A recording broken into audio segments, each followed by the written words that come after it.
Good evening. Welcome back to Thronebreaker. I really love this artwork. It's really nice. We met Willem at the Devil's Tower. We've got a few things to do along the way. And we've got the castle of Rivia. And that appears to be the end of it, really. So of course, since we only have 35,000 gold, we'd go and pick up more.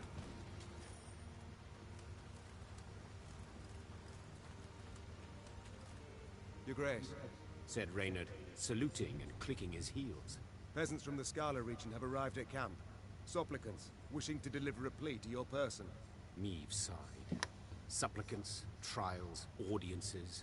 All aspects of queendom she did not miss. Very well. Bring them here, she replied. And instruct them to be brief, with no digressions.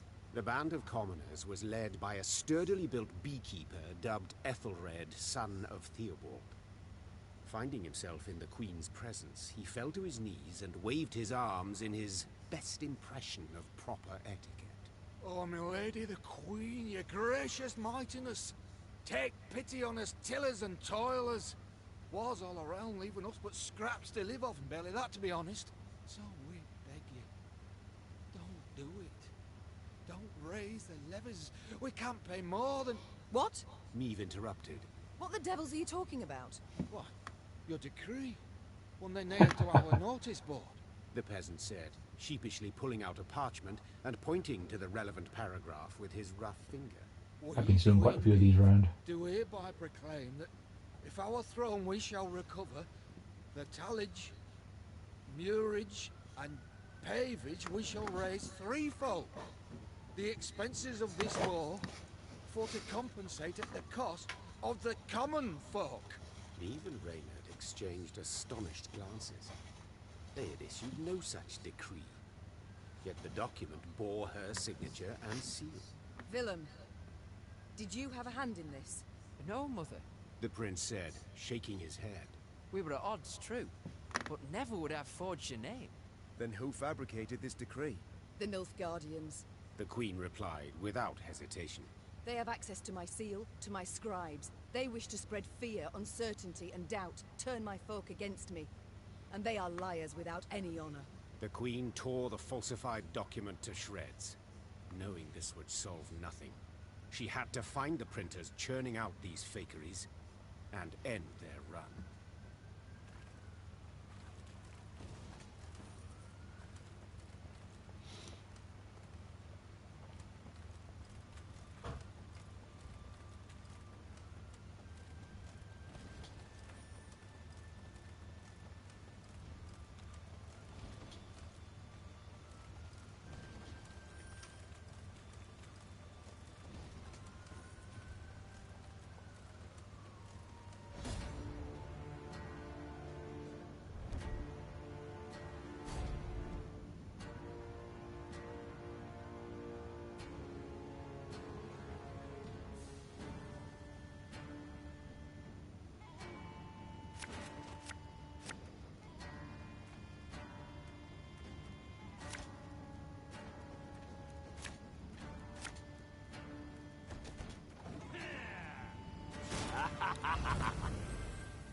I'll show my mother she's wrong.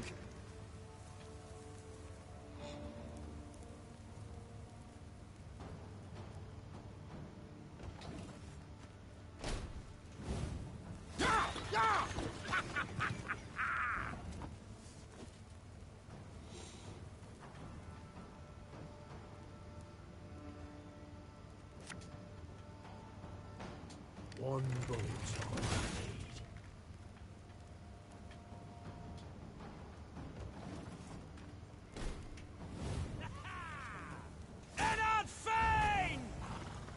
Ah, shoot. Well, there goes that idea. I can just steal that, actually. I'll do it.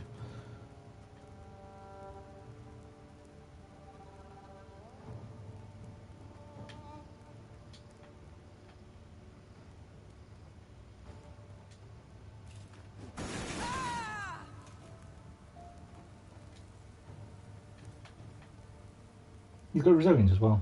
A handy thing to steal.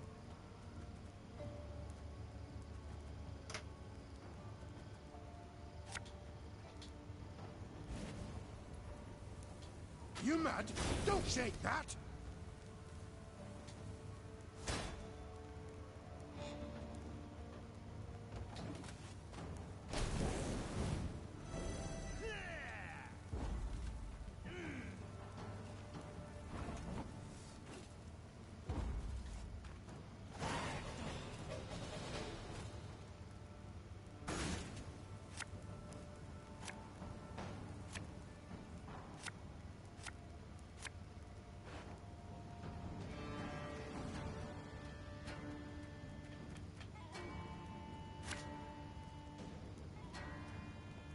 What alliance next? You know what? That'll be fine.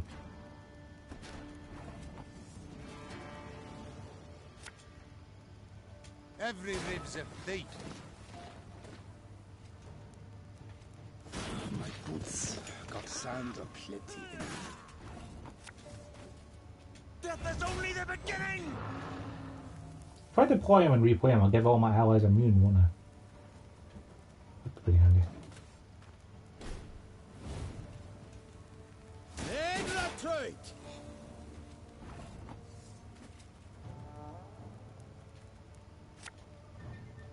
For Lydia! Scrubbing duty again? Oh, gods.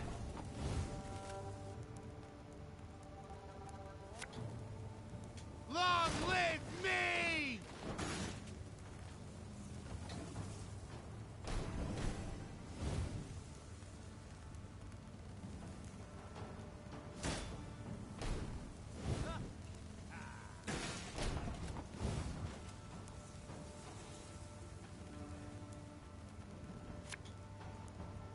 He war, you dirty tart.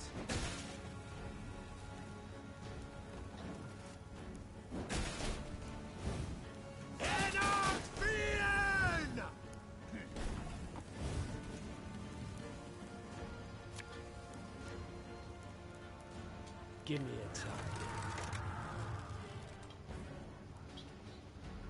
Shooting for 7 ain't bad.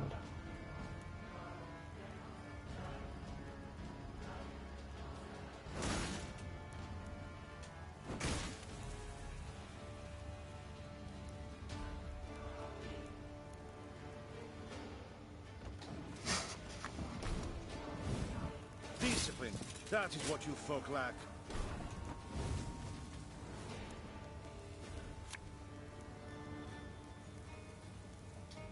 Ballista, your command.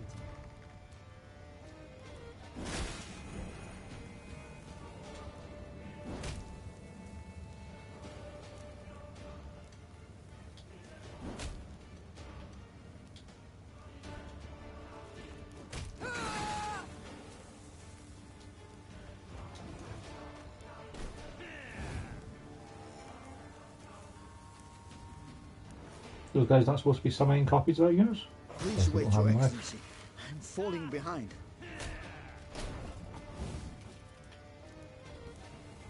Okay, so he gets the opportunity to move closer to the opponents.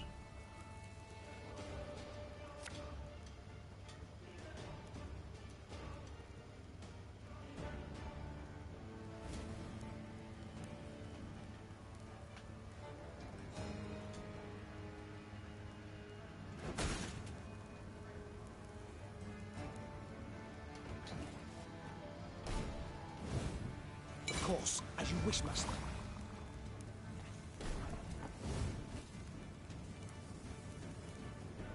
Oh wow, he took him down to 1 health because he shot him. Nasty.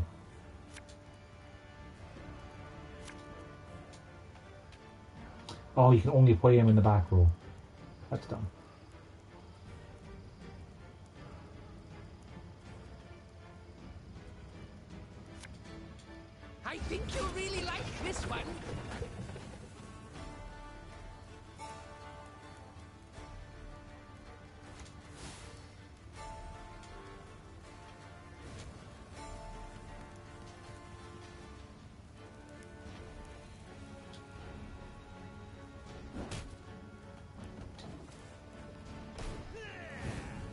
Very glad. Law and Katza!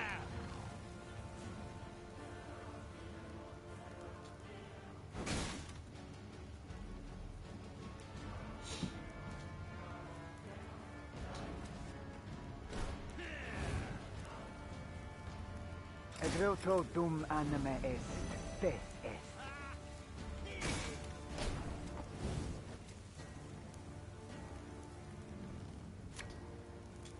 All right, that's no problem.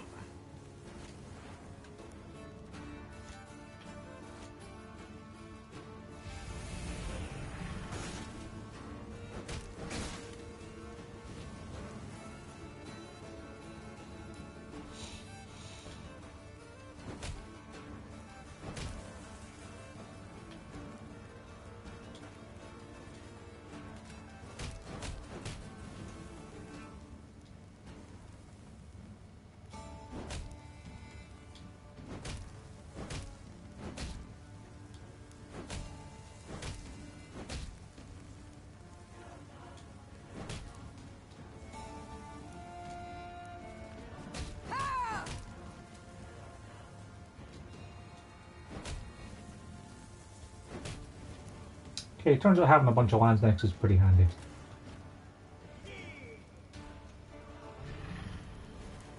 He didn't even have an ally to boost. Yeah,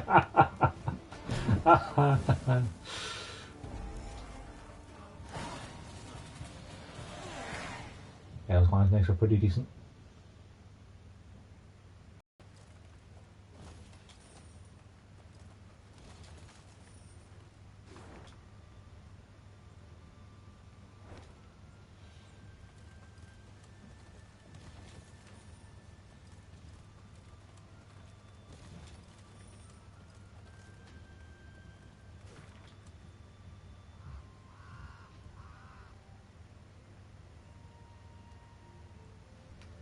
Anyone who's eaten fare made by an Guardian should receive 30 lashes.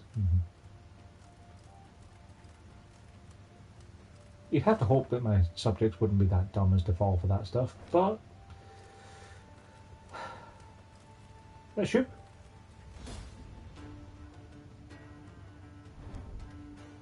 No. Sniff, sniff. Play the ingredient card that matches the scent of each unit.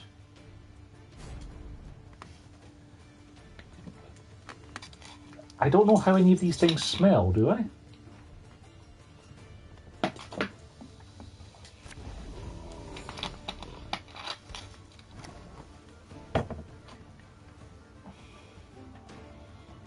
Consume the leftmost soldier in the melee row. If an ingredient with a matching aroma was placed in a row, consume it instead. Right, actually explains the ingredients, right.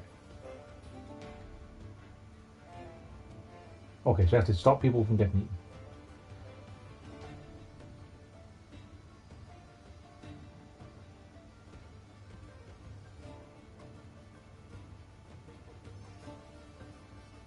Steamed in roots and herbs.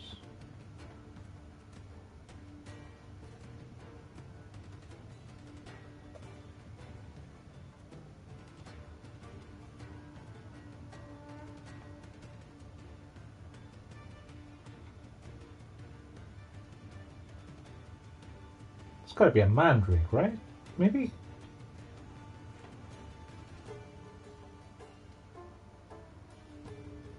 Because, I mean, the skulls don't have any actual meat on them. We'll try mandrake. Okay. Cheap booze and garlic, so it's got to be the fell ale, right? After elbows and corpses, so it's got to be the skulls. Okay. Picks mushrooms and saves slippery jacks with a pickle jar. So that has to be the mushrooms, right?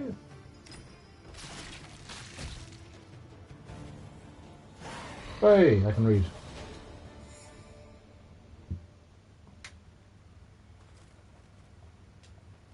Did we have to kill the troll? I guess we had to kill the troll. I thought we were just making them soup. Okay.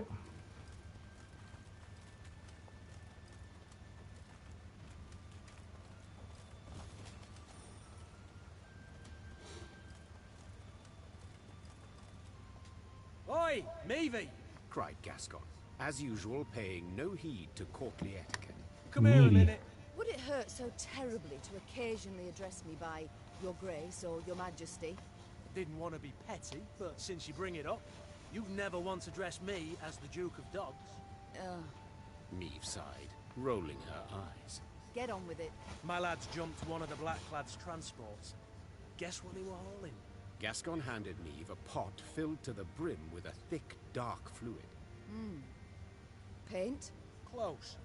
Printer's ink. Same tone used in those phony decrees. Meve spun on her heel, put a hand to her mouth, and yelled, Reynard! Send scouts to comb the area! Her soldiers returned a few hours later with good news. They were able to find a Nilfgaardian printer's workshop hidden in an abandoned barn. It was guarded by a division of elite infantry. Right. So, Gascon thumbed the edge of his blade. shall we stop the presses? Time for the Nilfgaardians to publish a retraction. Spoke the Queen as she drew her sword. Signed with their own blood. Follow me! The Lyrians did not need to be told twice. Their Queen's honor, her good name, that was a cause well worth fighting for.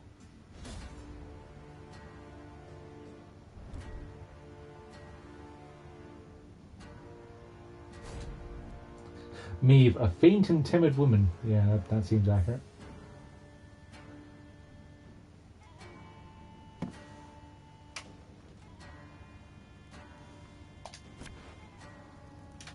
Okay, so what have we got?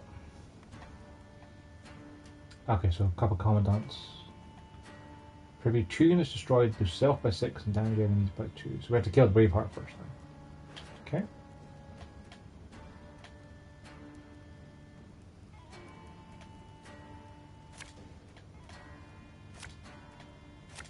So we can get rid of those 3 trinkets because we have Gabor, and Gabor will play all 3 of them for us. We can Mandrake, we get Mandrake back again. Probably won't need the Wanchnik so much as the Arbalist for loyalty shooting. Asymmetric fire will do as well. Yes, you full hard! Sound the alarm! Larum! Life is mine now.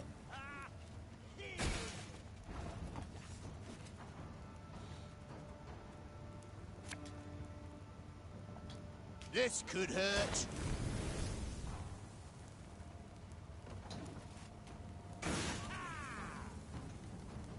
Go on, Enkazel!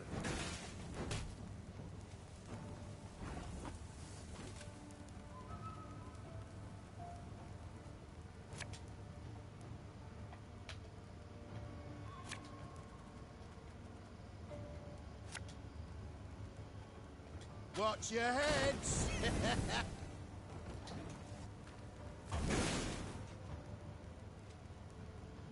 Wise choice.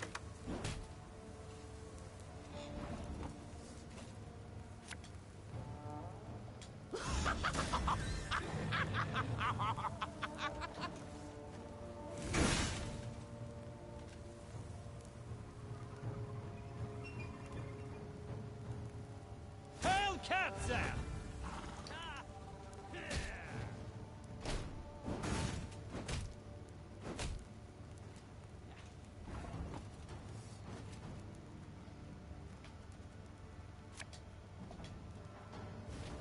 Ah, not more fire.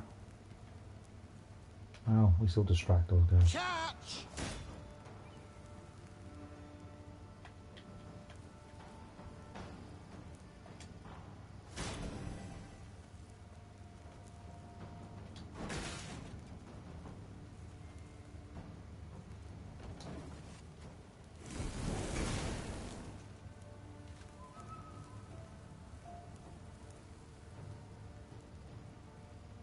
Off to the front yet again.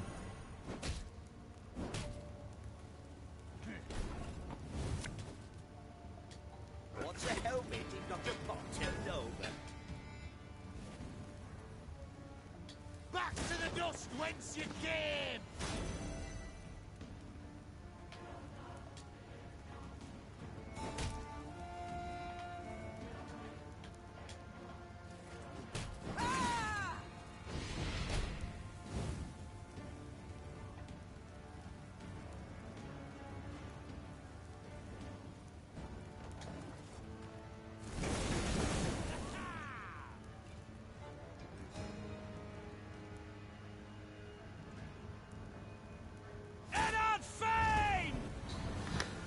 course, got more people to give them buffs. Sure.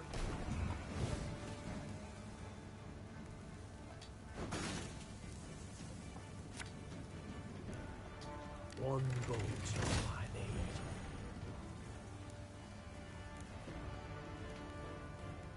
Short in battle, so let's get rid of these guys. Every rib's a thief. For Lydia! 3 more line strikes, I'll work with that. I can't shoot him for 2, yeah?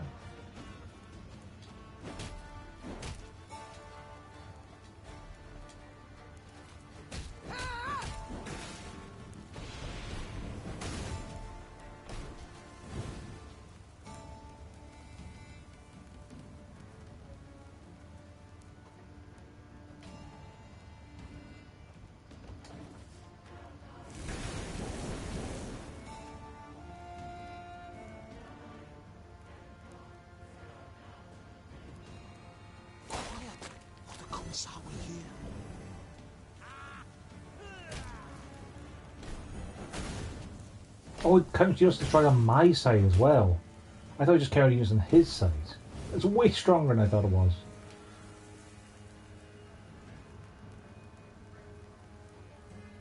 Okay, no, we have to give up on the trinkets and we have to do that with them. I thought it was like counting using his side to destroy it, but on my side too, he can clear my board.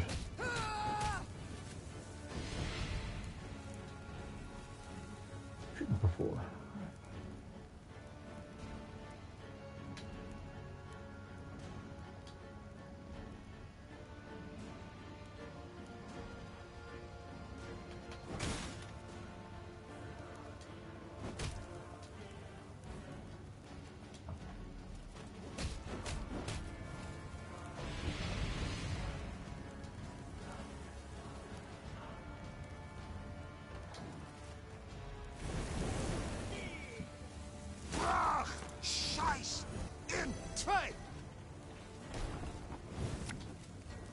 Long live me!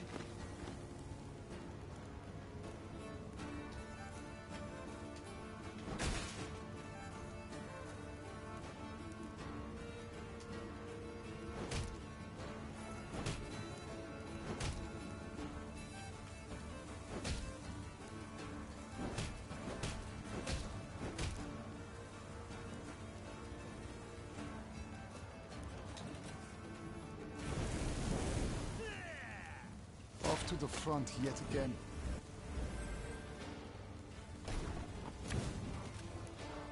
Give me a target.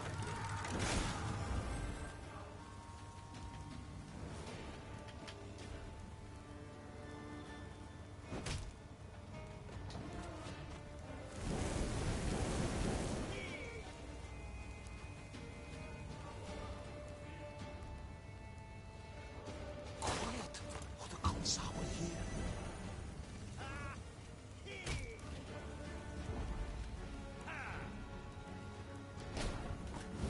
I mean, in fairness, he got pretty close.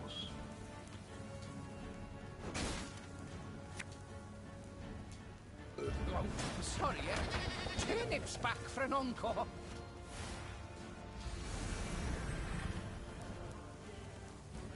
Got pretty close until I did that, I suppose.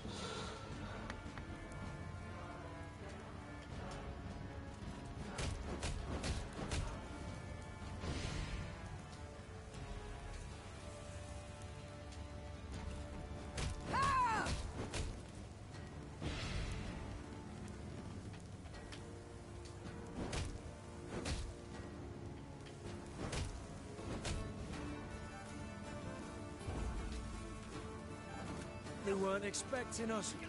Seems they believe their own blarney.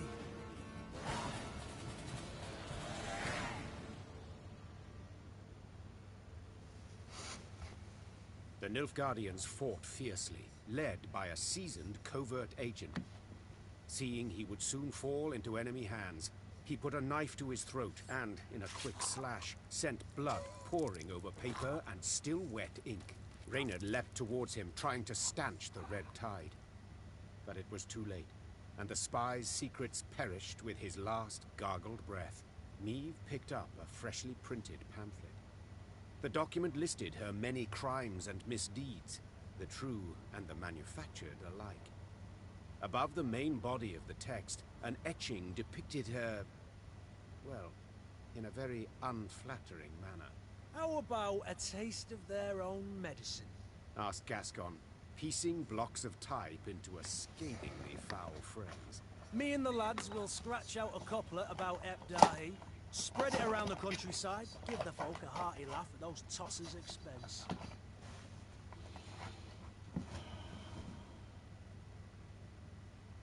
I feel like producing our own propaganda will just result in the Nilfgaardians killing our people. War should be fought by the sword, said Meve. not by lies and slander. Remember, Gascon, we cannot stoop to their level. The Queen commanded her Lyrians to destroy the presses. Soon, reams of paper went up in flames, and cracked blocks of type were trampled into the ink-stained. Yeah, I reckon if we'd done propaganda, like, they would have started taking it out on the people of Rivia, so that would have been bad.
Boost one unit to at least 125 power. We don't go to Ravenholm, eh? And the Venerable Grigory? Uh-huh.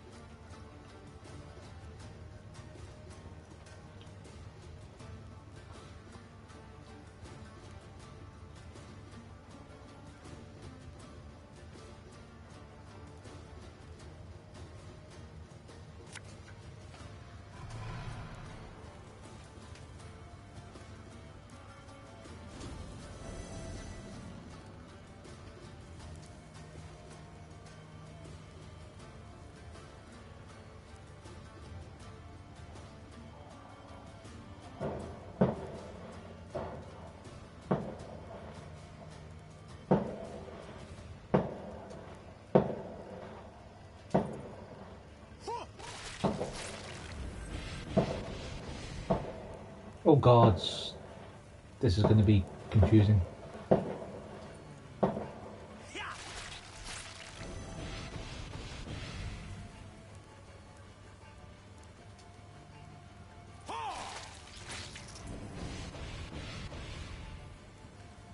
think if I just keep doing this, it'll be fine.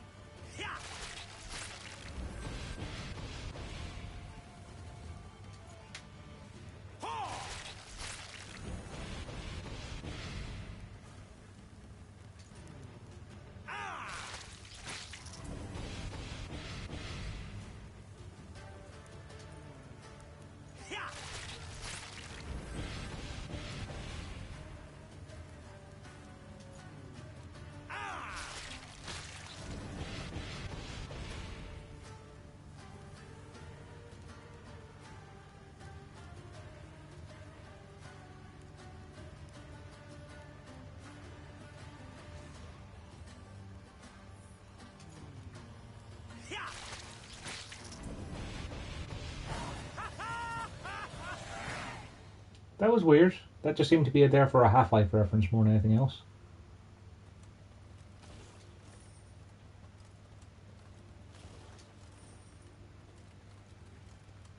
Rivia will never die so long as we are alive.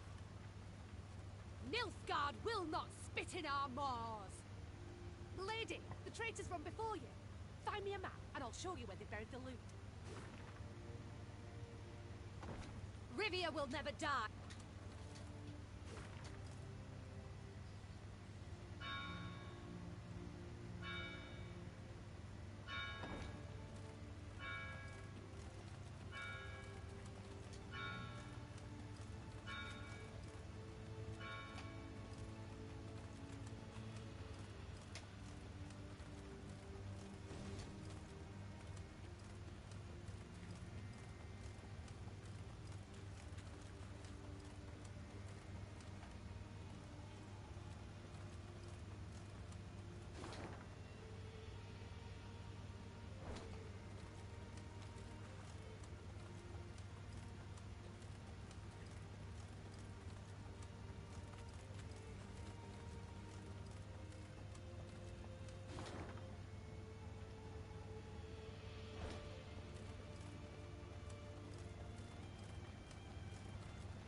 Palatine Caldwell, eh?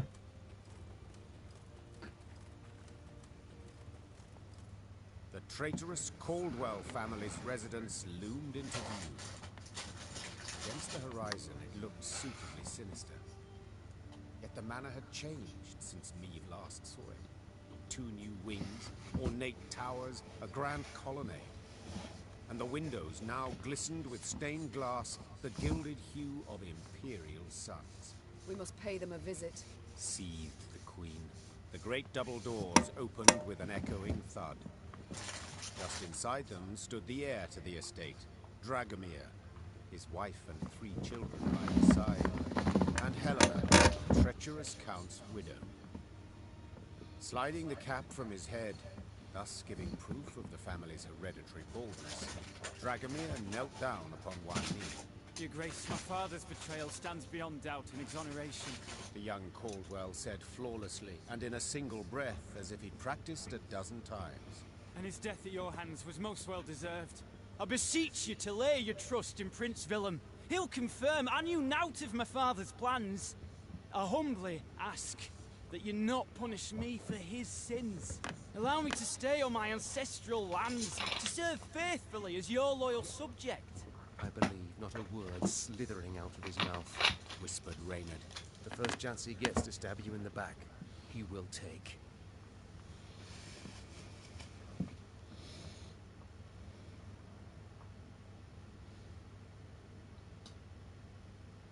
You're not responsible for your father.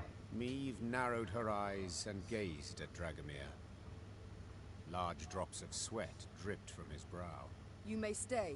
Said the queen, finally breaking the silence. On 2 conditions. Firstly, you will make a considerable donation toward the war effort. Then field an infantry regiment, fully outfitted, under my command. Naturally, Your Grace. And the other? In one swift motion, Meve snatched a crossbow from a soldier, put it to her cheek, and loosed. Caldwell the Younger screamed bloody murder as he threw up his arms to shield his face. The bolt hissed by and struck the center of a golden sun, shattering one of the stained glass windows. Redecorate, said the queen flatly. She then mounted up and sped off, earnestly hoping she'd not come to regret her generosity. I shall replace the glazing in the windows to bear Rivian diamonds. A glazier I've already sent for. My father was wrong about you, and even more wrong about Nilfgaard. I shan't let you down, Your Majesty. I shall stand by your side until victory's achieved.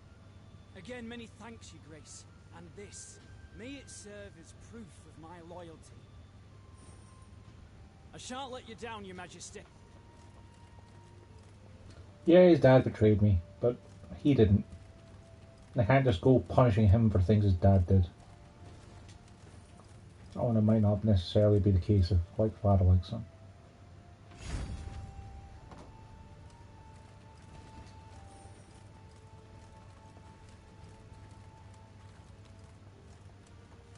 Eventually you have to stop the cycle of violence.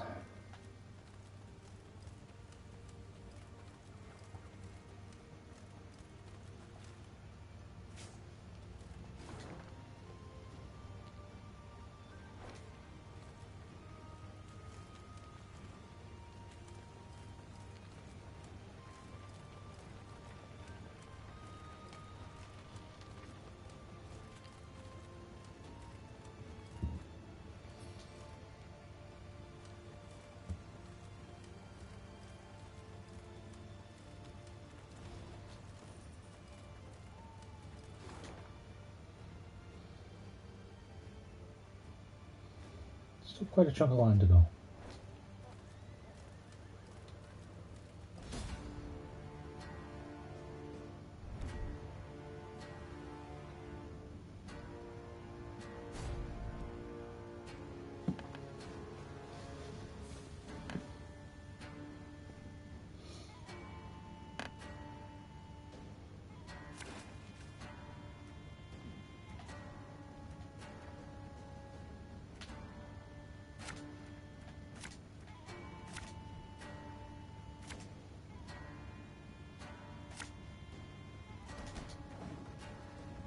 Wise choice.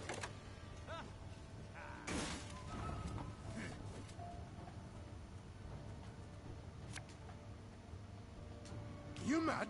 Don't shake that!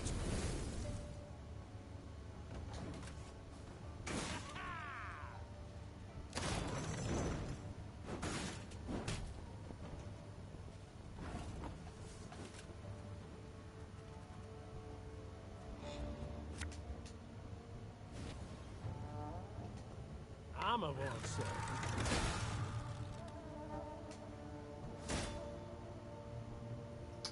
Yay.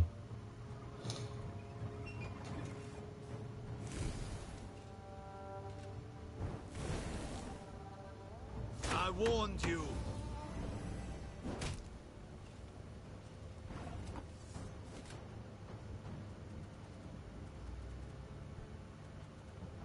I was going to have Celia. Long live me!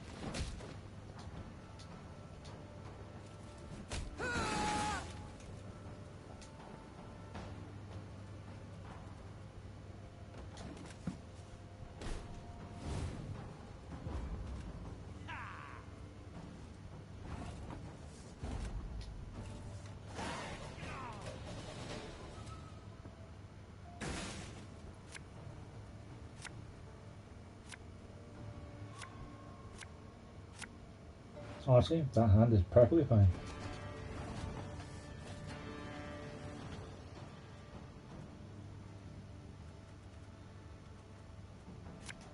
This could hurt. Order!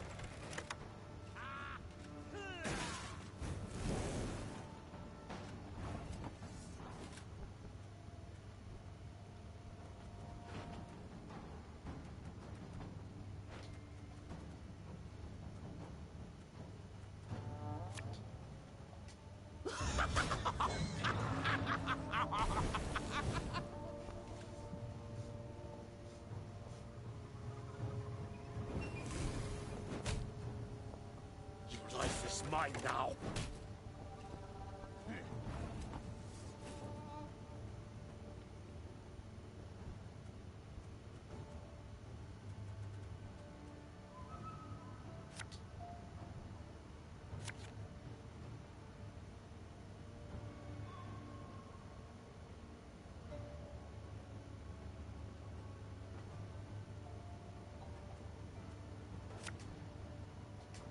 What's a helmet if not a pot turned over?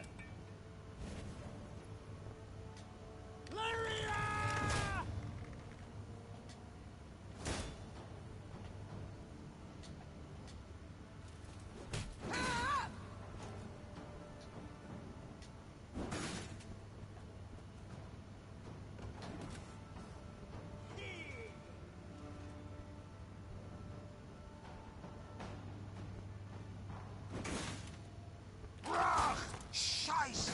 In zwei!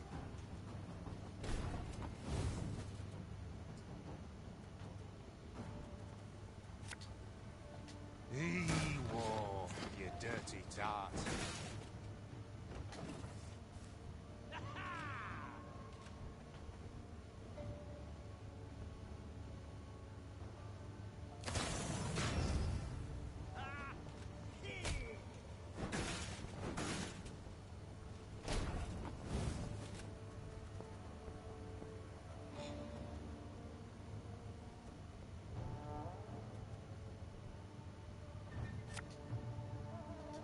One bolt.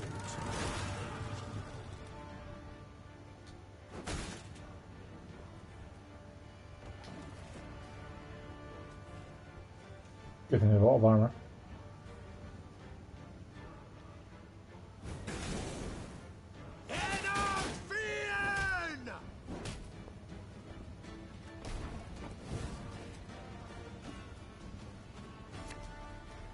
Back to the dust whence you came!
Every rib's a thief.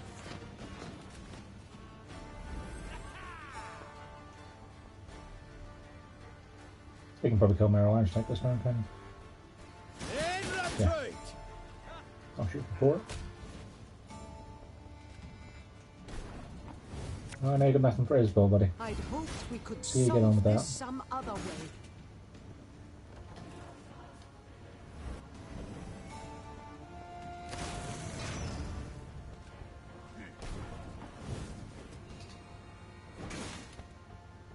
About 48 damage split between all targets amicably.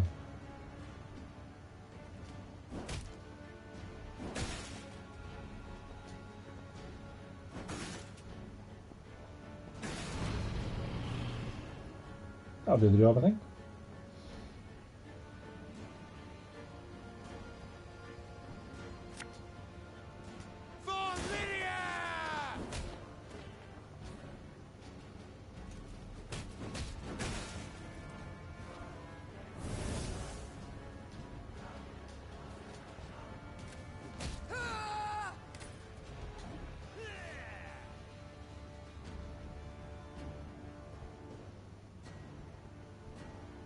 Off to the front yet again.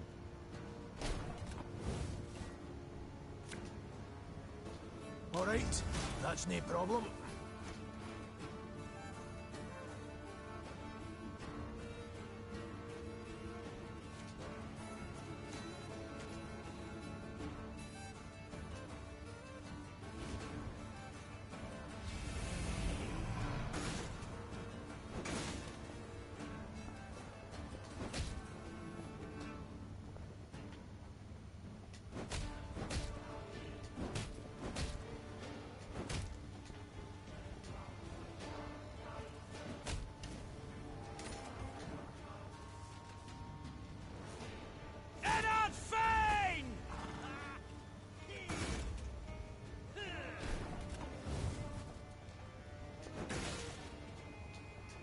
A glue, a bit of soldering, a rivet or two, and it's good as new.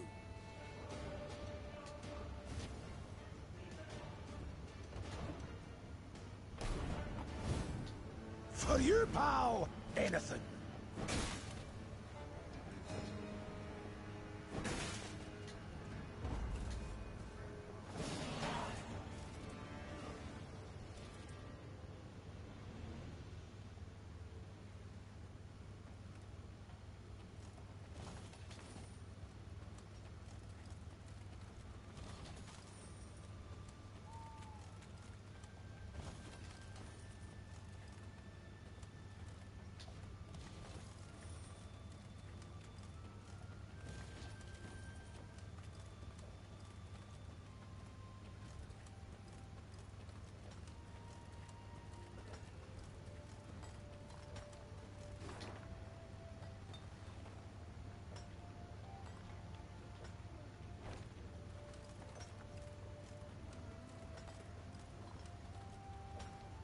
Let me tell you of Ravencloft, a quarry Meave passed by.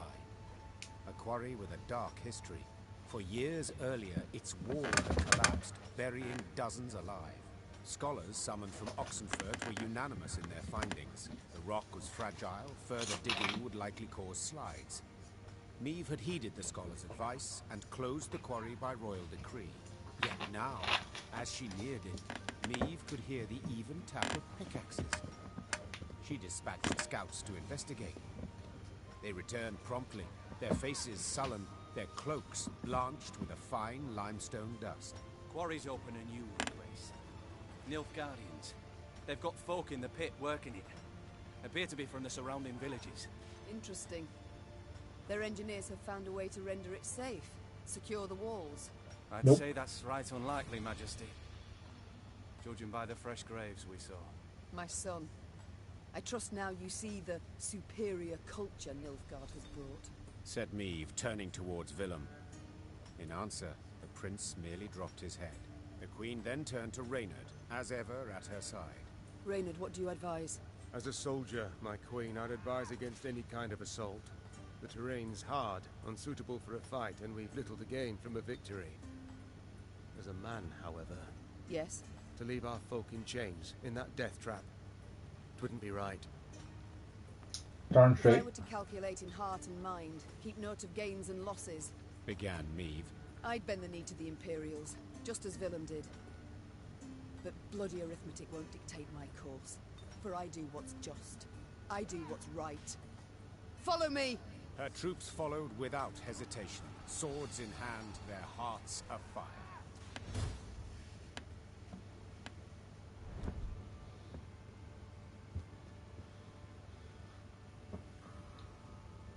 It's optional. Eliminate all slave drivers.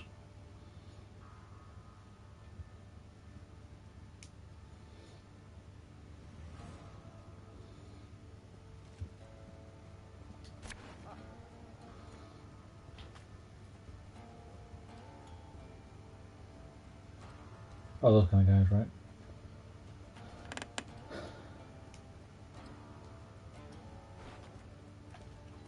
I've got Gabor, so we can get rid of the decoy, Wearing Horn, and North Wind.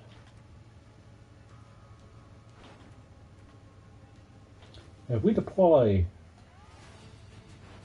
Willem, we could steal a bunch of slave drivers if we injure him exactly right.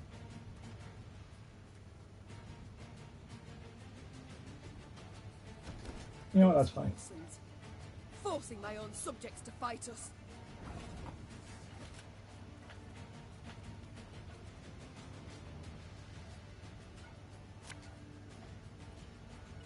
Blood washes away all shame! Order!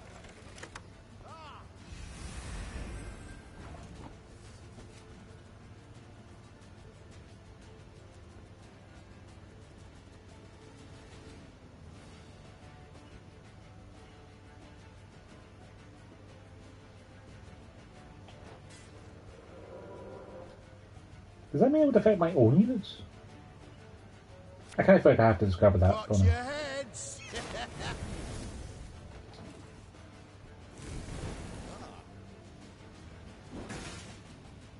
Life is mine now. Your Grace, if we begin killing the overseers, the laborers will turn against them. Catch! I haven't been using bloody patricide. Dumbass. I am. Catch him! He's worth 20 florins!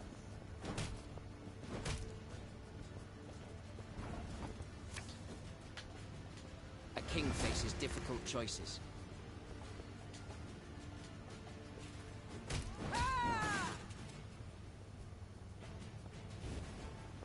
Okay, yeah, it doesn't move my 10 power guys across, because that would be dumb but plausible. Okay, we're shooting for 8.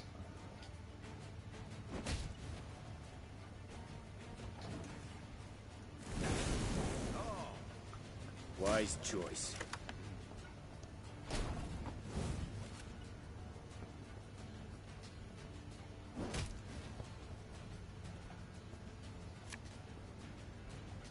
I'm of all say.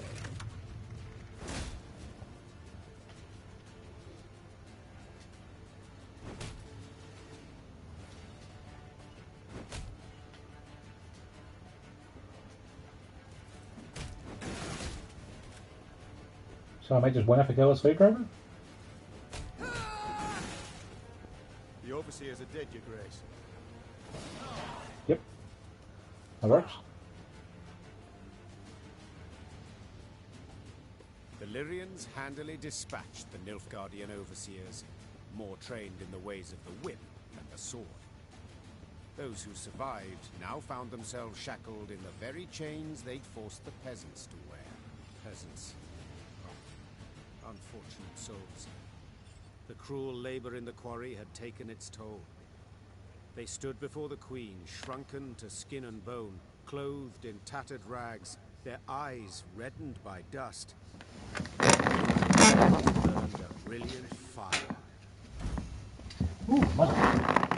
Grace, them black lads treated us like dogs, stripped us of dignity. So we beg you, give us arms. Let us march neath your banner. 'Tis a chance at revenge we seek, we want. Reynard leaned towards Meave and spoke in a scarcely audible whisper. Majesty, knout, not boots, not even foot wraps. To equip the lot and train them would cost a small fortune. Yeah, but I have a small fortune. It's true. They've knout to their names, said the queen. Have few skills to offer and little strength. But to look in their eyes is to know they'll never flee, never throw down their arms. Such recruits are worth coin in any amount. Emaciated, downtrodden, the peasants met the queen's offer with gratitude. They relished the thought of facing their tormentors in a fight.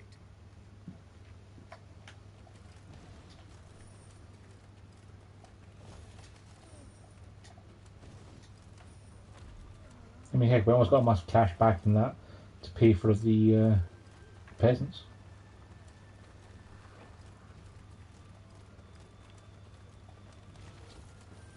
In fact, we did get enough cash back from that fight to pay for the peasants.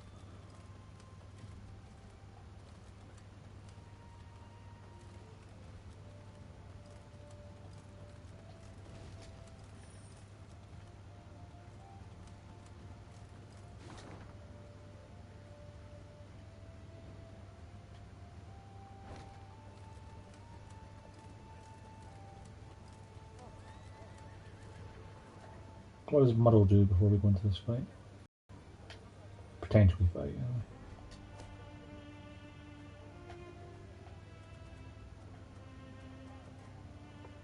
Just seize a bronze enemy unit. Alright, sure.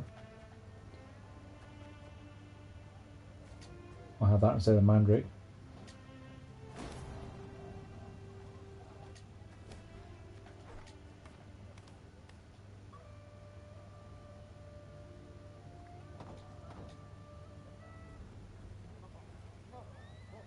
Meave now reached Willowhain, a settlement she knew well, for it lay near Waldenrad, where in peacetime she would go to escape her queenly duties and enjoy the thrill of a hunt. Pheasant, grouse, and partridge in abundance. You will see, said Meave in muted excitement, pivoting in her saddle to face Gascon. Alas, it appeared the war had ravaged even these woods. Where life had stirred and grown tall before, only resinous trunks remained. And the village itself had lost its quaint allure, surrounded now by a double stockade, a golden sun fluttering above it. Bastards couldn't even let the damn trees be. Gascon seethed. A dismal scene. Her once cherished wood, and it weighed heavily on the queen's spirits. Waldenrad had been a place removed, where she could rest and forget the weight of her crown. Reynard's voice roused Meave from her sad reverie. A Nilfgaardian garrison holds the village, he said. We ought to drive them out, avoid any surprise later from the rear. Yes. give the order to attack, but none is to play the hero. We shall breach or topple the stockade together. Senseless to perish so close to home. Reynard nodded. Moments later, the Lyrians rushed forth and attacked.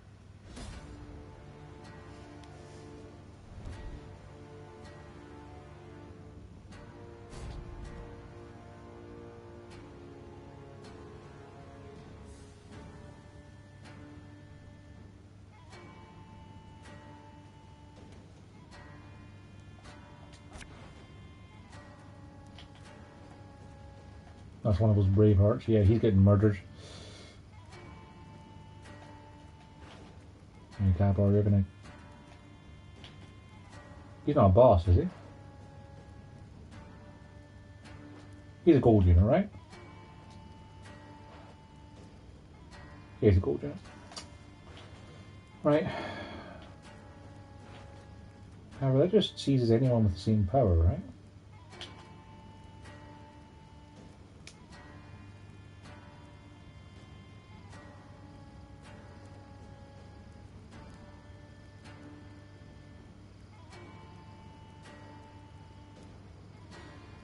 So we hit him for 20. Too much. Could we hit him for 16? We'd only have to hit Willem by 3.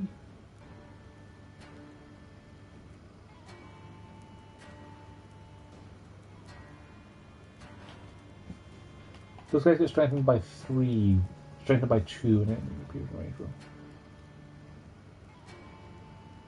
Okay. Yeah, I reckon we can probably do that tricksily.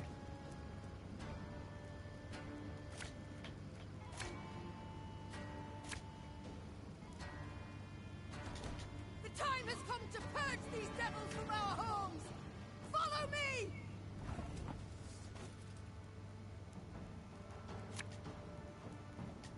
I know what I'm doing.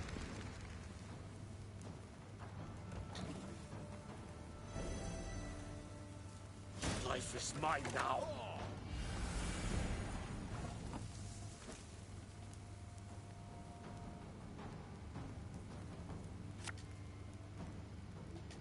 For you, pal! Anything.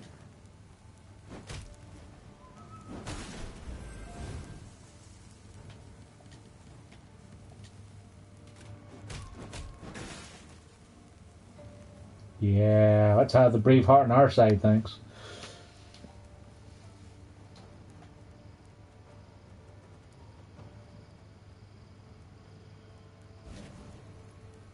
One bolt.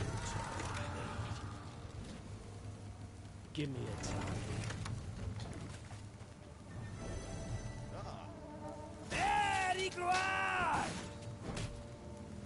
Too late to shoot Willem now.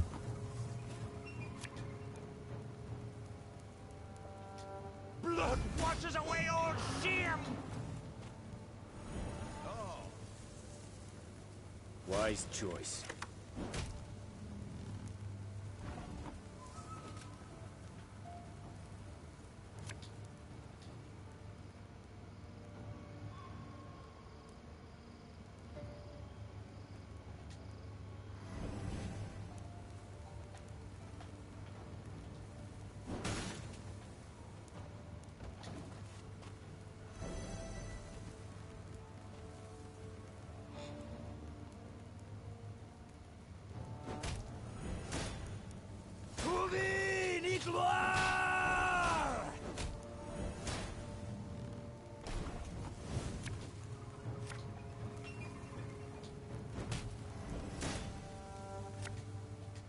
What's a helmet if not a pot turned over?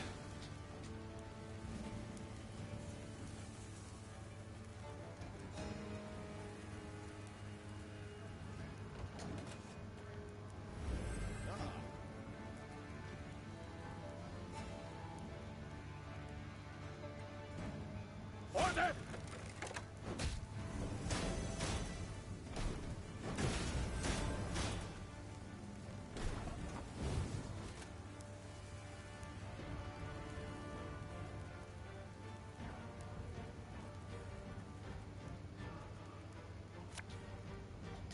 Watch your heads!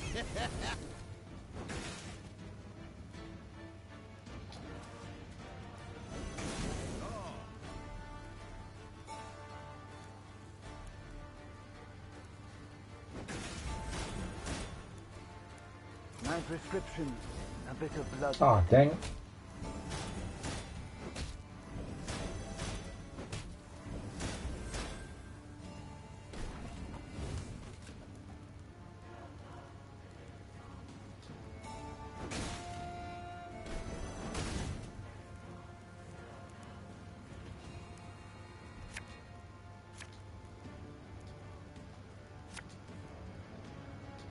Babel is to your command.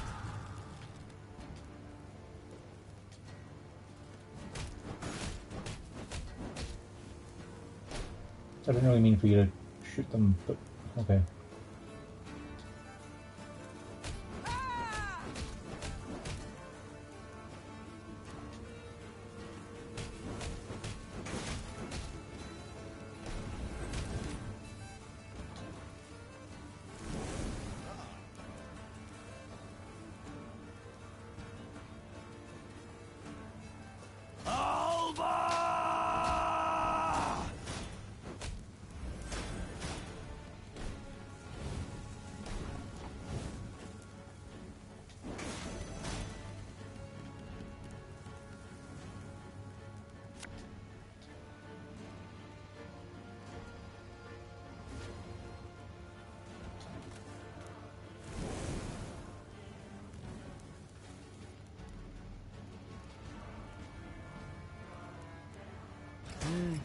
A highly curious case. My Judas.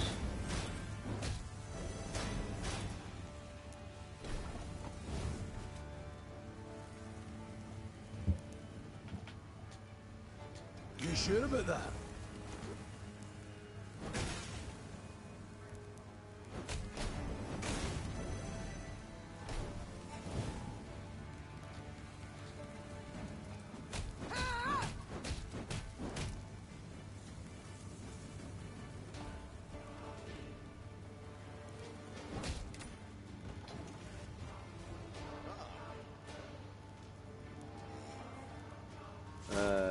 Warum?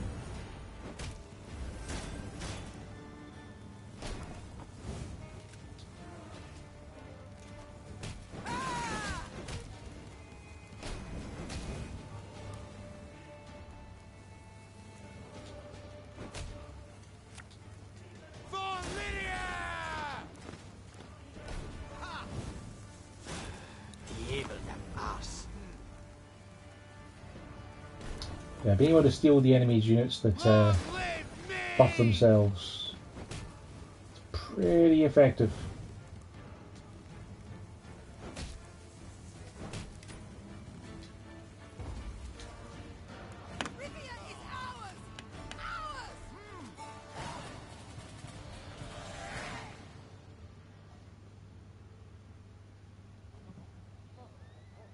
When the battle dust had settled, Neve instructed her soldiers to gather Willowhane's inhabitants. Upon spotting their armed liberators, the common folk cowered in terror. No longer need you fear. The Queen shouted. No longer must you worry about homes and loved ones. The war's nearly done. Of a sudden, a villager dropped to his knees and raised his hands to the heavens in supplication. Tracker! Guide my queen! Neve broke off oddly, baffled by the man's outburst. And then it dawned on her. The Rivians of Willowhane had been driven away. Taking their place, Nilfgaardian settlers brought in to transform the near-subsistence plots of local peasants into great estates producing for the Empire. Reynard managed to grasp the essence of the Nilfgaardian peasants' frantic pleas. They wish to stay. They've come to love the land. They pledged to renounce their emperor, swear allegiance to you as their rightful ruler. They... Neve had stopped listening. She turned to survey the hamlet. The walls of the huts freshly whitewashed, tools neatly arranged, flower beds well tended. A young girl of 6 or 7 summers peered out from her hiding place in a sunflower patch. Your Majesty? Asked Reynard, having noted that Meve's mind had wandered. What are your orders? What shall we do? You can stay. They can stay on 2 conditions. Tell them. For 15 years, they'll pay double the tax. And if any of the previous inhabitants return, they're to be given their huts, lands, and any crops produced in their absence without delay. The Nilfgaardian settlers accepted the terms with relief. Meve's soldiers with markedly less enthusiasm. As the force left Willowhane, the troops made a show of knocking aside any food or drink the peasants offered. I mean, the people they've driven out could be dead. And I'd rather have Nilfgaardian settlers keeping the village alive than send more peasants out into the countryside as refugees.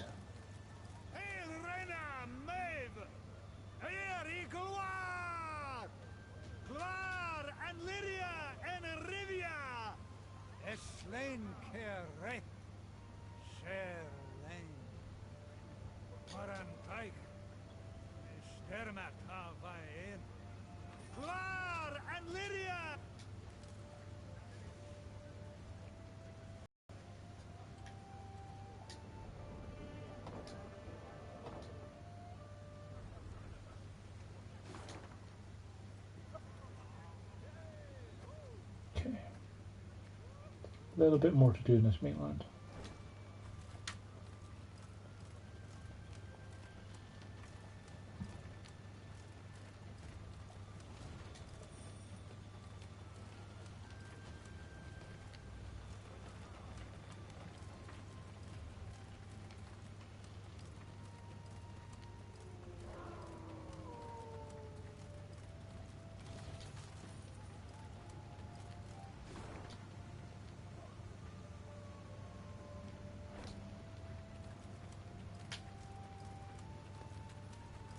That appear to be a werewolf.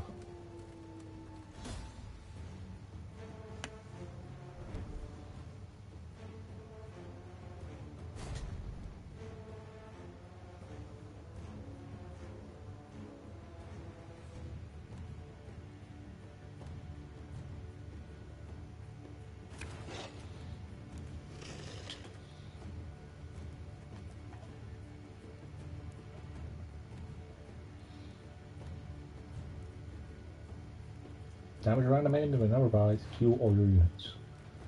Well, that's...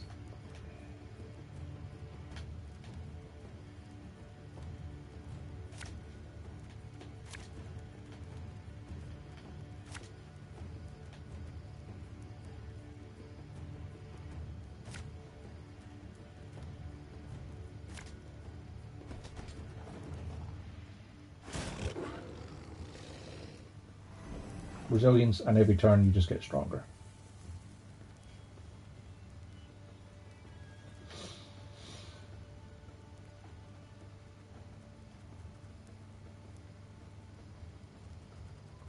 Yeah, see what's anything, just take.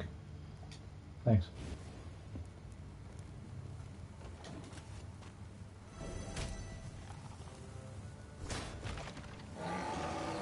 Every 2 turns, summon a wolf from your deck.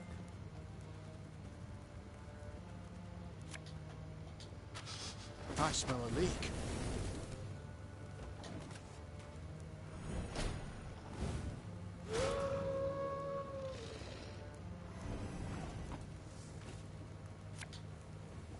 Necessity! Invention's mum.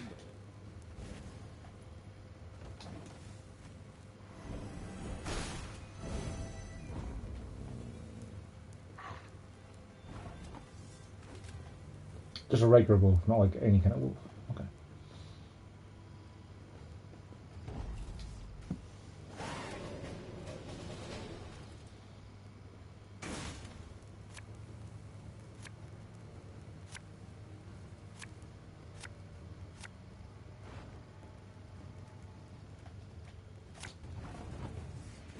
Oh, okay.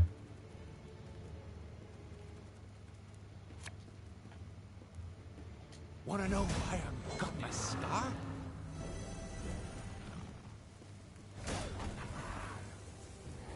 No. You mad? Don't shake that! You can just play cards from my deck. That sucks slightly.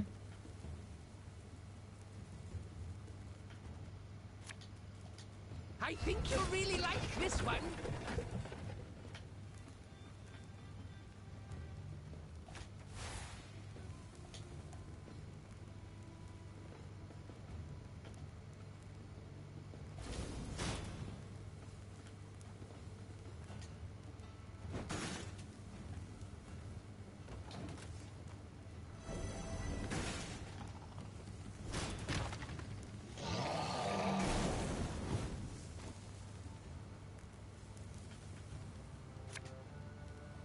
Watch your heads!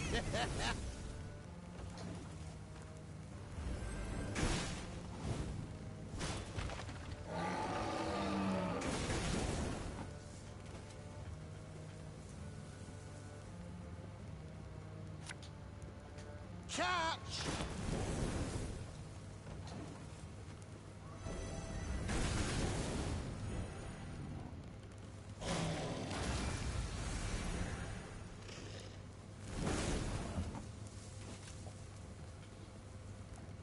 It's a pretty nice card.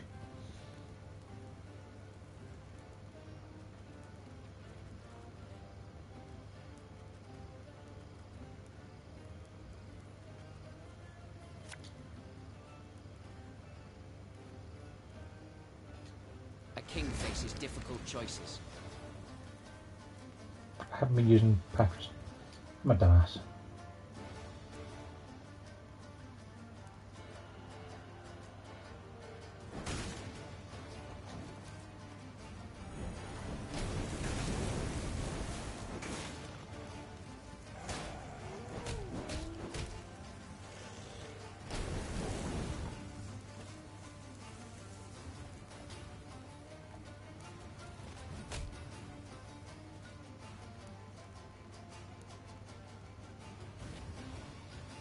That's pretty strong.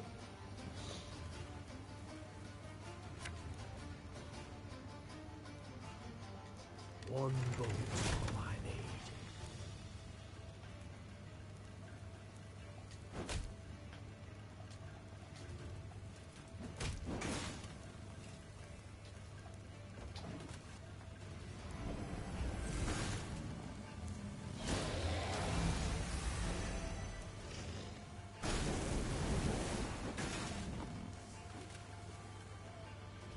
I don't have any wolves in my deck. Sure, I'll have some more wolves.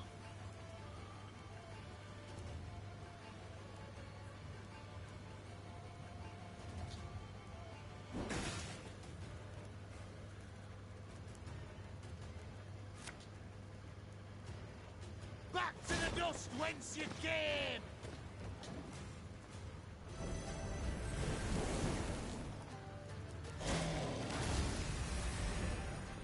I'm kind of glad I stole all those wolves, because otherwise I'd be taking a lot more hurt right now.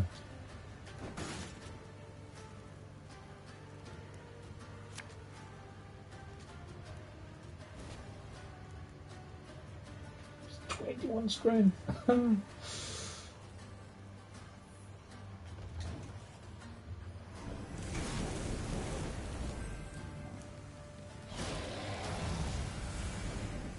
It's the rest of his hand just nothing but opens.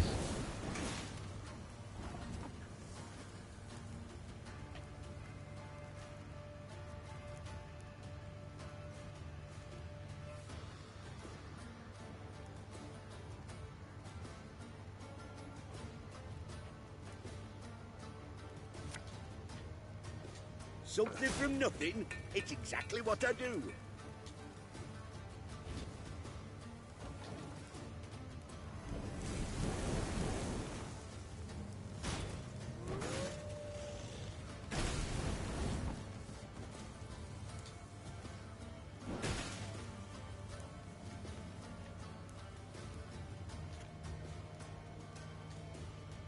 Feel any burning? See a local healer or wise woman.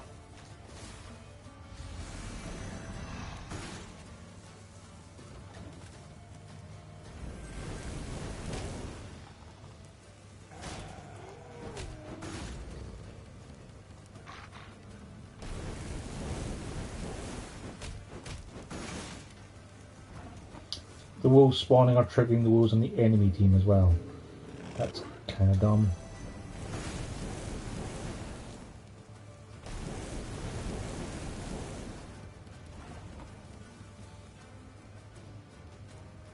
Well, we win anyway, doesn't matter.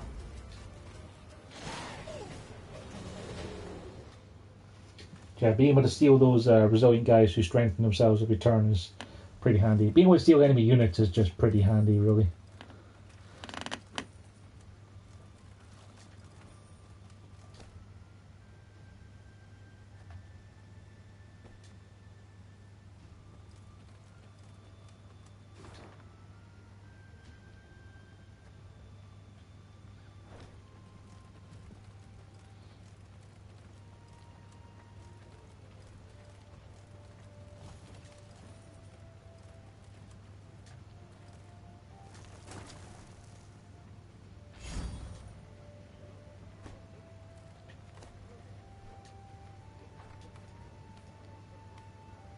So those two maps to find.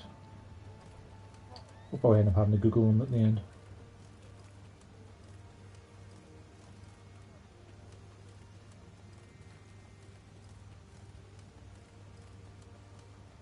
Neve spied the outline of Malabon Castle on the horizon and turned Dur. True, no golden suns waved atop its towers, yet that did not mean those within supported her. Malabon belonged to House Obert, long in conflict with Meve's own, and with Meve herself. Behind their ramparts. Do you see them, Reynard? Asked Meve, shaking her head. Countless ballistae, collecting dust, while war rages all around. Perhaps the Oberts will lend us aid, Reynard replied. True, we've been at odds with them in the past, but perhaps now, faced with a common foe. A common foe? Snorted the Queen. You mean Nilfgaard, to whom they opened their gates? Caldwell, whom they supported? They supported me, Mother. Willem said. And I know they share my disappointment with General Epdai's actions. When they see I now stand by your side, they might forget all those. Sure. The things I do. So be it. Reynard, send a runner to the castle. Tell the Oberts their queen seeks a word. Moments later, the castle's heavy iron gate creaked open. Meve rode into the cobblestone courtyard, where Margravine Greta, head of the house, greeted her. Although greeted is perhaps not the right word, for Lady Greta granted her only a barely perceptible nod. What can I help you with, Meve? The war, my dear. The one being fought outside the walls of your castle. Greta smiled to herself, then intertwined her brittle, ring-covered fingers. I'm afraid that's impossible. It is a vassal's sacred duty to serve her liege, and my liege is King Willem. Greta calmly retorted. Hearing his name, Willem stepped forward. I wish to add my name to my mother's entreaty, said the prince. We tried to pact with the Empire. We trusted General Epdai's promises, and he broke them, one after the other.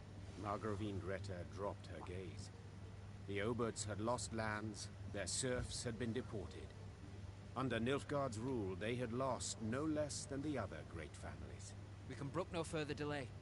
We must strike, united with all our might. Only thus can we retain hope for a victory. Mine is long lost, the noblewoman replied in a whisper. I watched from my tower as their troops marched past. An endless sea of black plague.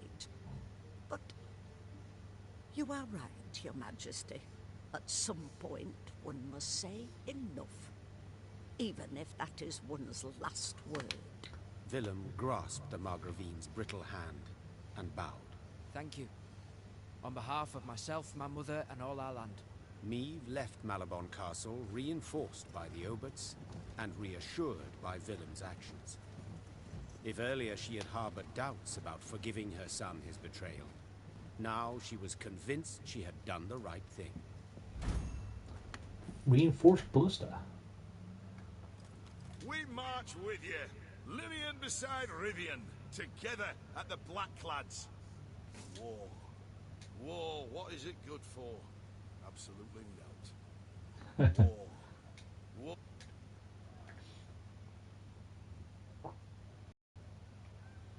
Have a look at that ballista.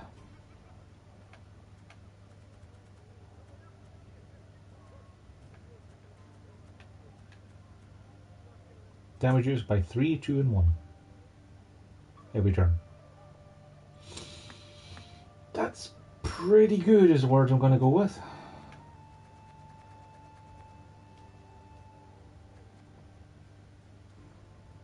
What would I want to take out though?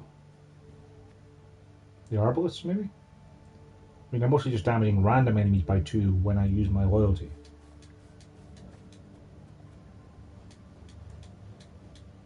That's damaging units by 3, 2, and 1 every turn. So I'll try that and see how it works out. Also, it occurs to me I could probably just make a copy of each of these. I think there's a trophy for having one of every card, though maybe it actually means the character cards.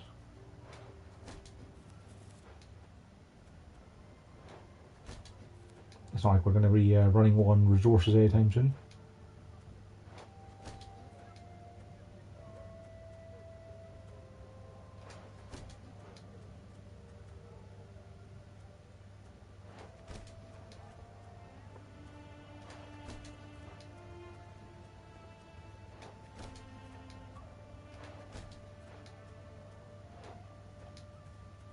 Ah, trophy earned. One big happy family. Cool.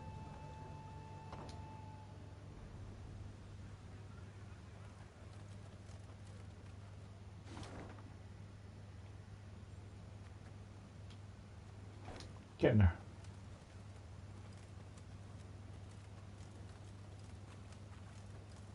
Making gradual progress.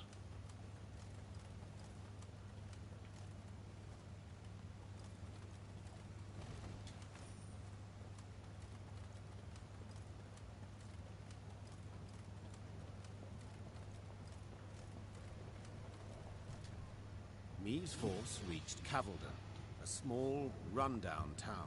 The Blackclads, they've a strong garrison in place. Proclaimed her scouts upon returning from a foray. And they stand prepared for a siege. Their stores overflow, and we see ballistas and scorpions. Cavalden can be taken, began Reynard hesitantly. but not without losses. Considerable losses. A retreat? Is that what you advise? I fear the soldiers wouldn't take to such a course. They're eager, Your Grace. They've a fire in them. Order a retreat and you could devastate morale. Now let's go. Our losses may be heavy, said Meave, drawing her sword. but I'll make certain the vile invader suffers even more. Order the troops to prepare. We will attack. Soon after, the Lyrians moved on Cavalden, war drums rumbling in step to their march. Upon the walls, the Nilfgaardians stood poised to defend.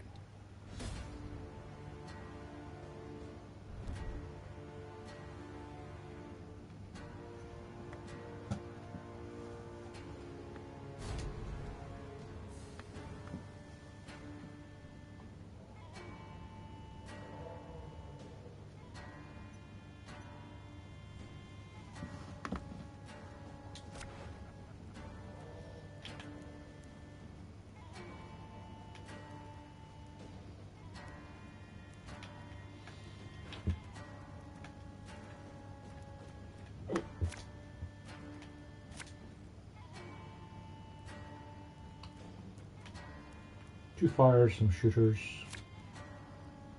That'll be fine. I won't leave a single city to these invader scum. For Lyria!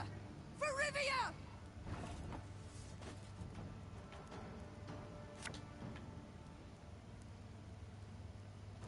Death is only the beginning! Necessity! Invention's mum. For Lydia!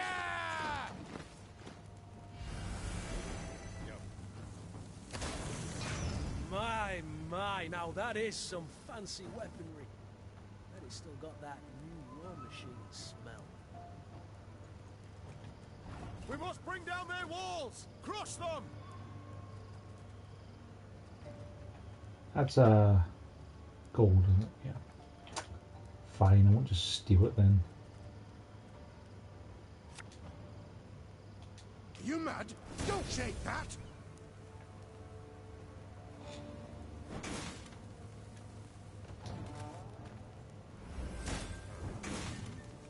Order! I will, however, have that.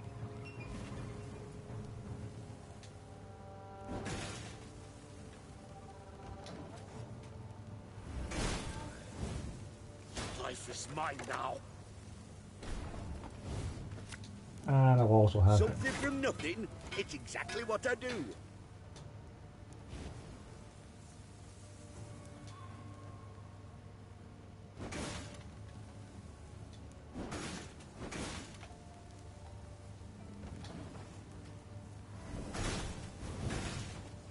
Wise choice.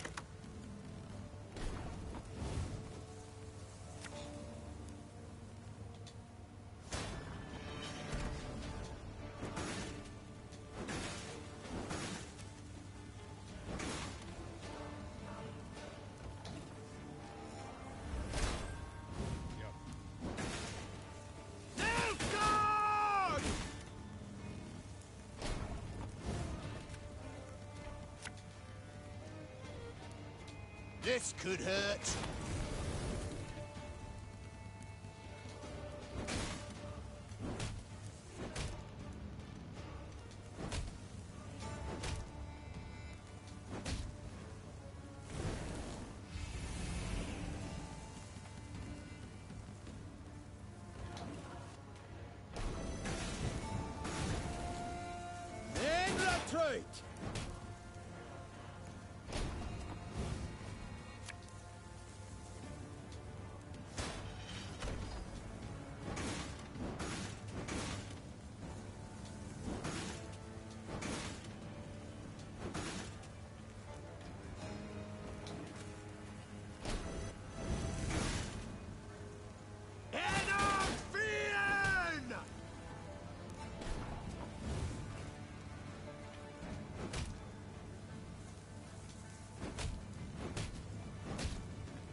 Oh, we're shooting for one with Sahil right now, yeah?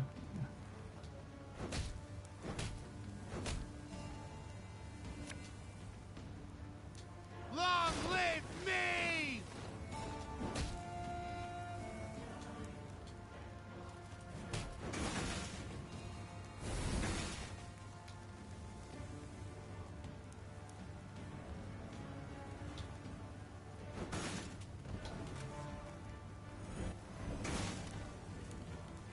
That was not in the spell books.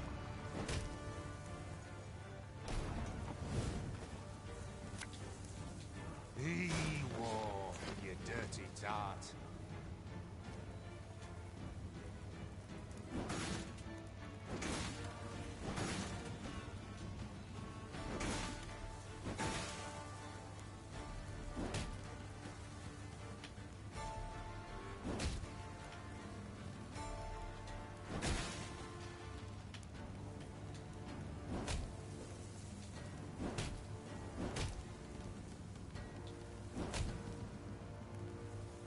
Still shooting for two.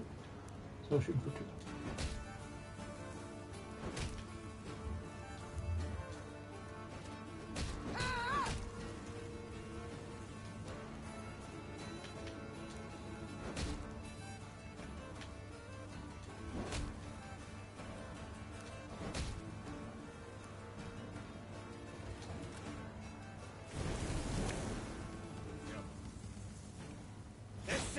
Zweifel!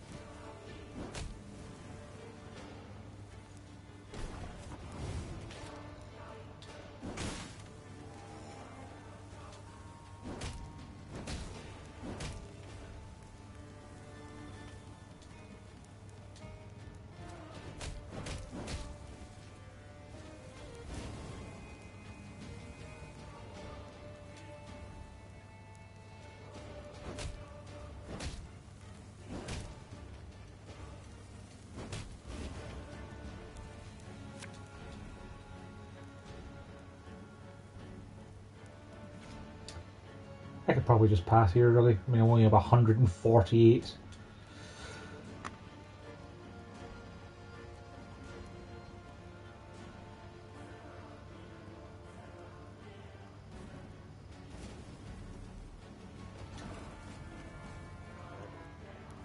My prescription, a bit of bloodletting.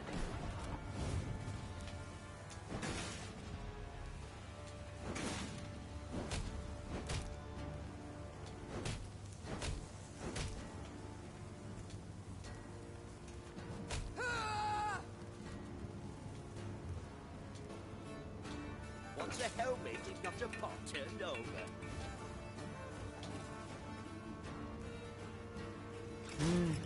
A highly curious case.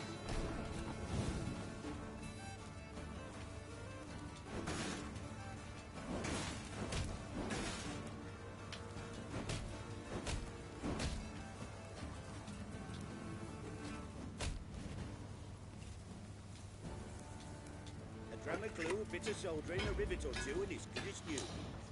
You only have 3 cards. I'm up 150 points.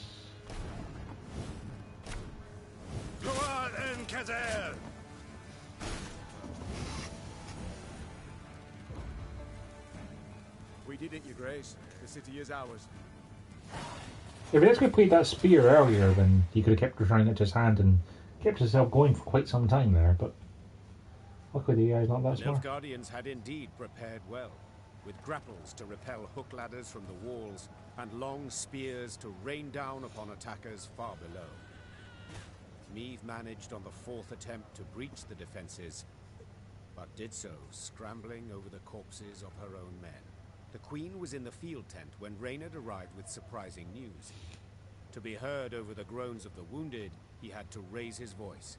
Your Grace, a delegation of townsfolk. They seek an audience urgently. Dozens of burghers stood before the tent. Between them and the Queen, a man knelt in shackles. His face was blooded as if he'd endured a vicious beating just moments before. Who's this? Our blacksmith, Todo. Snarled a priestess in a frayed robe. He betrayed you, Your Grace. Soon after the Nilfgaardians arrived, within hours in truth, he offered his labor and strength. They didn't even need to ask. Forged arms and armor for them, all for imperial gold.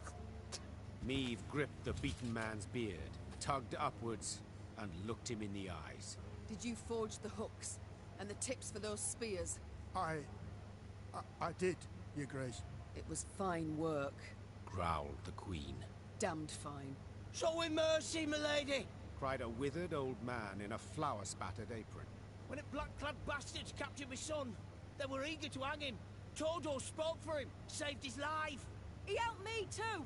Hollered a woman in the crowd. I were hungry. He shared what little he had. The townsfolk began shouting over one another. Some told of the blacksmith's noble deeds. Others labelled him a traitor, deserving of a cruel and violent end. Meve turned back towards the field hospital, pondering the case. Then spotted her soldiers' corpses laid out in rows. Had it not been for Todor, there might not have been so many. Mother! Willem's voice pierced the air, replete with tension. My offences were far graver, yet you showed me compassion. This man forged arms for the Nilfgaardians. 'Tis true. Said Meve to the crowd. Yet you, Baker, baked the bread they ate. And you, Potter, stained the cups from which they drank. Willingly or not, each of you aided the invader. Where does pursuing one's craft end and treason begin? I've no answer to that. So I shan't punish any for doing merely what's theirs to do.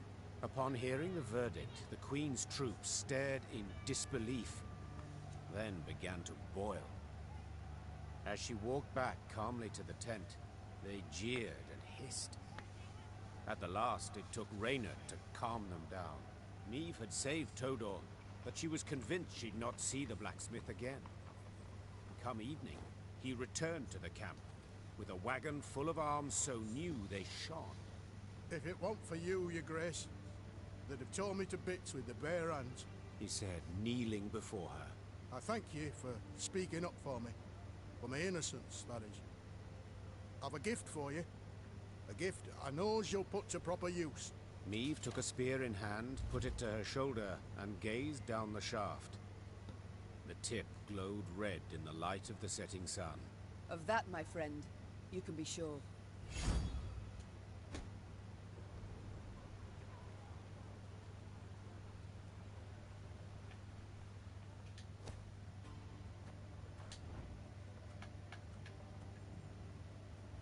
Set a unit's power to 1.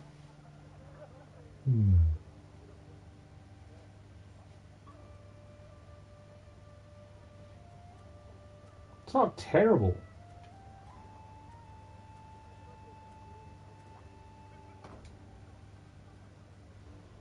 But not useful either.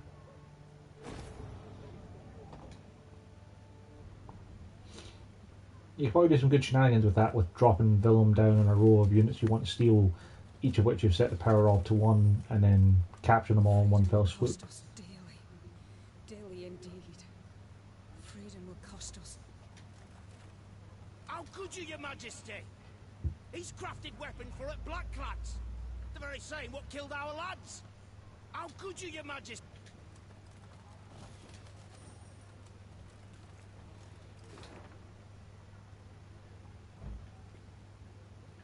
Everything clear on the left.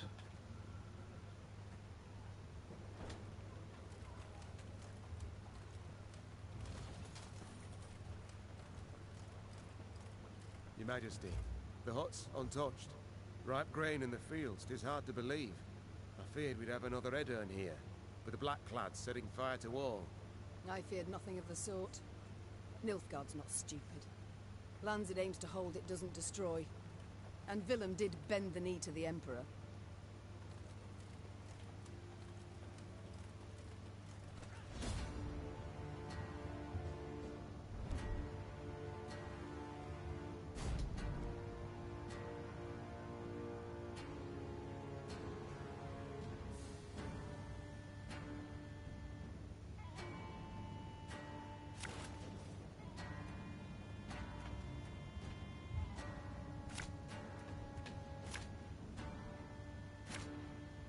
I actually take Isabel out.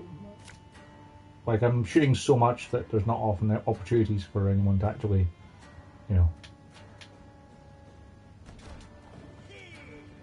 get hurt that bad. 101, 102, 103. Yeah, that's something I can steal.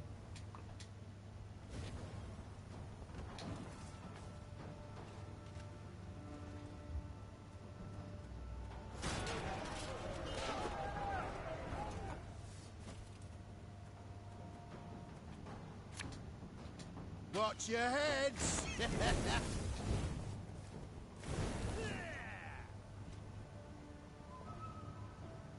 To work!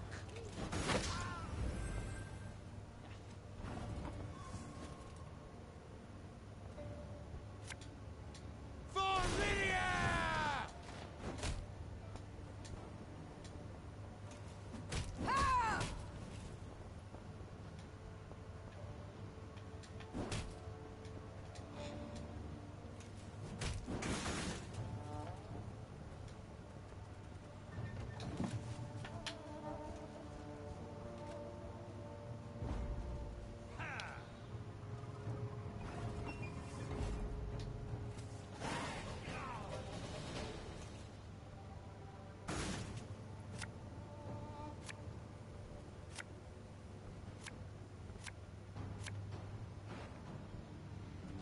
Pretty good hand.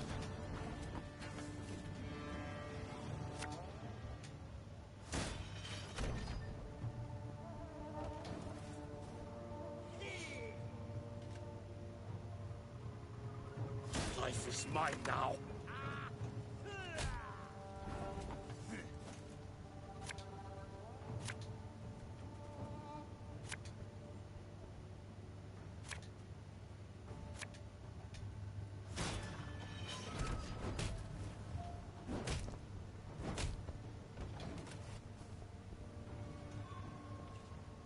That causes them to get more shots. Noted. That will do.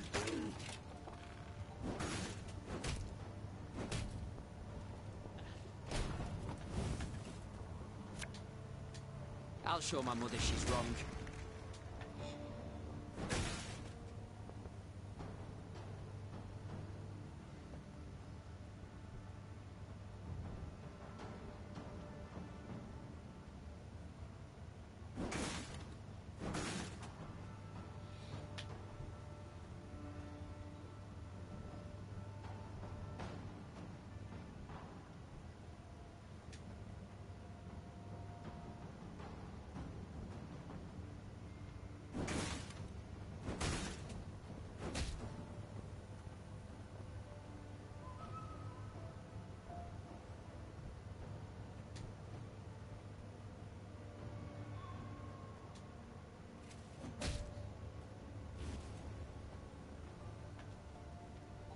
Oh yeah, per night.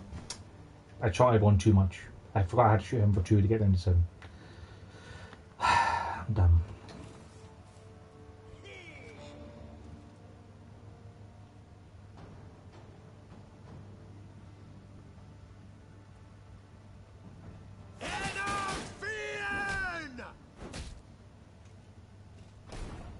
That's fine. We'll just pass and go into the last round.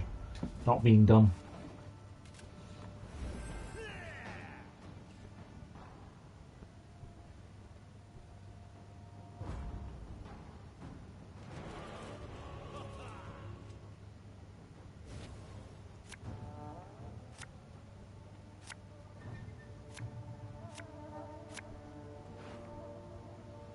I'll be fine.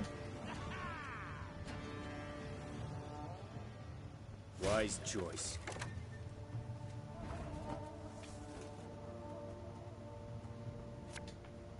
Necessity. Invention's mum.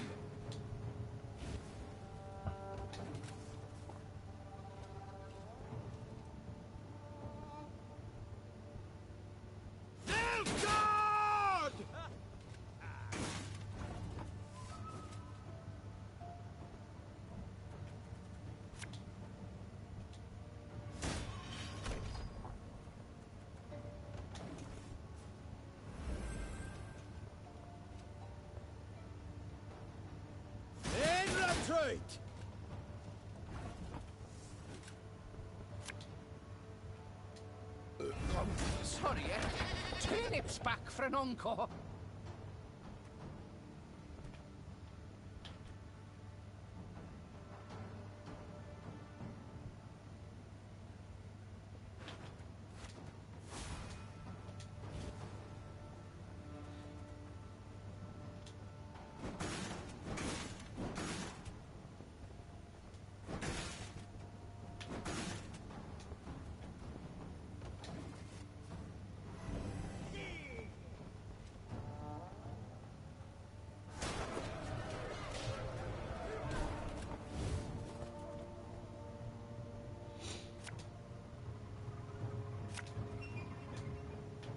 I think you'll really like this one.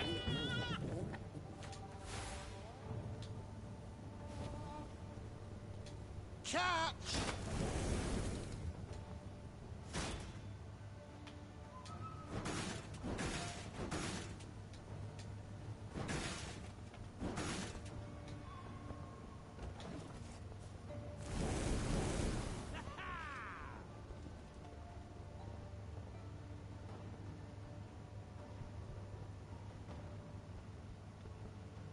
Obedience or the lash!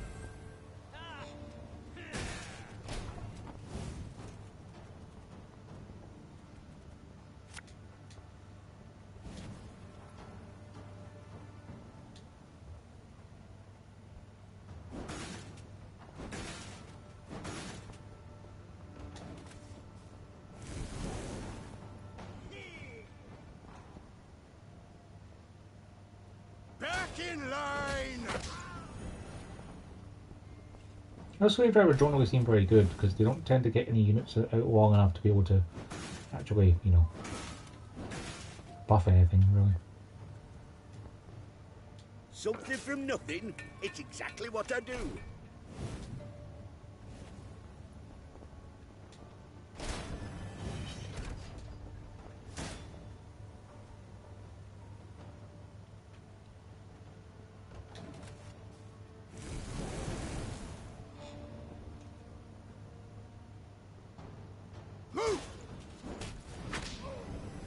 Like he's damaging for 4 and then buffing for what, 7?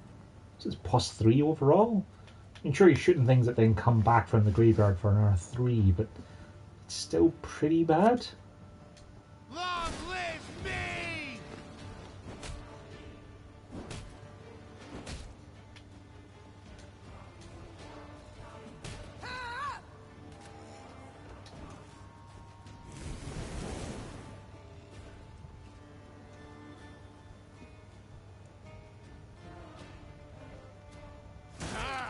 This one's got spirit.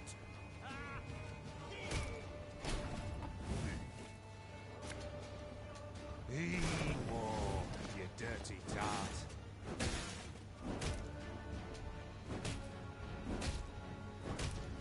No, I'll have Barnabas back, thanks.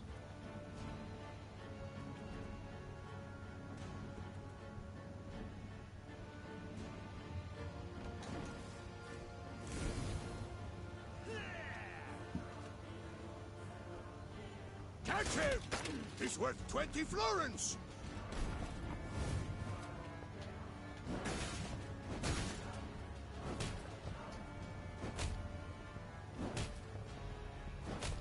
Ah, missed.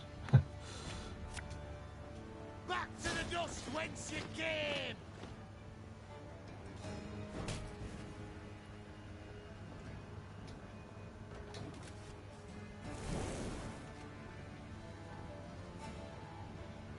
used to be, I hunted game. Men bring more coin. Every rib's a thief.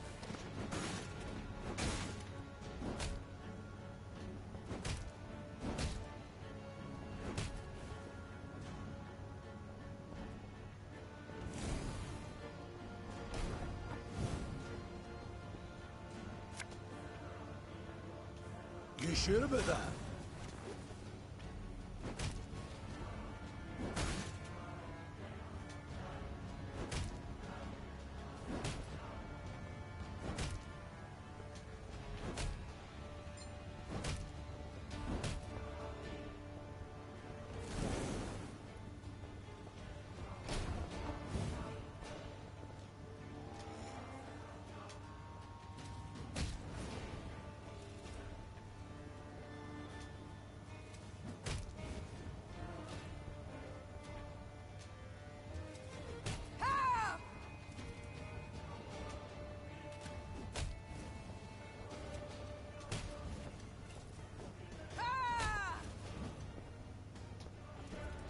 So I was up to 11 damage.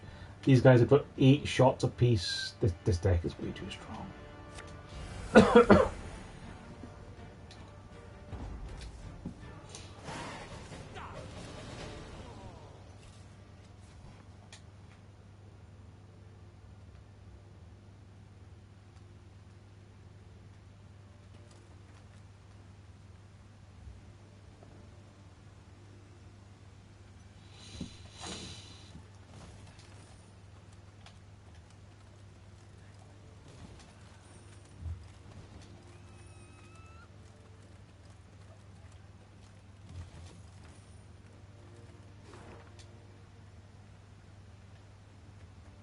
I'm really glad I'm getting all these, resources before the end game, just in case I would run out.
Should probably left that for the last fight.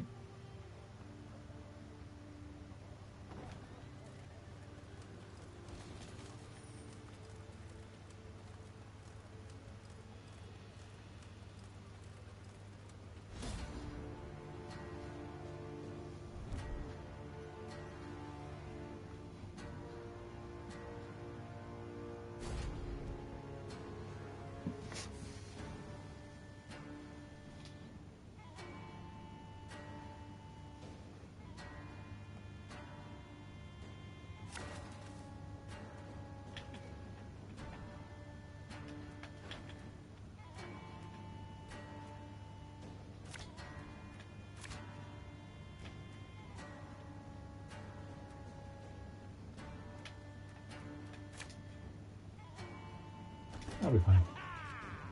152, 154. Yeah, I'll just take him. Thanks. Scrubbing duty again? Oh, gods. So maybe I'll take him too, but,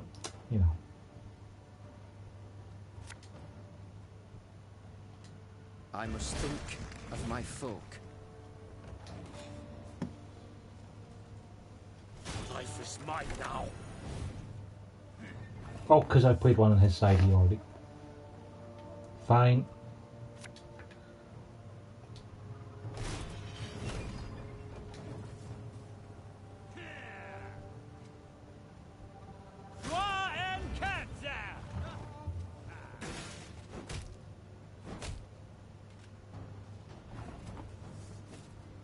I'm giving my guys immune is actually really problematic for me.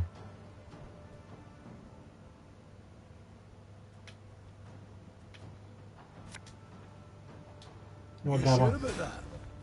Take care of that for me. They're going to lose immune in a second, Gabba, honest.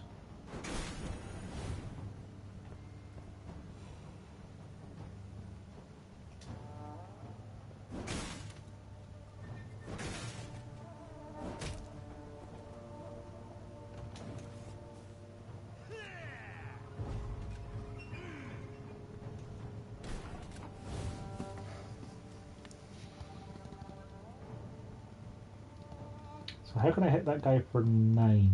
11. I need to hit him through his armor.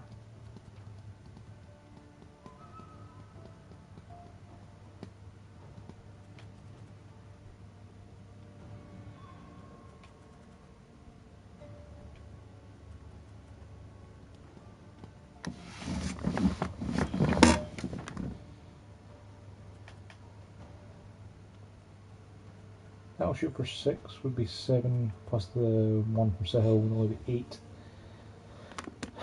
I don't think I can do enough damage to be able to deal with him.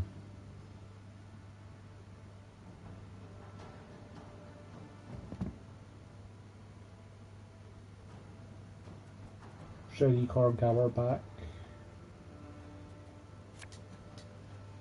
Yeah.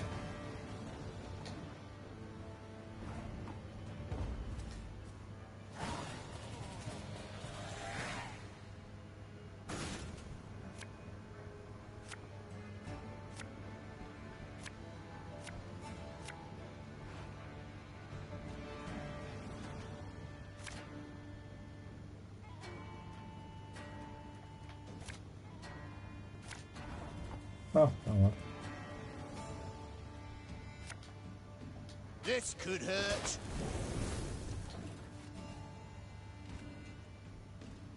Ugh, Scheiß! In tray! Watch your heads! Off to the front yet again.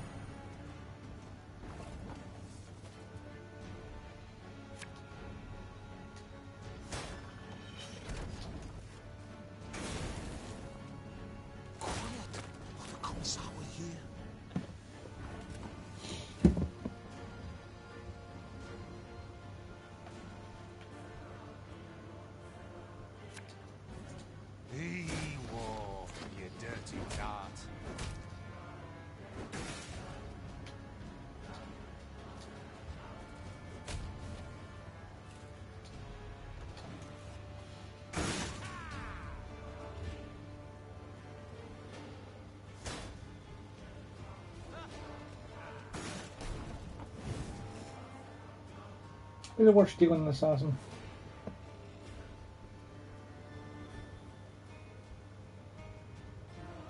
Yeah, I can probably make sure it does 5 damage a turn, but it's still not even as good as a single ballista, so I probably don't need to. Especially I've got 11 bear guys on my side, it won't actually hurt me. Yeah, that'll be fine.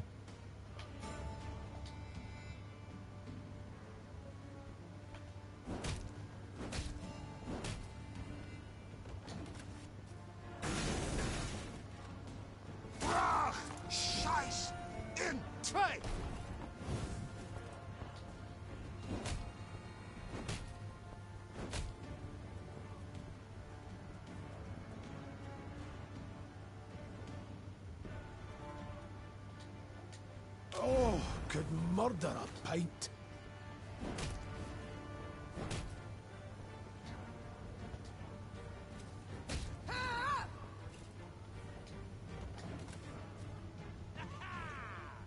Off to the front yet again.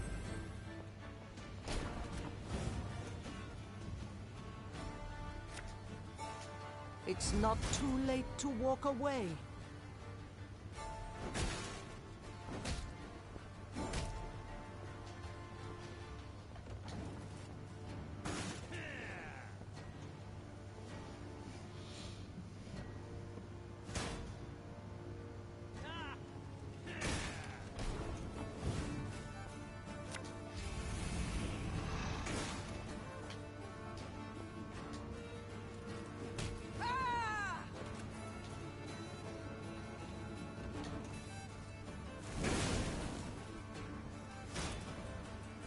Ooh, an ambush card.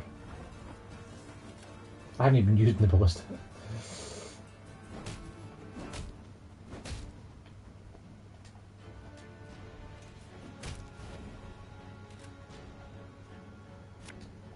A drum of glue, a bit of soldering, a rivet or two, and it's finished new.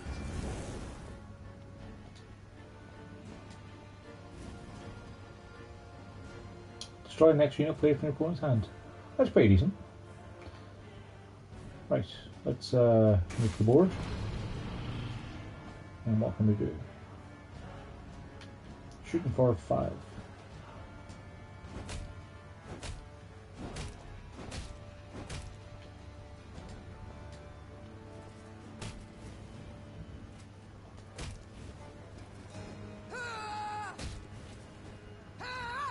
That'll do it. 20 resilience carrying over. How did that incantation go?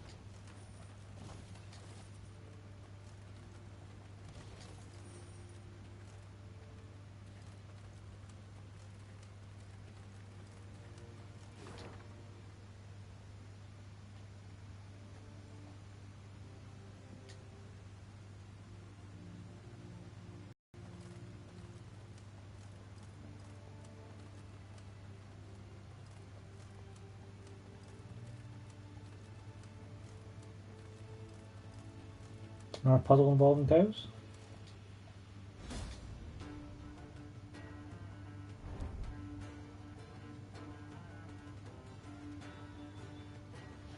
Destroy all enemy units. The ranged cows will devour anything. Swap any 2 units.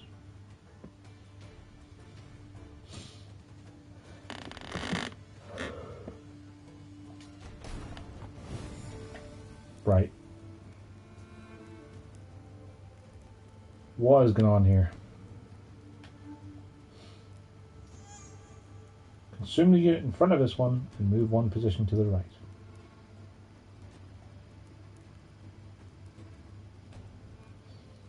Consume the unit in front of this one and move 1 position to the left.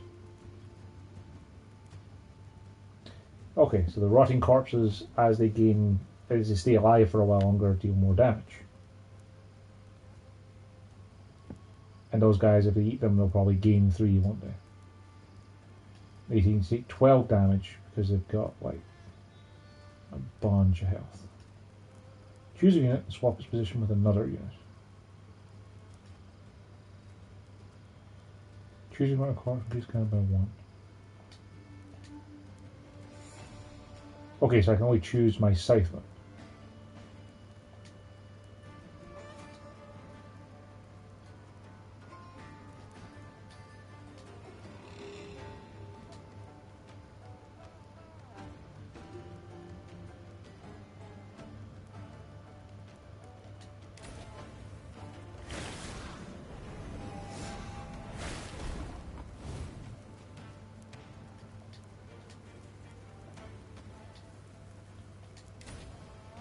I probably want to get my guys eaten as quick as I can, don't I?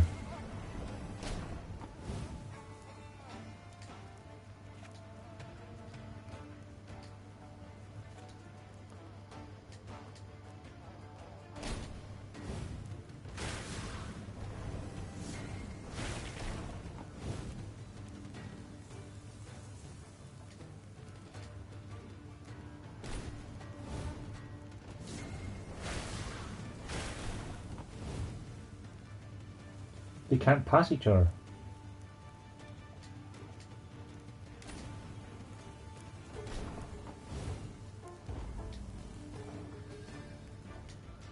Right, I thought they would pass past each other.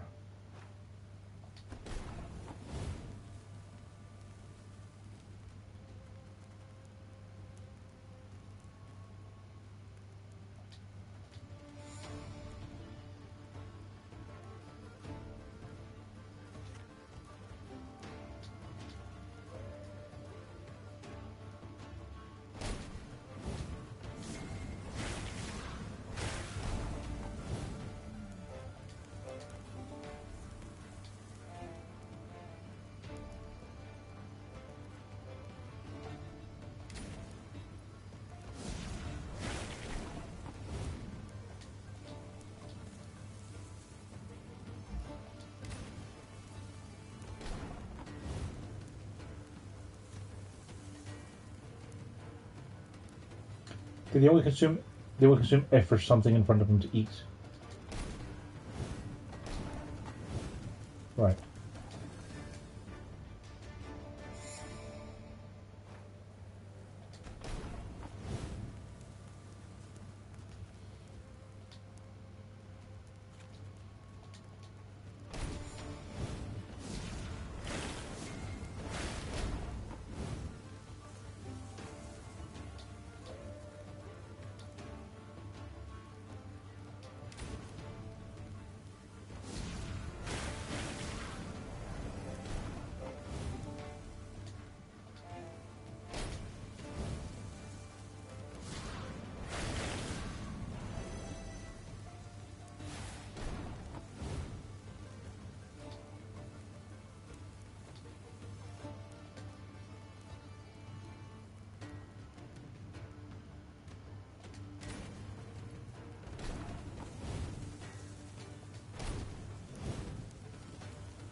Oh, because they didn't get our turn to do it.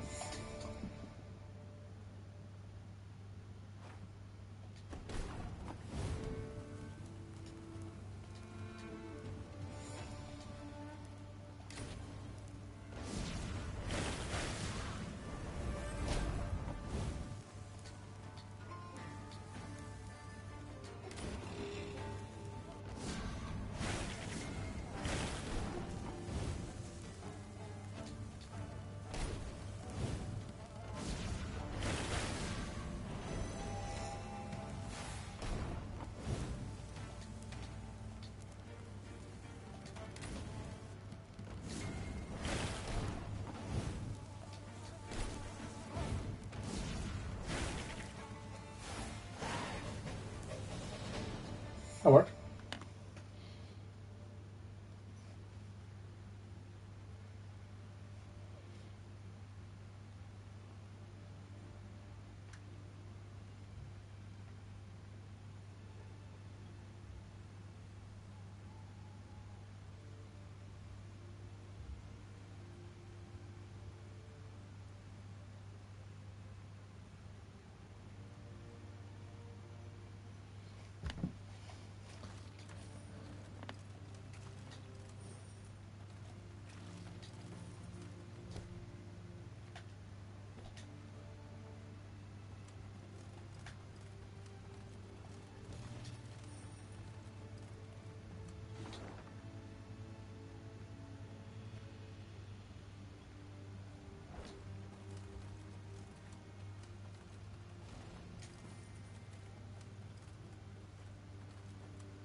Broadhead now loomed before Meve and her force. Once famous for its glowing forges and clanking manufactories, the city now stood silent. Why, you might ask? Because Mahakar. Decades past, it had opened its gates to human merchants and dwarven arms, exquisitely crafted and not nearly as dear as those made by man. The caravans had simply stopped coming to Broadhead. When its black-clad garrison spotted the Lyrians approaching, they'd hastily fled, left the city's gates open wide. Yet, they did not leave empty-handed. Their convoy comprising at least a dozen wagons loaded ostensibly to the hilt. With what might they have fled? With something damn heavy, replied Gascon, squinting his eyes. Look at this. 2 horses to pull each wagon, and the wheels cut deep into the road. What they've taken from my city, began the Queen. they've taken from me, and I will have it back. Follow me! Meve spurred her horse and galloped off in pursuit of the fleeing caravans. When the Blackclads realized they had no hope of escape, they planted pikes and feet, bracing for the assault.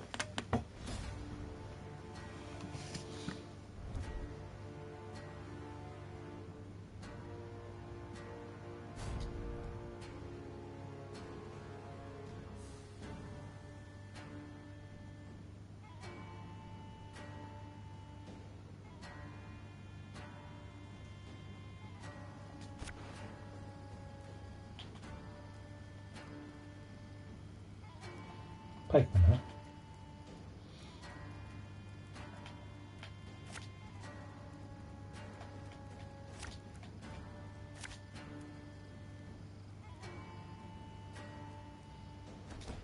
Stop!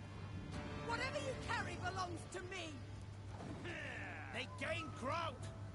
Dal Seifel! Order!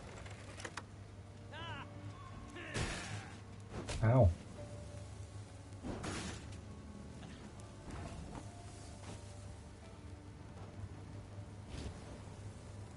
What's a helmet if not a Should have realised that would happen.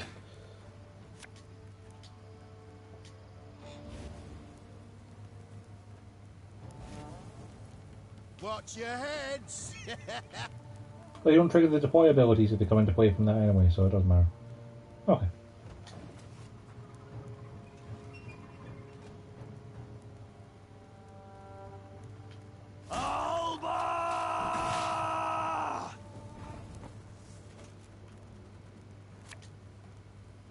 A drag of glue fits a soldier in a rivet or two and it's good as new.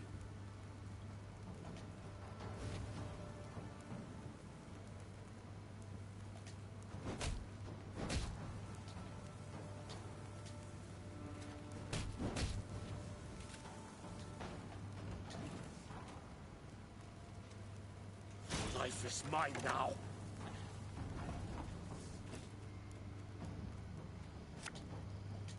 Blood washes away all shame!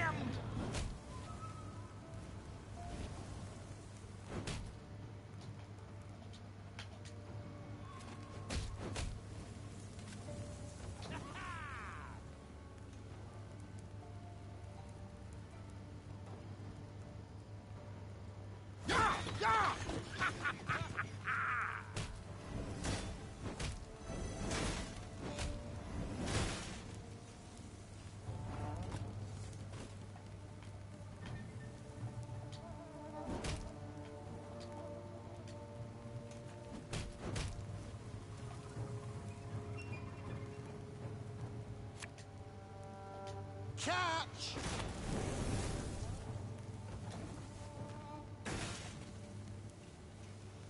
Wise choice.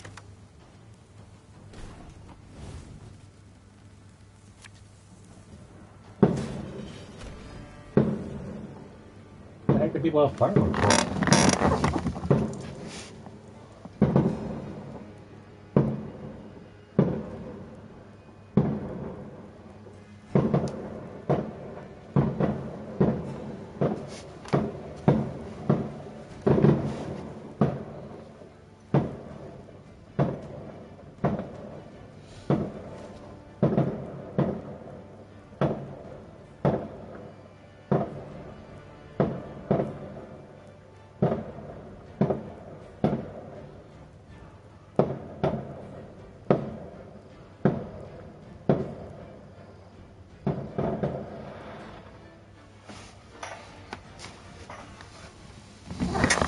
A lot of people are doing fireworks for outside my house, but hey, what was you north for?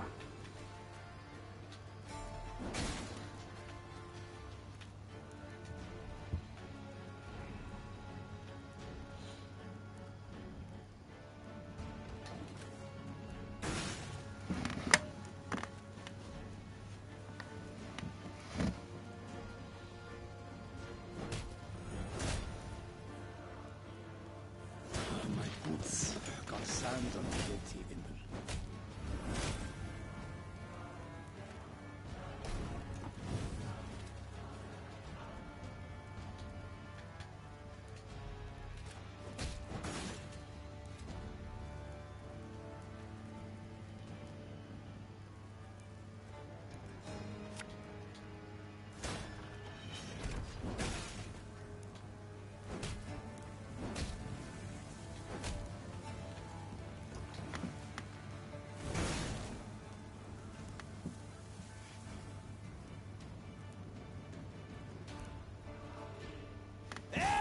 Gloire!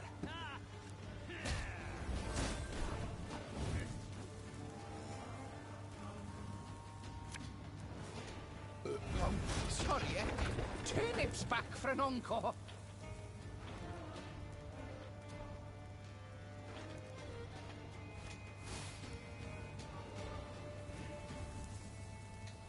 Brach! Scheiß! In! Zwei!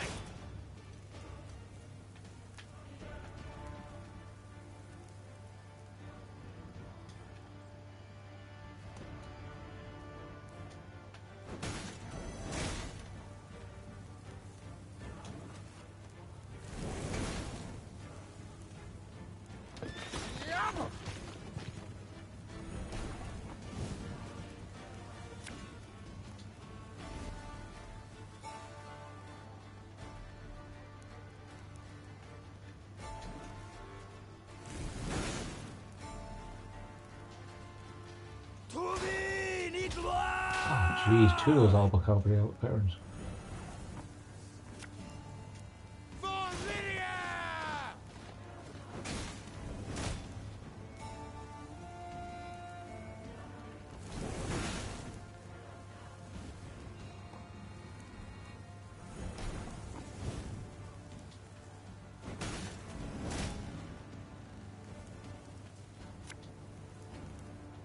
Long live me!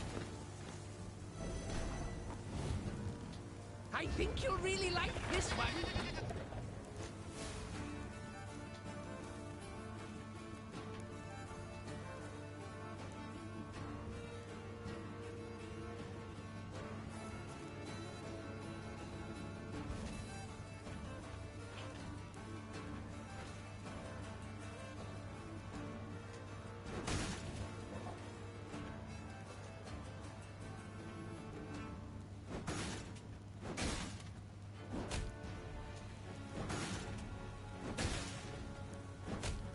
What am I doing? I don't need to do this.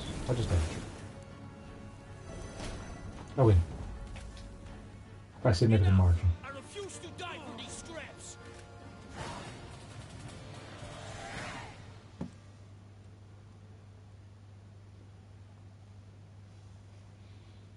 Me personally, and none too gently, shackled the Nilfgaardian commander, a young nobleman with a precisely trimmed moustache. Like many noble Imperials, he spoke fluent common. The wagons. What's in them, Captain? Scrap, Your Majesty. The Imperial promptly replied. Noting the Queen's confusion, he elaborated. To be melted down and recast into arrowheads and spear tips. Our engineers originally planned to use the foundries in Broadhead, yet these proved too primitive. We were ordered to remove the scrap, take it elsewhere. Any pride from the victory vanished in an instant. And Meve swelled with anger, but also with shame. The shame came from realizing that to the invader, her realm was naught more than a weak, underdeveloped backwater. Meve slammed the chest she'd opened shut. Blast it. Back to Broadhead. Let's ride. Crumbling walls, shattered windows, rotted wood. Broadhead was bleak, a dull shadow of its former self. As the Lyrians entered, the somber townsfolk glared at the arrivals and uttered not a word. That is, until they saw Willem and began to hiss and growl. Meve resolved to address the crowd. Folk of Broadhead, you're free at last. The Nilfgaardian occupation is done. Aye, and a new one starts now. Are you madman? Don't you recognize our banners? The Lyrian army stands before you. Oh, I recognise banners. Served neath them as a sergeant 15 long years. And then I came back to my own town. Know what I found? Hardship and squalor, your grace. All had gone to shite. On account of damn dwarves. Been flooding Rivia with their metal goods for years now. Us smiths don't so much as light their pipes in their foundries no more. You call yourselves the Lyrian army. Colours and banners confirm it. Well, what about your arms? Weren't forged in us fires, but in Mahakams. By us worst foes. Hell, I even see some at knobheads in your ranks. And right behind, Prince Willem, who bent a knee to blackclads not long past. So what freedom's it you're giving us, your grace? Freedom to beg in common, not in Nilfgaard's mongrel tongue, beg. What do you want about, man? There's no levy on goods from Mahakam. But without it, us workshops don't stand a chance. And ye, your grace, you wear their armour, bear their arms, and bring bearded bastards to our doorstep. Dwarves are allies. The dwarves are faithful allies. They help us because They've got something to gain. Simple as that. Enough. Silence. Consider yourself lucky you've a merciful queen. I'd have had your head off by now. Move along. Before Meave could leave the market square, Barnabas politely interjected. Frankly speaking, there's a bit of truth to what the man says. I'm perfectly aware of that. But what do you want? I don't mean to toot my own horn, but perhaps I might be of some help. Do tell how. I'm all ears. Everything your folk make here, the dwarves of Mahakam make twice as fast and twice as well. You must find a so-called niche, an innovation. And it just so happens innovations are your speciality. At the risk of being immodest, exactly. Besides, it might serve the cause of peace to show the folk here, non-humans, are not all bad, that they can help. Not just steal human jobs and piss in their milk. I'll consider it, Barnabas. I shall think and let you know. The time came to leave Broadhead, so Meave summoned her advisors, eager to hear their counsel. They put forth ideas, many of merit, but the Queen would decide the city's future.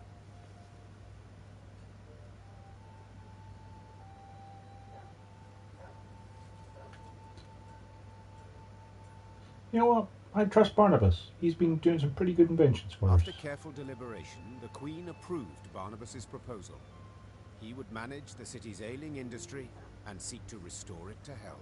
Barnabas, just please, do your best not to blow it all up. Don't you worry, Your Grace. The only boom in this town's future is that of the economic sort. They lost Barnabas from the death, but that's okay. Were skeptical of the Queen's decision, but Barnabas's schemes bore immediate fruit. Soon the foundries and manufactories were bustling with life. Before long, Meave herself received new goods produced there.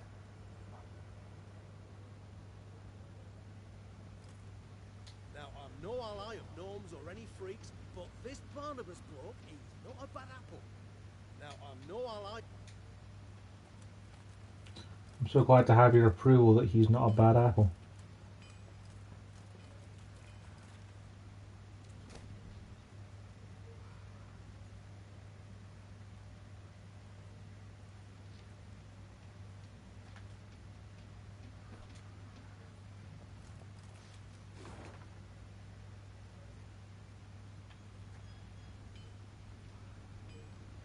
One puzzle, couple points of interest to go.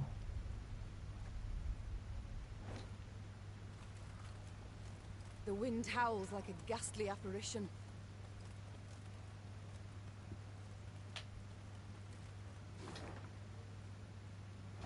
It's just some wood.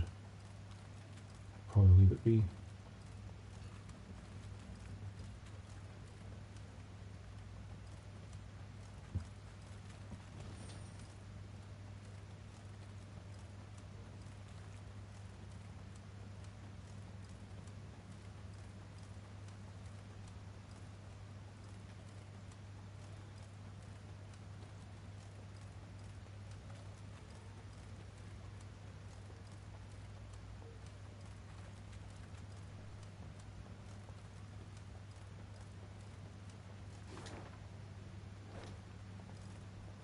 Right, I'm going to leave that shrine be. Because then when we're ready to go take the castle, we can get a morale boost beforehand.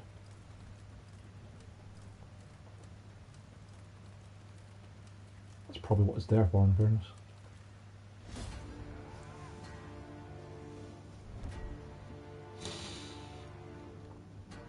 Eliminate slave drivers, do not let any unit die.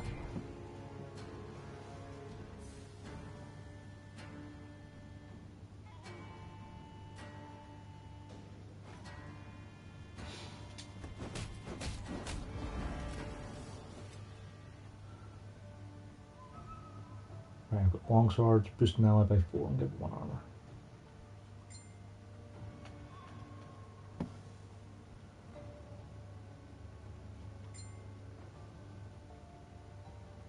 Okay, so they damage a slave in front of them by 1, and they only damage one of my units by 1. If he gets more powerful than that, then it kills him. Okay.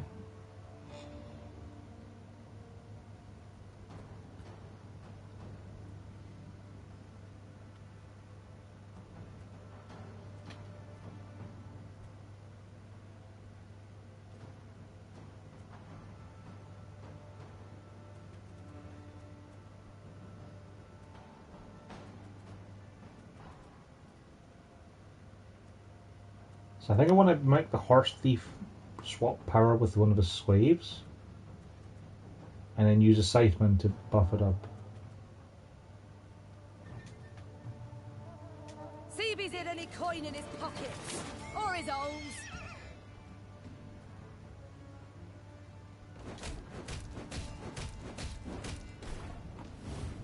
Those guys damage the lowest enemy by 1, so I do need to use my ability first.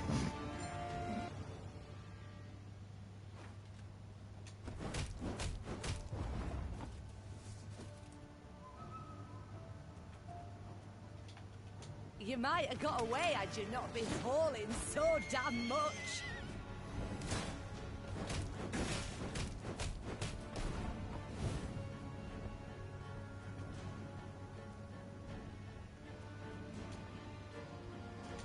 Greetings.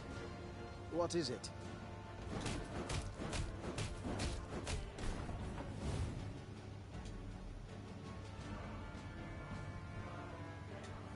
Should have listened to me, old lady.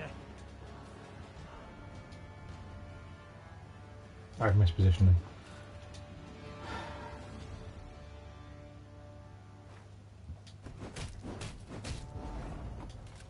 You might have got away had you not been hauling so damn much.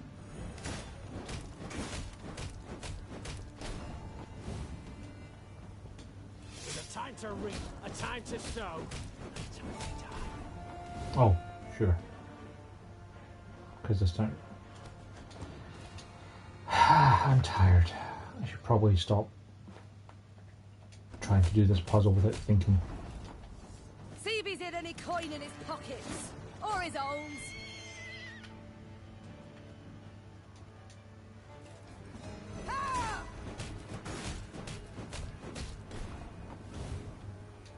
There's been a mistake. I'm no mage. My spirit's willing and how, but these damn boots are killing me.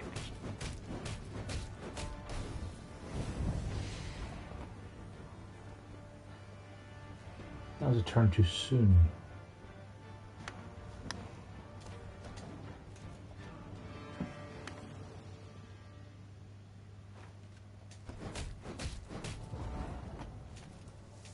There's been a mistake. I'm no mage.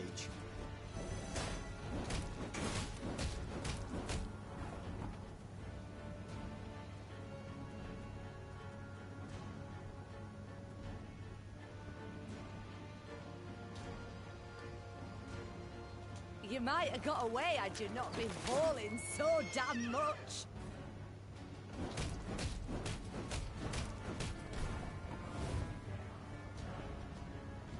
My spirit's willing and how, but these damn boots are killing me.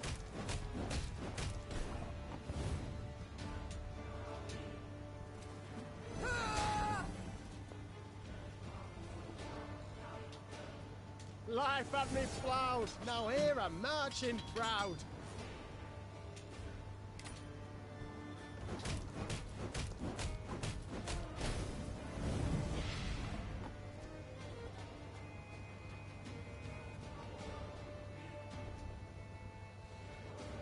Left, right, left. What now? Oh, I thought they would kill the slave drivers first, no? They didn't have more power, they had as much power.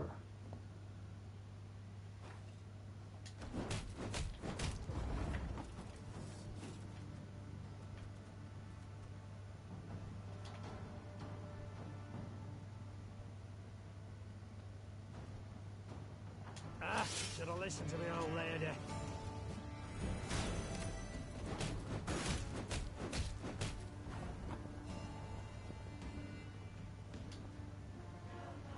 See if he's hid any coin in his pockets. Or his owns.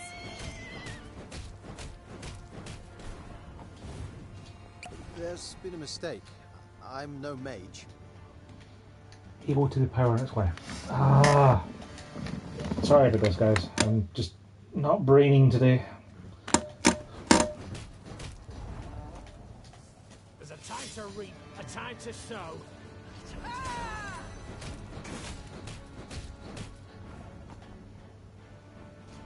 The mist's gonna pass me those lovely earrings? Or do I tear them off myself? There's been a mistake. I'm no mage.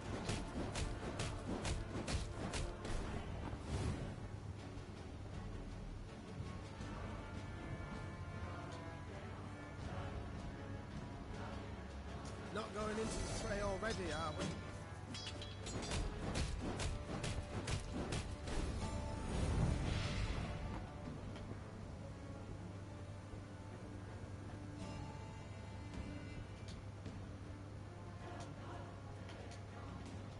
Greetings. What is it?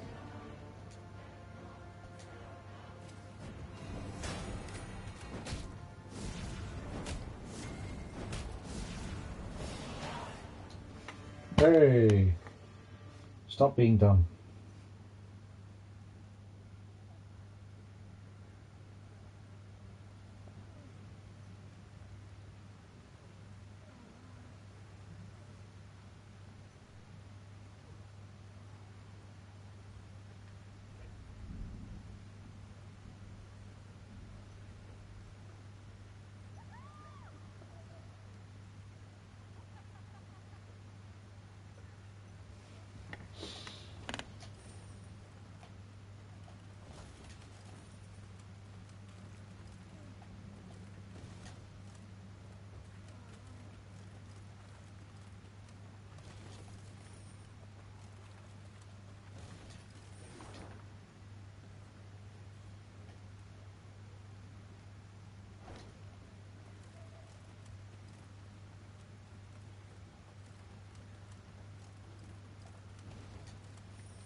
It looks like Latara from one of those maps, doesn't it?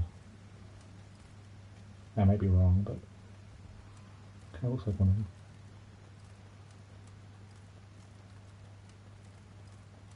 Yep, that was wrong. Okay.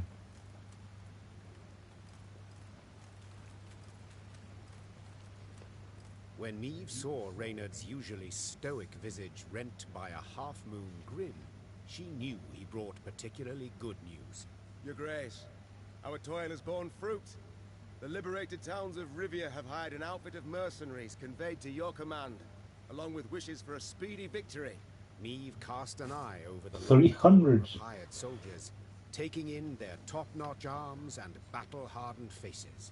Her gaze lingered longer on their banners, surprised to see some bearing the Caldwell crest, suggesting Dragomir had proven worthy of the trust she had extended him. With support like this to bolster our ranks, our way grows easier. Said the Queen with a smile. Send the townsmen a letter. Say their queen thanks them for their devotion to the realm, and when the time comes, she shall reward them fittingly. Nice.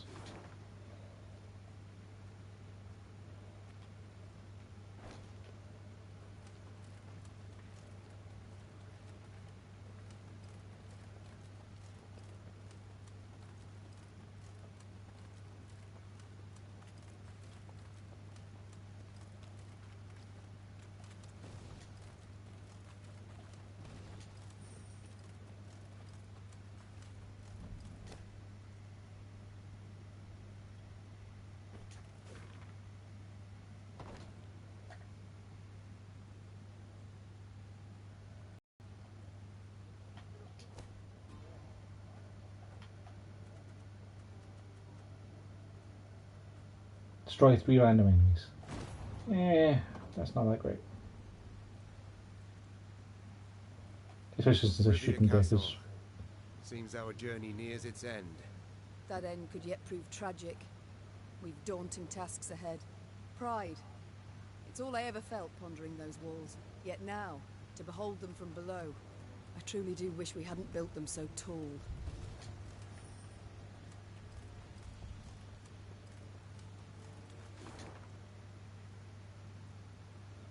Okay, so we're already max morale. It looks like we've done everything we can. All that remains is finding 2 chests.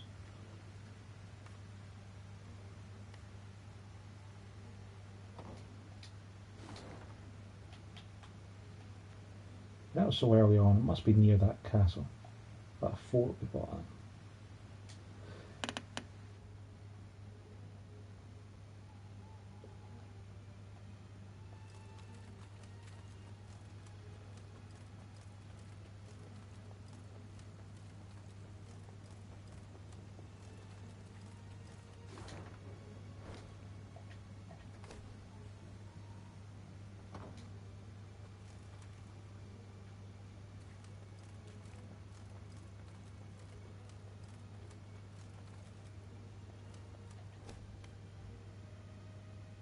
Definitely a town on the left. A huge rock on the right. It can't be here then, because there's no town. Anything near here?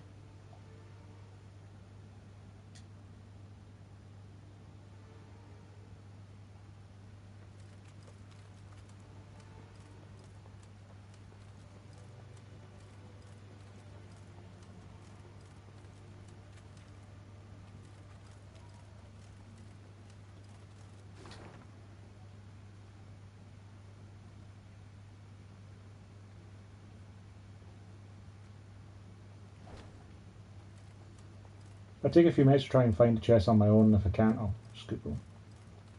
They were like the last 2 in the game, so I try not to take forever to find them.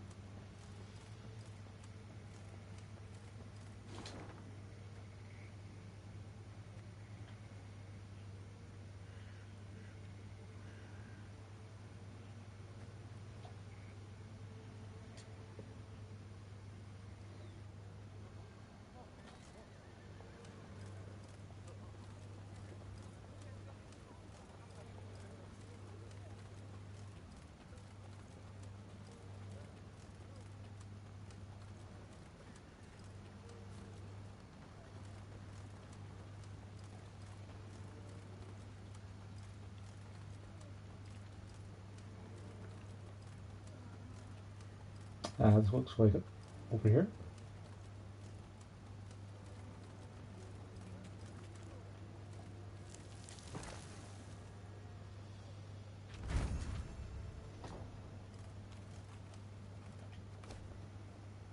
Map from Denunciation. A bridge over water, a wide road, and 3 trees.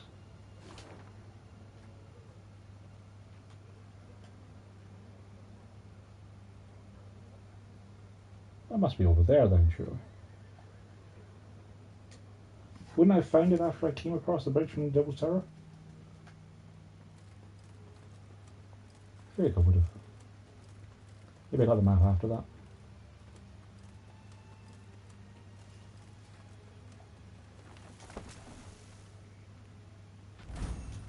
In principle.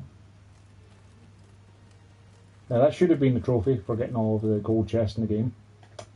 Because I did find them all on stream.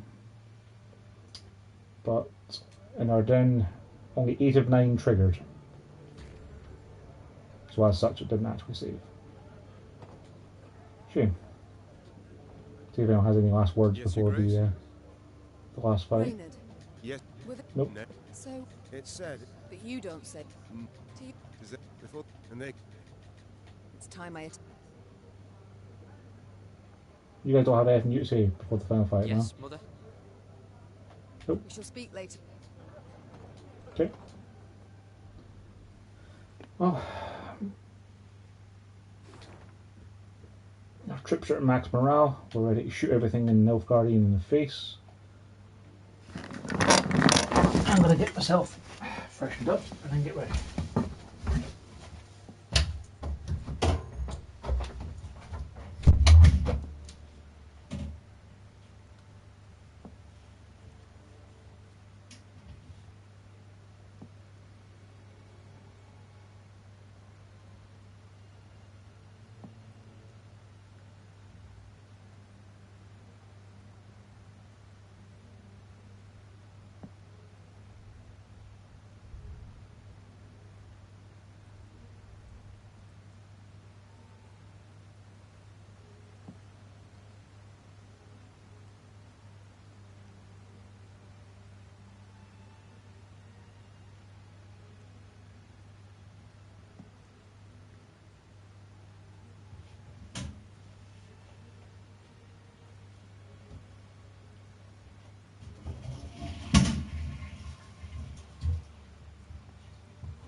Right.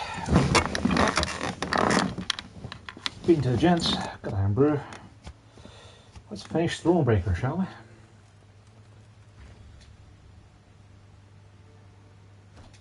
The castle of Rivia now loomed before the Lyrians. Water surrounded it on 3 sides, and dual defensive walls studded with podgy turrets completed its perimeter. It was famously difficult to take, and had changed hands only once. A few months before, when traitors opened its gates to the Nilfgaardians. Foreign banners waved upon the walls. The Golden Sun and General Ebdahi's crest on Rivia's walls. The walls of hope. There was somber silence among the troops, the glee and pride of many triumphs suddenly gone.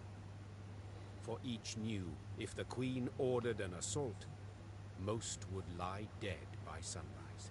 Your Majesty, began Reynard in a reassuring tone. We needn't strike quickly. We've time on our side. To prepare would be wise. 2 months, I wager. Perfectly enough. We stop supplies from getting through. They'll capitulate, I've little doubt. Or at worst, be too weak to defend the fortress. Reynard's reasoning was sound. There was no need for urgency. Meve had the upper hand for the first time in this war. These invaders have grown fond of Rivia Castle, said Meve. so let them stay and rot. Reynard, erect road barricades and guard posts between city and citadel. Gascon, seize all boats, barges, anything that floats. Stop anything from entering from the lake. Move! Soon, Rivia Castle stood isolated from the world outside its walls. All roads leading to it were blocked, impassable. Fishing boats, a cordon, embraced the fortress on Loch Escalon. The lanterns on their bows glowed like fireflies in summer. Then, an emissary from the castle brought a message for the Queen. General Ebdahi wished to meet, face to face, and half the way between the citadel and the Lyrian camp. Well, well, some general, smirked Gascon. We've barely snapped the trap shut, yet he's already shaking in his knickers. Be on your guard, Mother, said Willem. Ebdahi I know better than anyone here. The man always has a trick up his sleeve. We've a few of our own. Sleeves and tricks. But I thank you for the warning and concern. Meve proceeded to the meeting point without delay. A lone rider soon appeared on the horizon. He came adorned in rich black robes, their golden trim shimmering in stray sunbeams. She'd seen him before, in Edirn, through the megascope.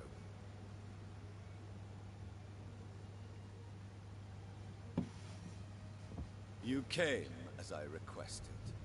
Good. Very good. I couldn't possibly refuse such a courteous invitation, especially as compared to your previous missive. The art of diplomacy, you've improved your grasp. Your realm fell quickly. I expended little strength in seizing it. This left me much time to study. But please, We must set aside this bitterness. I'd like to formally welcome you to Rivia, dear Queen. I see you've readily adopted the role of gracious host in my home. In point of fact, I've grown fond of the castle. Fortifications impressive, atypical of the north. Not so your brave soldiers, whom we shall pick off like ducks. I pity them. Dry your eyes, General. Rest easy. I've no plans for a quick assault. I shall first wait to hear the rumbling in your bellies. Remarkable. You truly believe you can win this war? I've not been in the north long, but have discovered something all the same. You don't grasp complex ideas. You know Nilfgaard is large, but your minds don't fathom its enormity. You see, for every army you defeat, another will come to take its place. One larger and better equipped than the one before. Even now, as we so pleasantly chat, Army Group East is en route to lift your siege, due to arrive tomorrow. And do you know what will happen when they do? They will crush you against your own castle's walls, like the maddening flea you are. A charming analogy, but get to the point. Why'd you ask for this meeting? For this very reason. I wish to see you with my own eyes. They did not see enough in Edda? Are you such an admirer of feminine beauty? You flatter yourself. No, in you, I see an animal. Game. Prey. And as the hunt's due to start soon, I needed a more detailed image of the beast I'll be looking for. You? On a hunt? Those delicate hands have never held spear or bow. Nought sharper than a letter opener, I wager. Tomorrow you will not be on a hunt. Tomorrow you will be at war. You best pray to all your gods you don't find me. Without awaiting a response from General Ebdahi, Neve pivoted and turned toward camp. Her pace was quick, despite a heavy heart.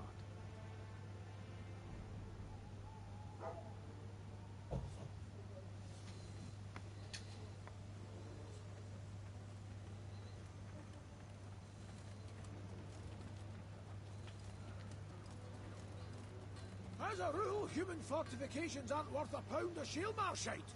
But this fort sure turned out alright for you. Blowing hell! Got no chance against these walls. Tricks to stay positive, isn't it, Your Majesty? As a rule, human fort...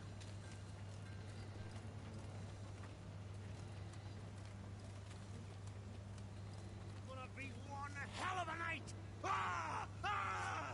Ah! Sure is. Dare sign the retreat, got it? My axe craves blood! Nilfgaardian blood! Don't you dare! Always darkest before the dawn. Let us hope this proves the war to end all wars. Let us hope. Yeah, people have thought that before. I'm guessing that if I hadn't lost Ache or Rivia, that they might still be around here.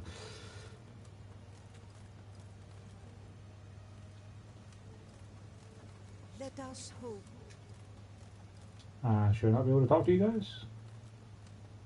I probably should be able to talk to you guys.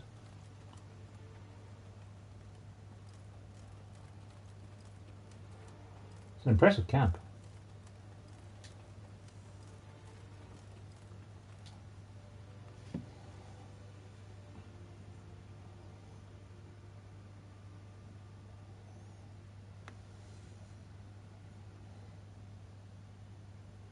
Neve's closest advisors already awaited her in the command tent.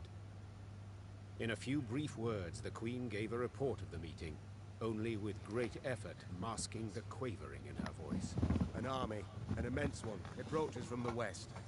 If we meet in open battle, we stand not a chance. Damn it! Why did no one warn me? Our scouts were discovered, captured. It must be that. Yes, it didn't seem right. Our way so clear, so untroubled. We must flee? Not at all heroic, I admit. Sure as hell better than being trampled into the dirt. Easily said, but for a problem. Our force is chiefly infantry. The army that draws near includes cavalry, several regiments. We cannot hope to escape them. We cannot hope to hide. What do you advise?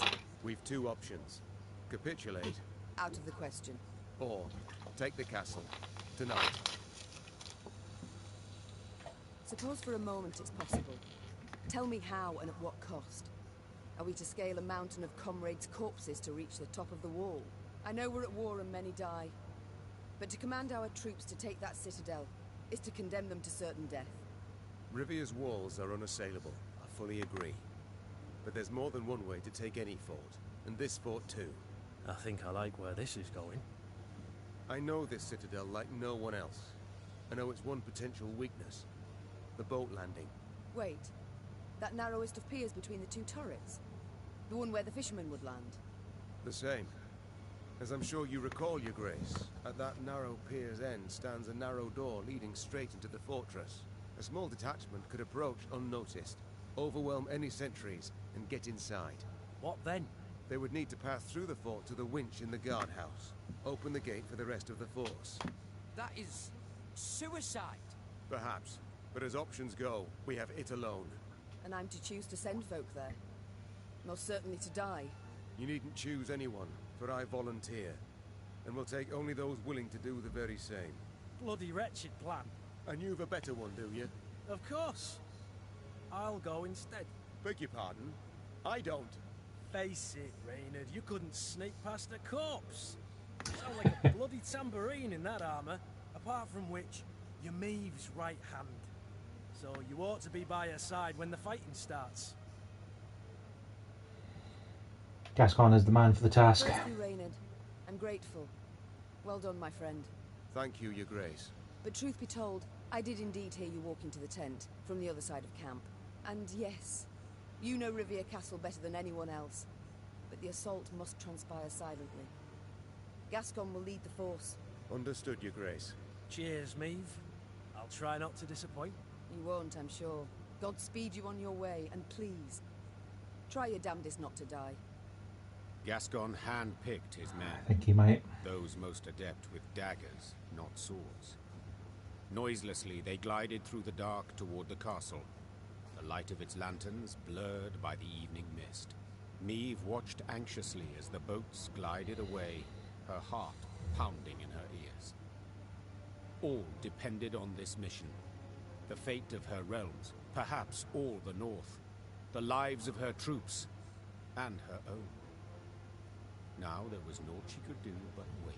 Good luck, she whispered, gazing at the fortress walls, cloaked by the dark that seemed to surround all now.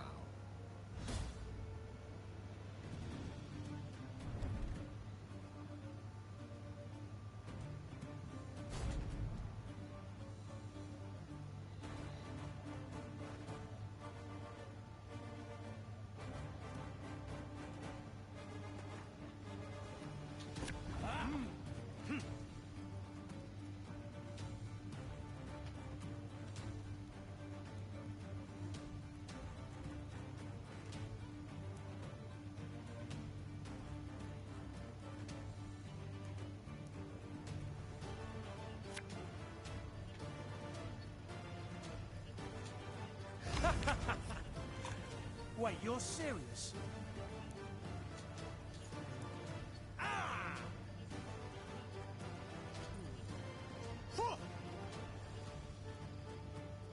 Oh, they loop around.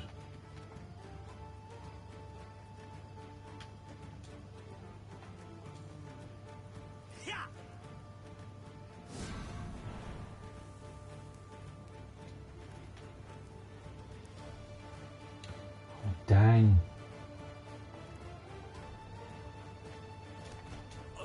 No.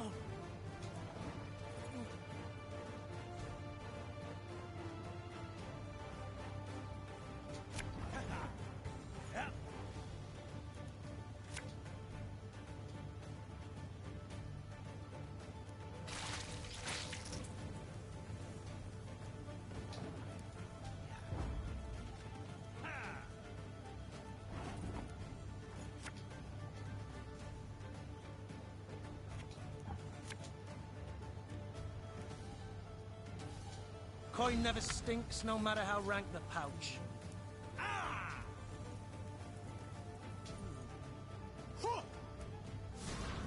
Ah, sure, it's too fast.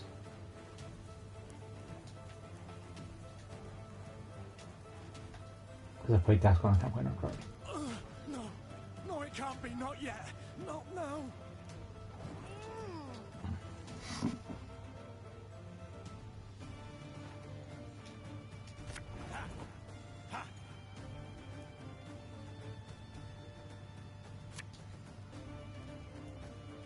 Coin never stinks, no matter how rank the pouch.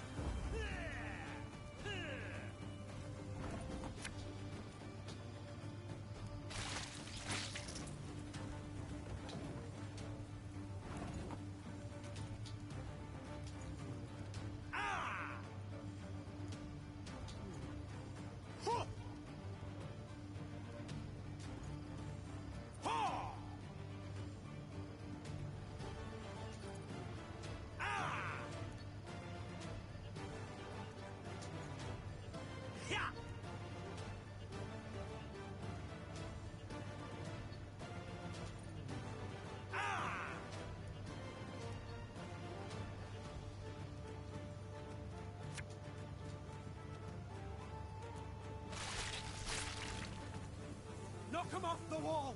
Let's teach them to fly! Yeah! You see to the winch! We'll hold them off! I probably can't loop around myself, can I?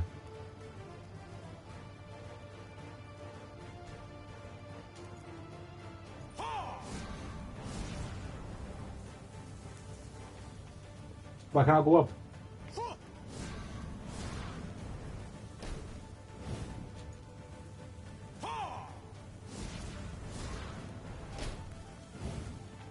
Wait, what? What? I couldn't move to the right. Why can't I move to the right?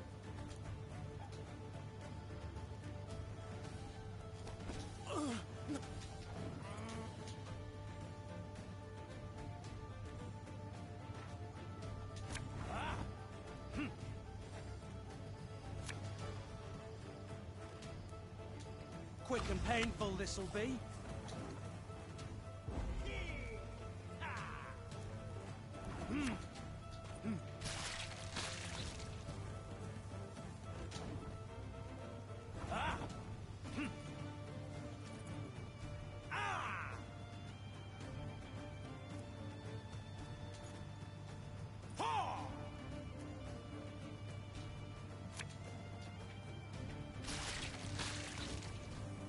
Knock them off the wall!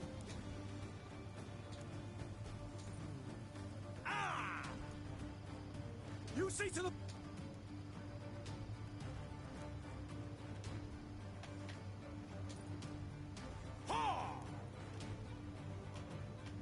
He can't loop around. Sugar.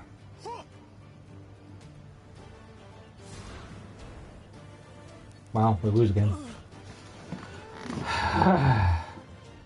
This is not what I had in mind for the ending of this game.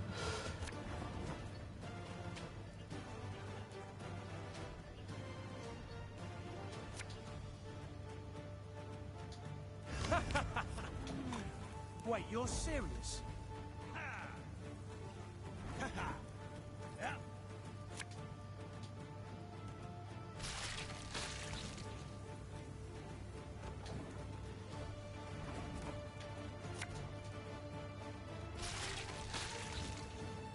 Knock them off the... Of course, you gotta see this Rivia, haven't we?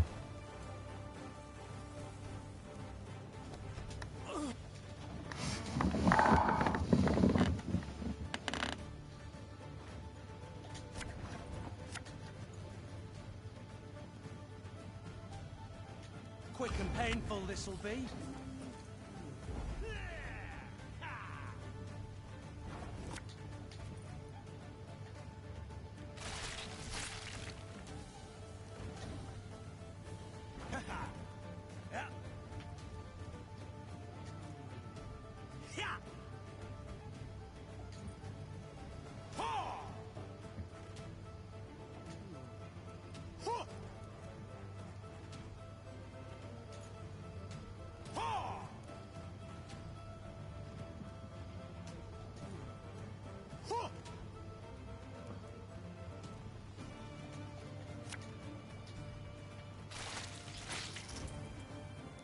them off, though. Yeah. You see to the winch. We'll hold them off.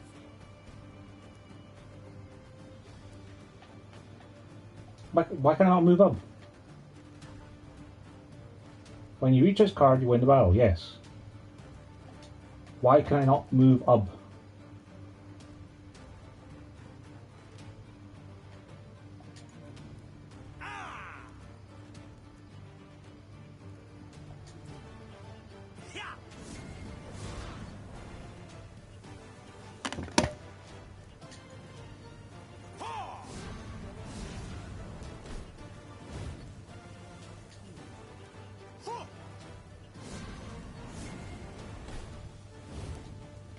See, they swap positions with me then.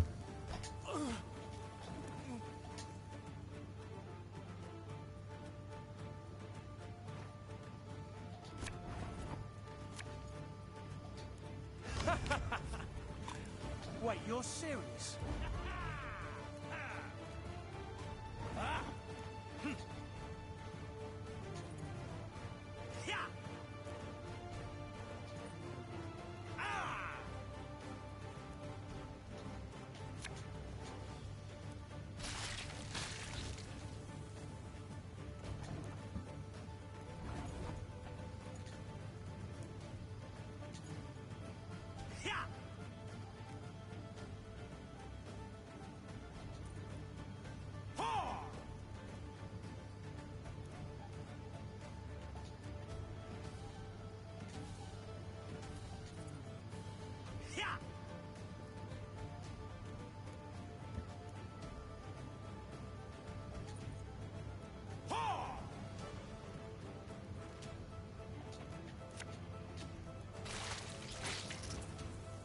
Knock 'em off!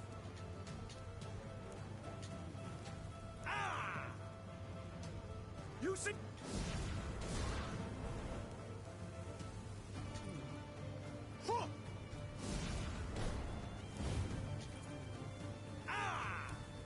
This must be it. Grab the witch. Open the So gates. don't reach the actual thing, reach adjacent to it. Game. That. Right. The Lyrians prepared for battle, their silence absolute, in darkness, illuminated only by the pale light of the moon. Meave was restless. She paced nervously in I would have been a lot better if not for the fact that it was awaiting the worded signal badly. they'd agreed upon. Blast is taking long. Much too long. Finally, a torch's faint glow appeared atop the towering walls. It disappeared, then glowed again, and one more time around. Meave leapt in the air, and as she did so, barely stifled a cry of utter joy. They made it. It worked. Willem, it's time. Sound the horns. Attack! Moments later, Lyrians in the hundreds burst from the trees. The Nilfgaardian defenders loaded their catapults and ballistae. They did so slowly, convinced the castle walls remained impenetrable. Then they heard chains, grinding and clinking, and the sound sent shivers down their spines. Bewildered, they watched the main gate rise as the attacking force rushed forth. General Epdahi dispatched an elite unit to take back the winch at once. Yet he saw this was in vain and all was lost when Meave rode into the castle courtyard. Meave had begun the day known as a great warrior. Yet by night's end, legend was the cloak she wore. Her shield stopped powerful blow after blow as her blade found gaps in her foe's black armor. At first, Nilfgaardians scoured the fray in search of the Queen, hoping to prove great heroes. Soon, she was their chief scourge. They began to flee before her blade that sung their death. That's right! That's right! What was this extraordinary vigor that surged through Meave? Naturally, she wished to liberate her castle and realm, drive off the invaders, defeat the arrogant General Epdahi. But in that moment, above all else, she longed to fight her way through to the guardhouse and bring Gascon's party relief. Follow me! Move! As she stepped through the door into the tower, the silence told Neve she'd arrived. Sorry, too Gascon. late. Gascon's men lay slaughtered in pools of their own blood. The man himself slumped over the winch's crack. 3 arrows in his chest rose and fell with his each ragged breath. Neve tore off her cloak and pressed it against him, desperate to stem the bleeding. Help's on the way. Don't you even think of dying. You know... wheezed Gascon, a slight smirk on his lips. I always enjoyed doing things just to spite you. Medics on the stairs in the guardhouse, steps away, heard a long, blood-curdling wail. They entered the room to find the Queen kneeling, pounding the wall with her fists, her eyes flooded with tears. Gascon lay motionless beside her, covered by her cloak. The Queen rose, her fists clenched, her shoulders rigid, her knuckles white. Her face betrayed no sorrow, no despair, just rage, hot as a forge, immeasurable. Now's not the time to mourn. Seethed Meve, struggling to stay calm. Now's the time for war, for slaughter, revenge. With victory today, we'll recover our home, return to our kin and set our blades aside at last. Yet until victory is ours, they must drink. Drink greedily of Nilfgaardian blood! The Lyrians were at the brink, near their breaking point. They'd followed me for thousands of miles, over snow-clad peaks, through forbidding swamps. They'd fought, survived countless battles at her side. And though their gazes were now weary, she knew they'd follow her into fire. Your Grace, the Blackclads, they've holed themselves up in the upper keep. We went to breach the wall, alas to no avail. Meve nodded, twirled her sword, then leapt upon a mount. Her eyes spoke pure determination. So we'll bloody well try again.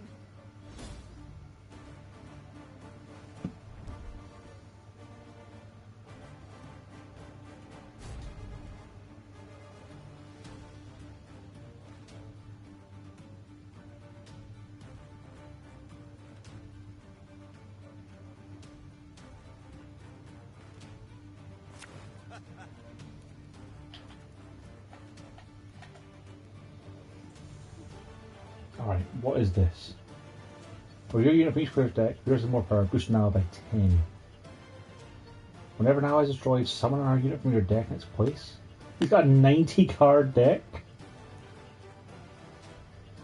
Right.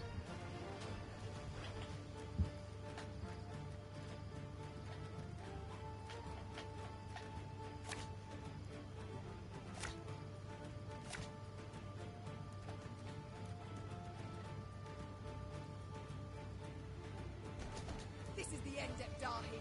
Do you hear me? I shall stick your head on a pike!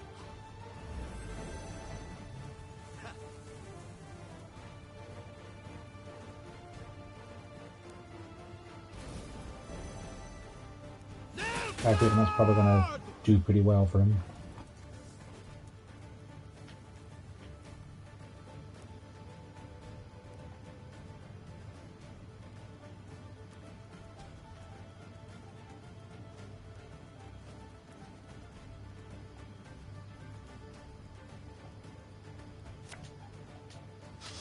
I smell a leak.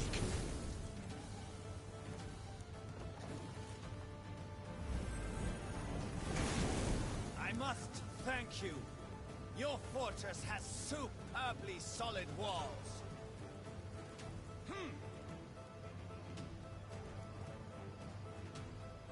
That boost of my morale is going to be pretty handy. In retreat! You know what? I think I'd kind of like to have one of those.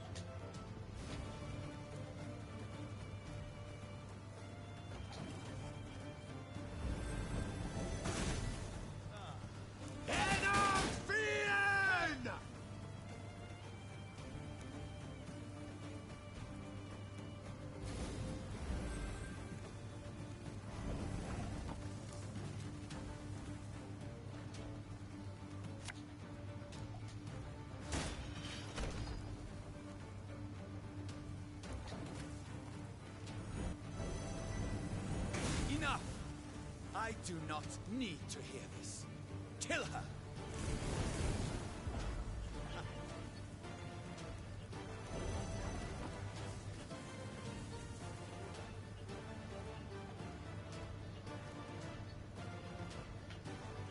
Okay, we're still shooting for one with Sahel at the moment.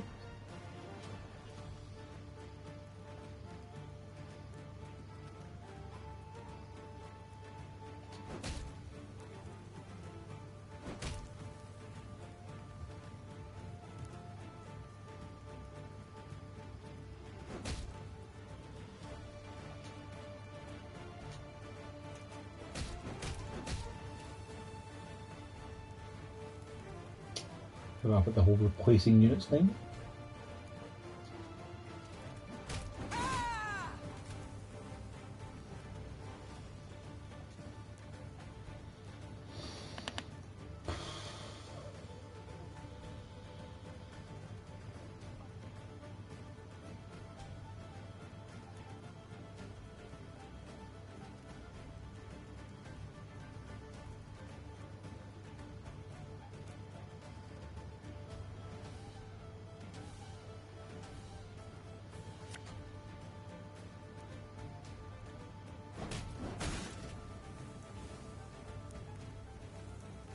It didn't do as much damage as I would have liked.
Have her done in a jiffy.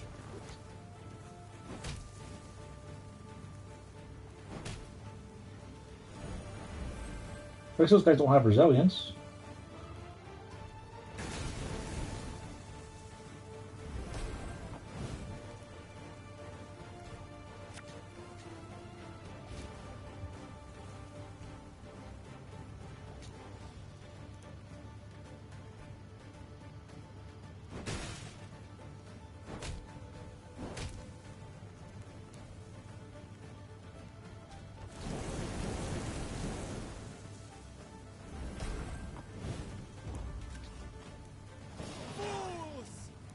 Surrounded by fools. So we can drive past this turn.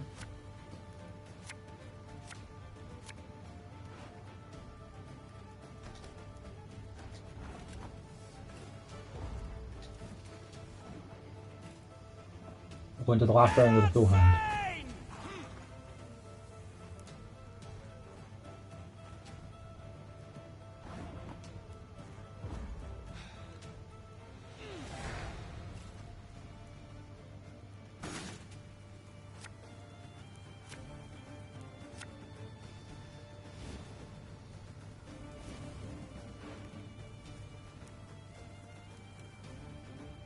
He hasn't really shot my stuff, so I don't think his bow's going to be of any use. Patricide is definitely going to be of use. We've got the ability to shoot down 2 sets of fire, we've got lots of shooters. I don't always know if I can get a better hand than that.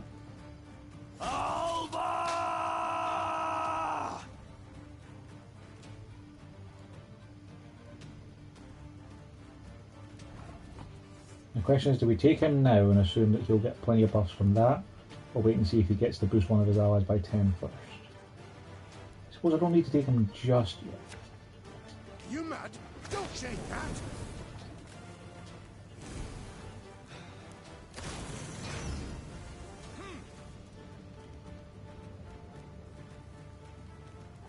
Nine the bloody brave hearts.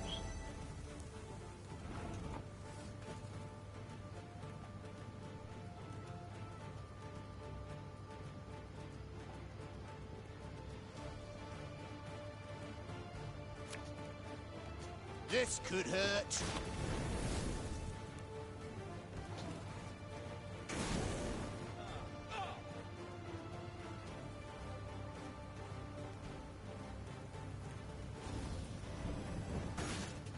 Okay, now still.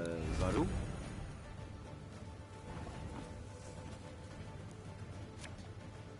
Something from nothing. It's exactly what I do.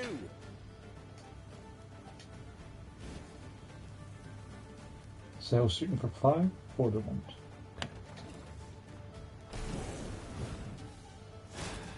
Diable that ass.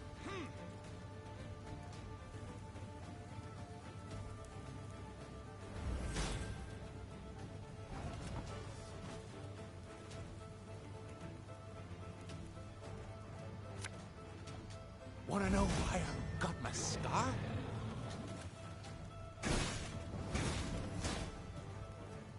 I warned you.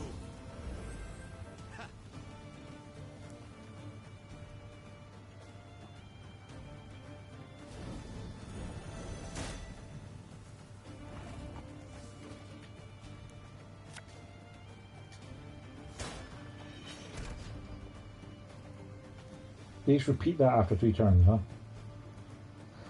Well, they're only going to be getting past 5. I suppose we'll just start shooting that scorpion.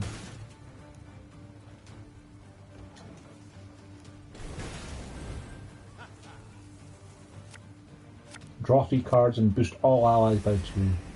Jeez.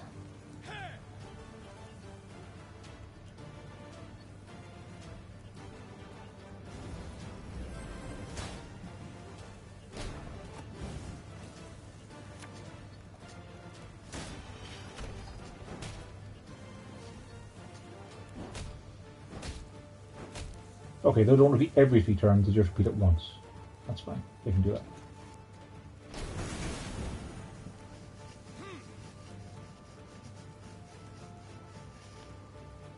$79. Archers, let it be night. Obscure the sun with arrows. Ow.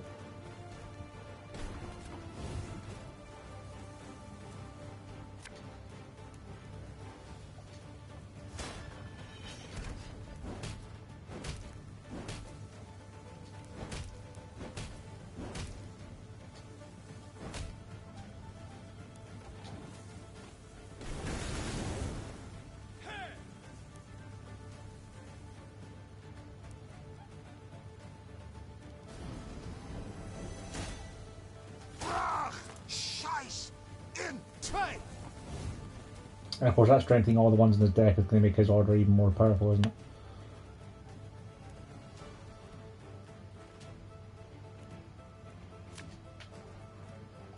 Back to the dust whence you came!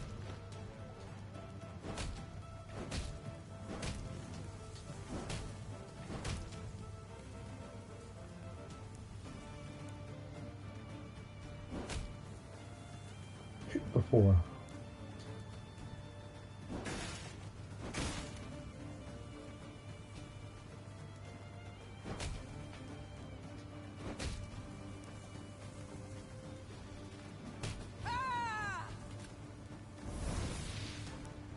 That's the one that destroys a unit when you play it, isn't it?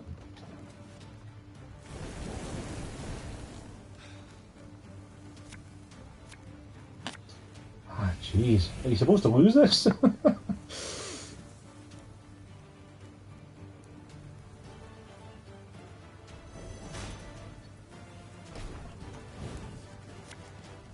Everything's a thief. There's not much I can do about that.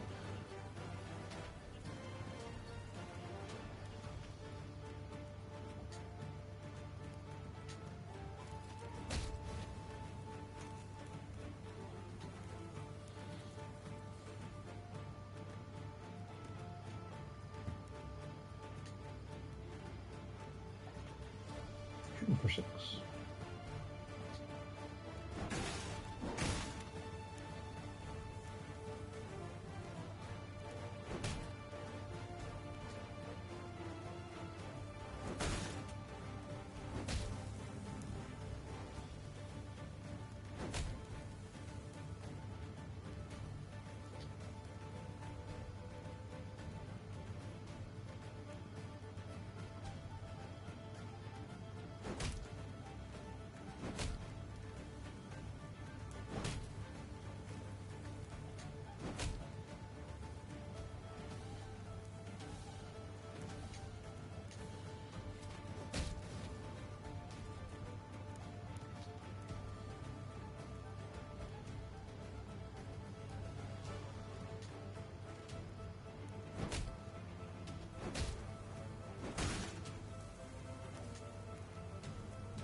He's got like 7 cards in hand.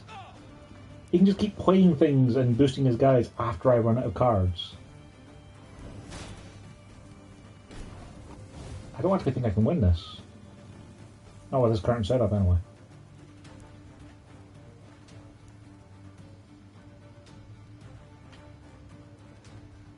So I'll shoot for 8.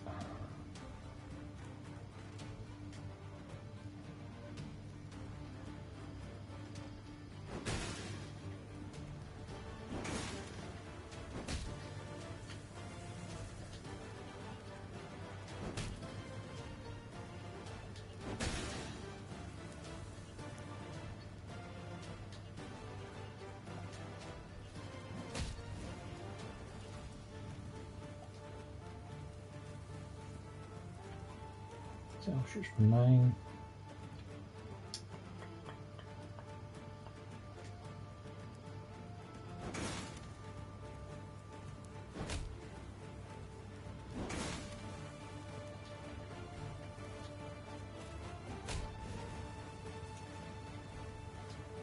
This limit 10 times per turn thing is kind of ridiculous.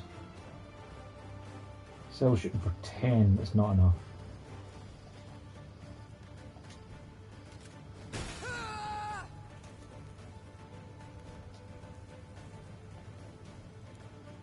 Of course he went to 18.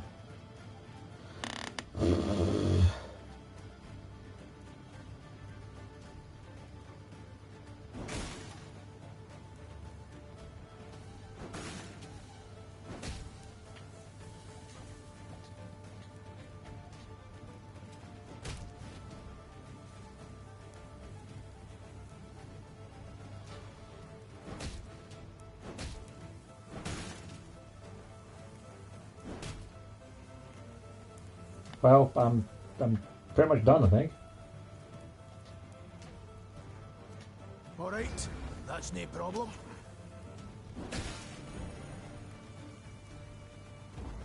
He's got 7 cards in hand and he can boost his guys by about 10 every turn, and I don't think I can win that.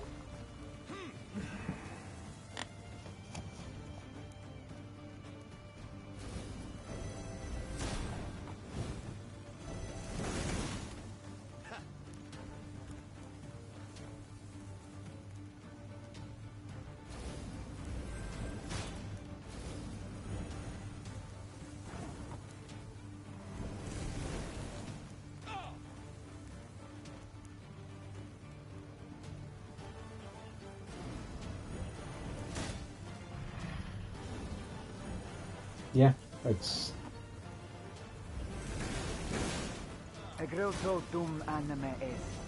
You've already won, buddy. You can just stop now.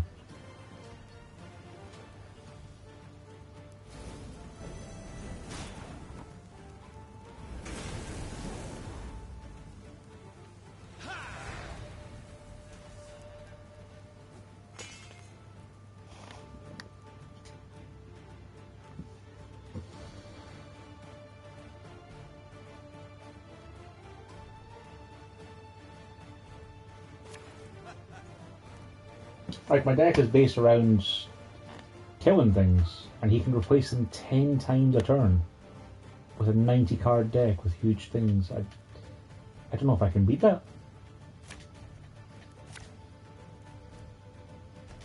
This is the end, Ebdahi. Do you hear me? I shall stick your head on a pike.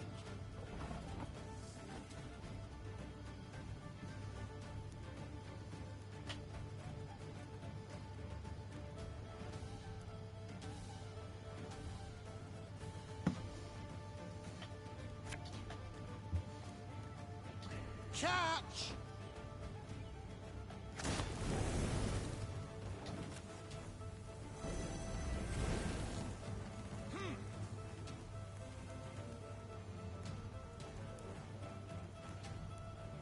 In retreat!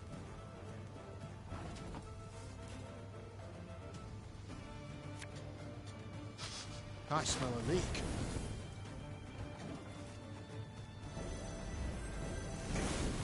I must thank you. Your fortress has... Enough, Fiend!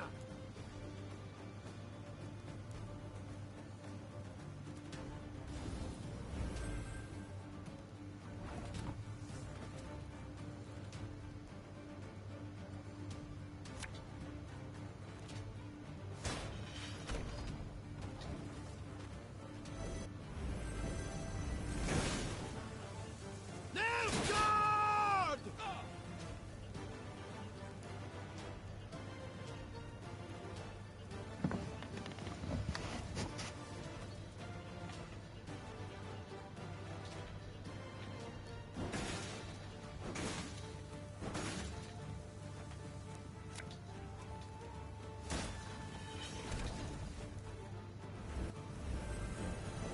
Enough!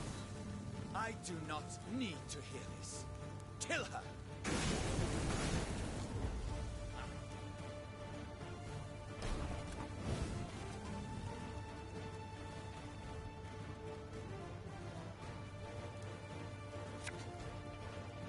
Long live me!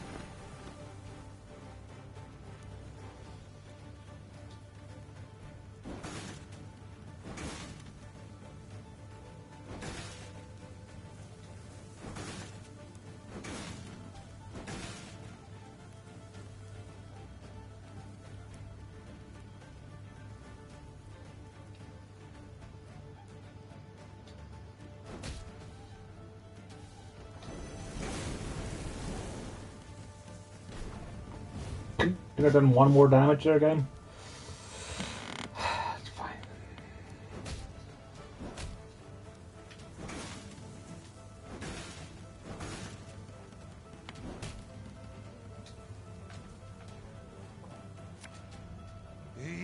Oh, you dirty dog.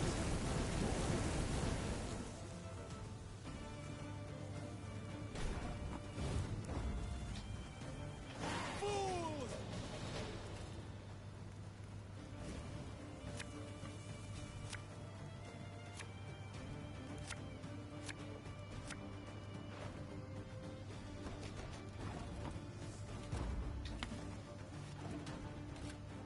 Draw and capture!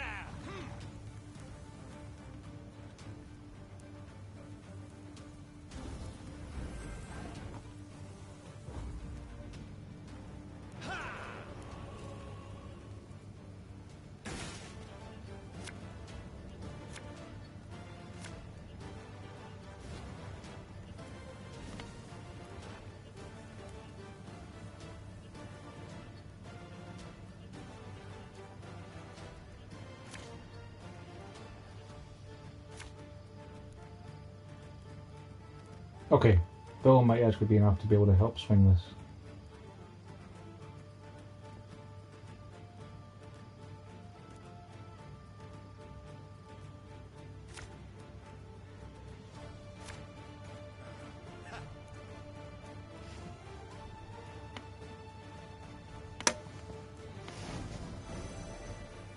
Trouvé, ni gloire!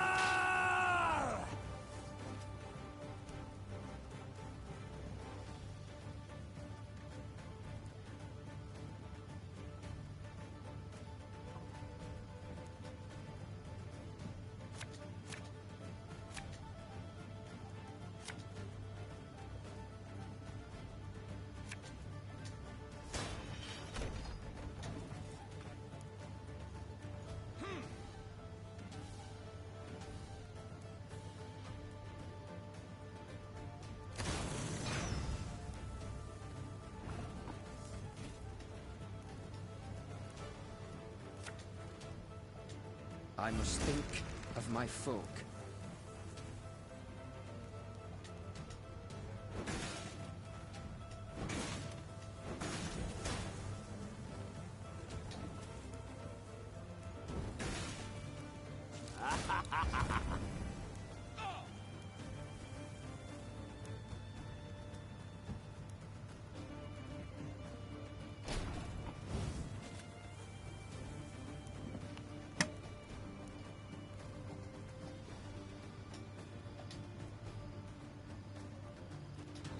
Right, let's sit and think a moment. If we can steal that catapult, it's starting to help.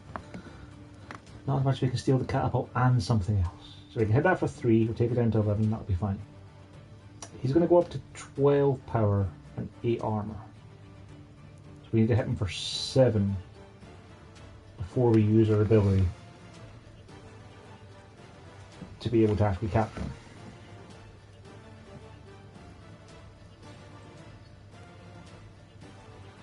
I don't think that we can necessarily.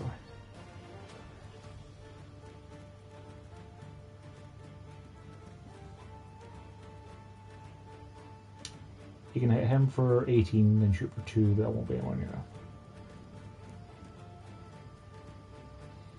We can't really wait on our turn because otherwise we'll probably be able to start buffing either of those guys and they'll get out of hand. I haven't got any trinkets in here yet, do I? No.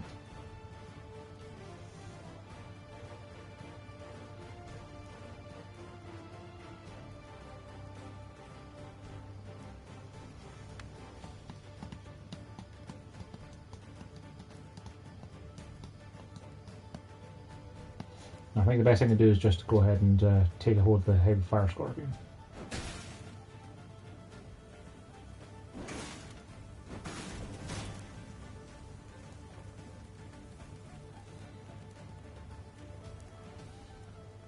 Yeah. So I'll go shoot for 1. It's fine.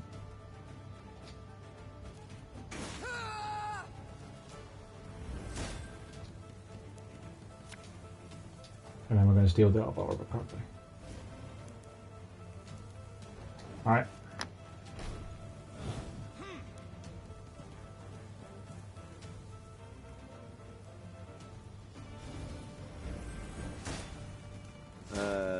Warum?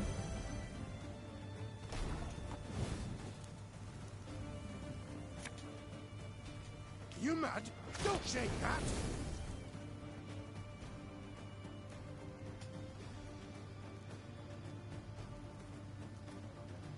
Would it be worth stealing the spotter? Probably not. If it drops in our elbow armor cavalry, we've got to have that.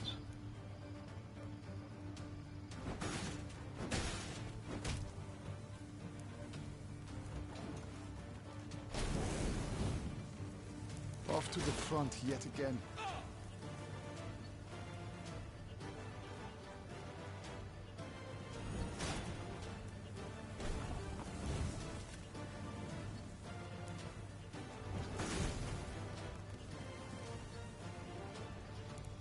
Sal's only shooting for 1, that's fine.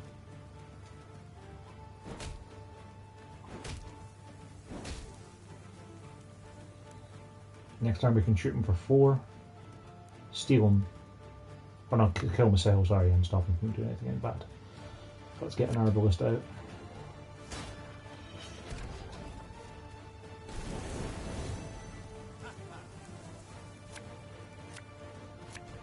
That's still fine, you can still shoot for 6. Assuming he doesn't win this. Which of course he does. God damn it.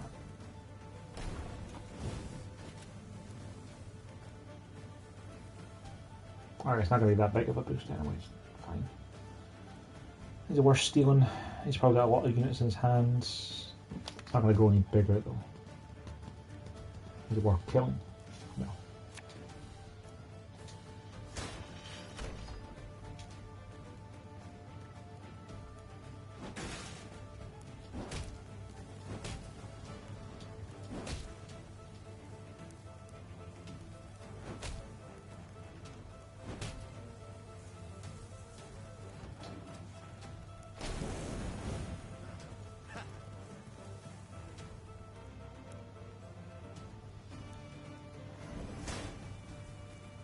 Proto dum anime es. Ah. Hate this guy.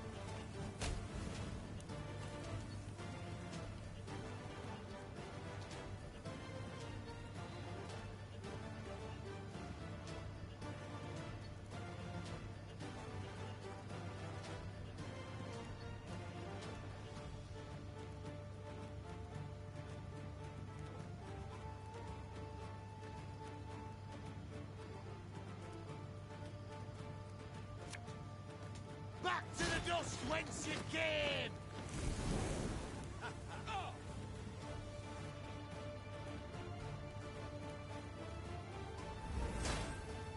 Quiet, or the commissar will hear.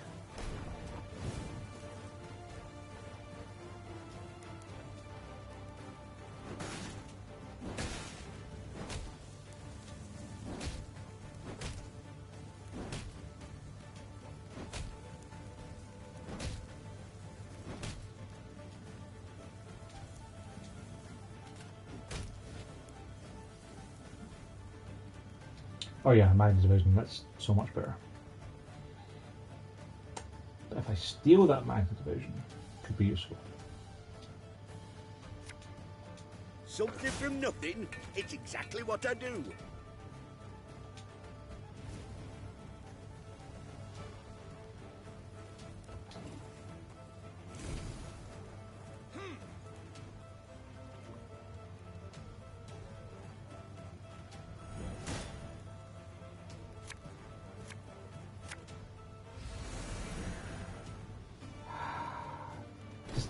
Him trying 6 cards is kind of nonsense.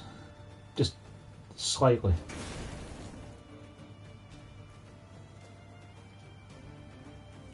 Of course that doesn't work because I don't have any cards in the deck to get it. At least I stopped him from getting more cards or something.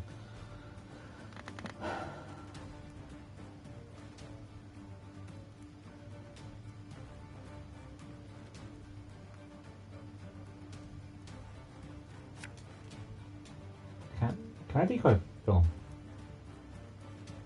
Huh.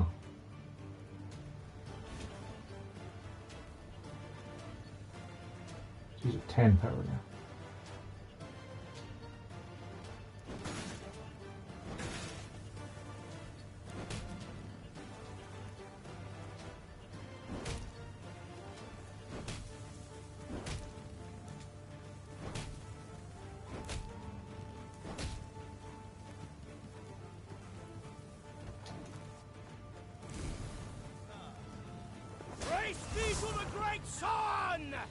Of course he drew a Nilfgaardian Commandant. Yep, sure.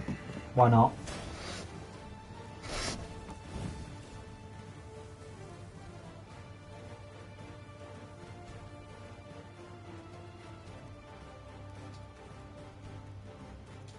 I know what I'm doing.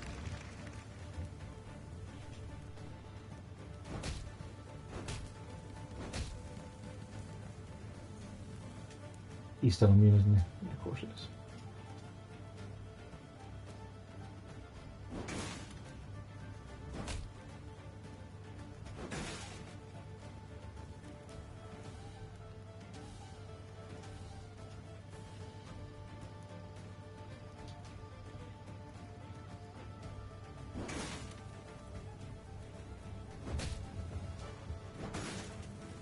Right, give me your entire army, please.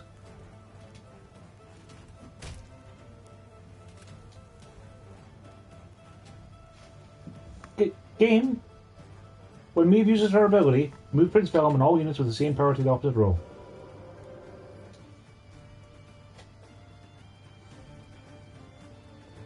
Could have mentioned that it's a one-time use thing. No? That was not in the spellbooks.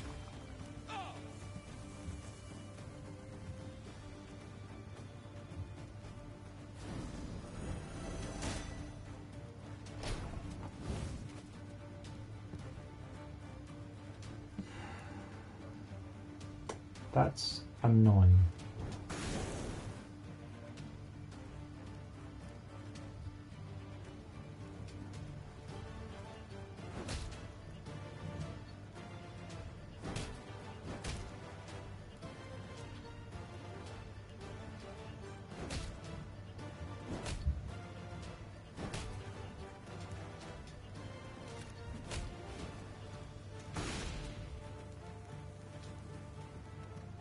I've lost this one. He's still got 6 cards in hand.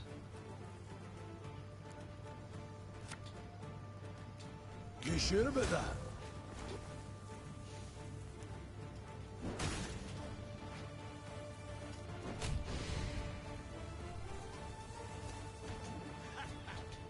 So I need to get Villum in hand. I need to keep him so I can steal like his entire army.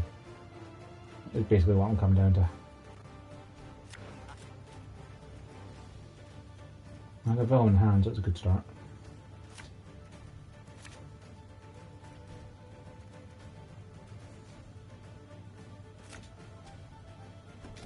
This is the end of...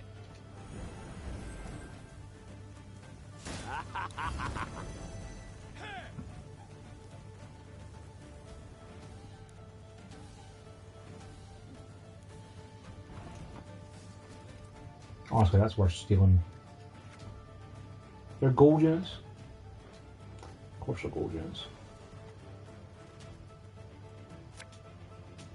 Alright, that's no problem.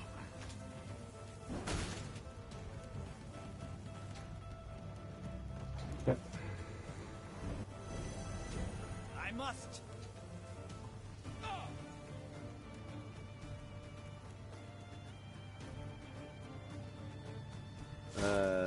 Warum?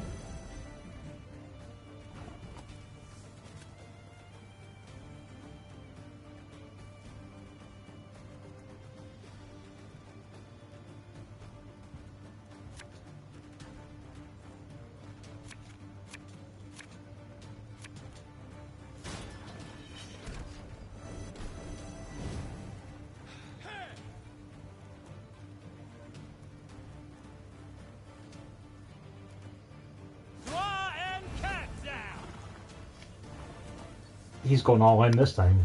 I don't think I can beat that start.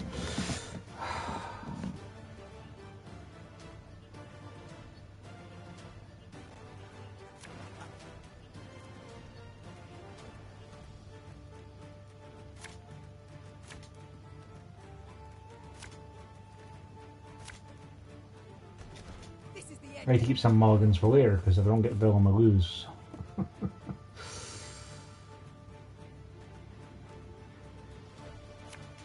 Blood washes away all shame!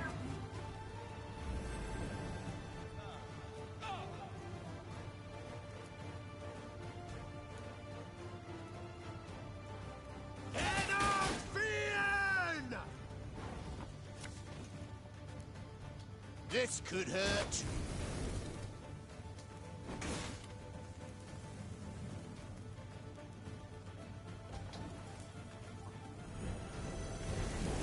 I must.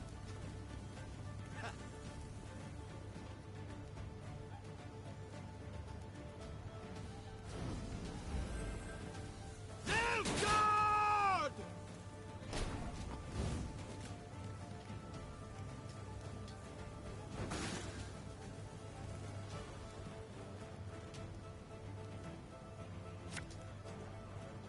Long live me!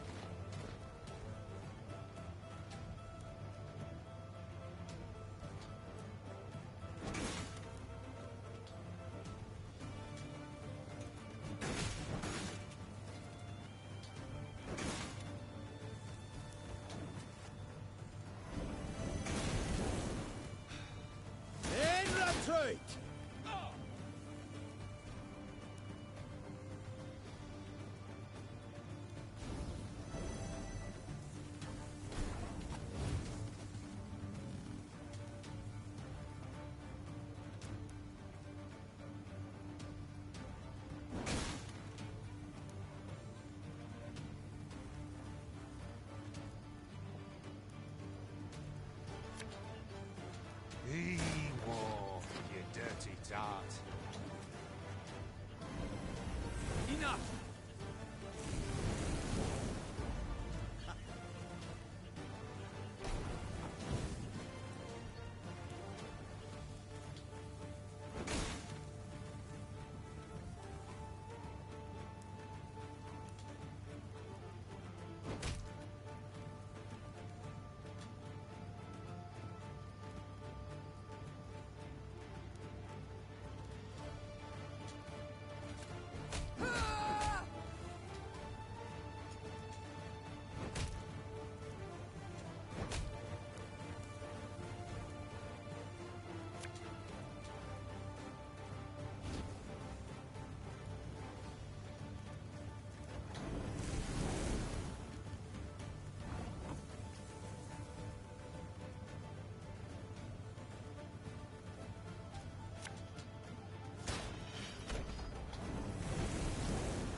Oh, for Pete's sake.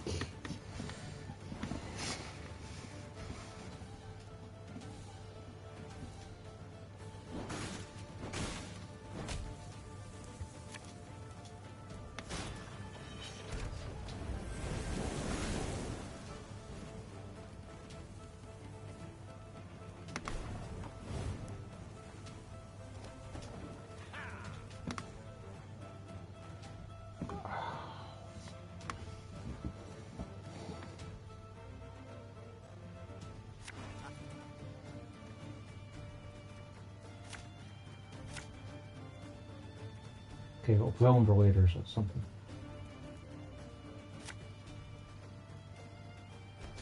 This is the end of...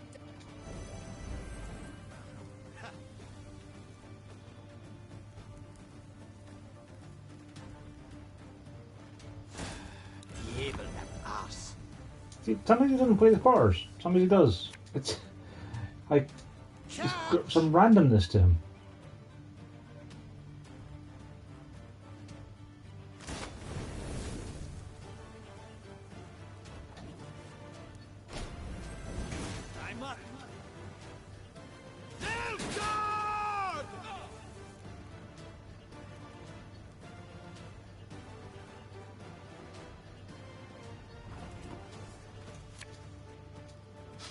I smell a leak.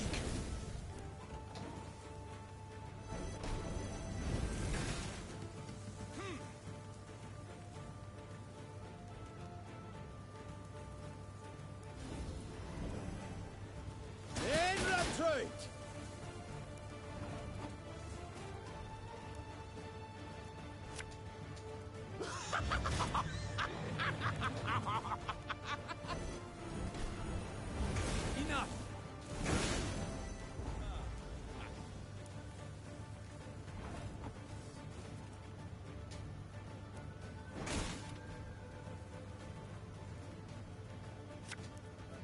Every rib's a thief.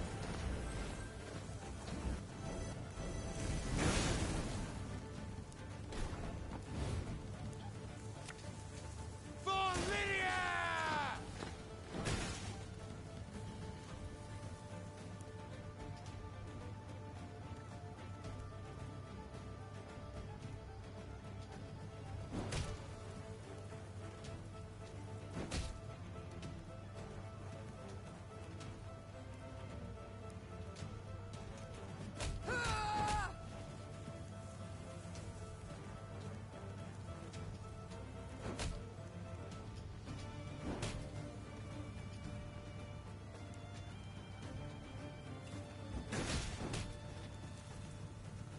Please stop killing people.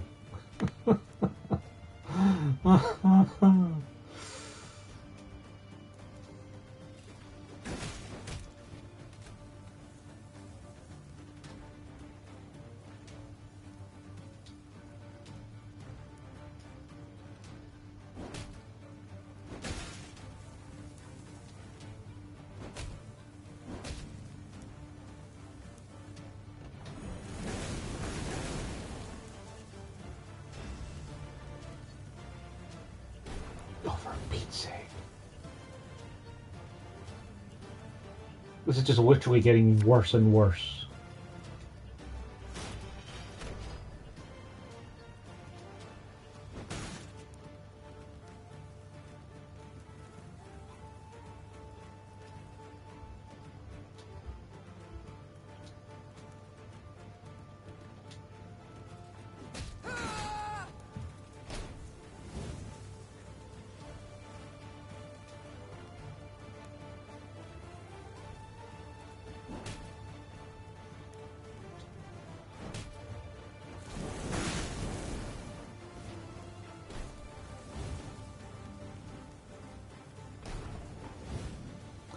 Like, I don't...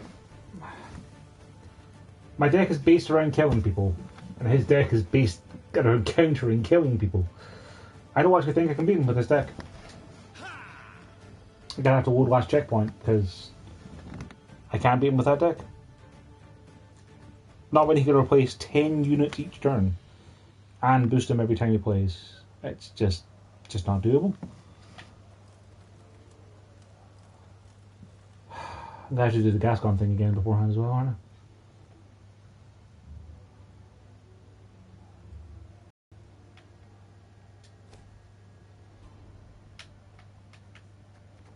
Right, I don't want to see the Larian Horn, I don't want to see Northern Wind.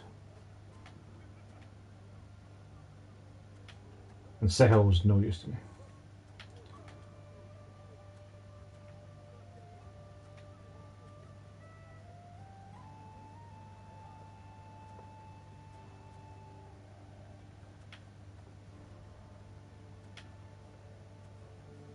If I bring the Warhammer, I can strengthen Villum, but strengthening Villum is not particularly useful. Boosting an ally by 4 and giving armor, probably more useful, really.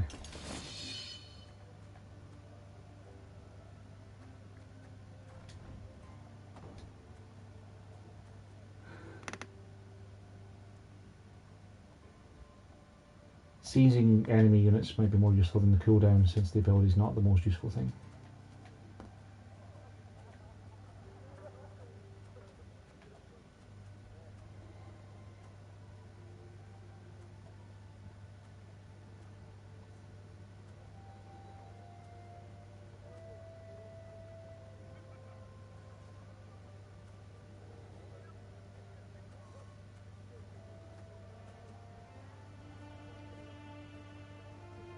The Witcher Bomb might actually be pretty handy.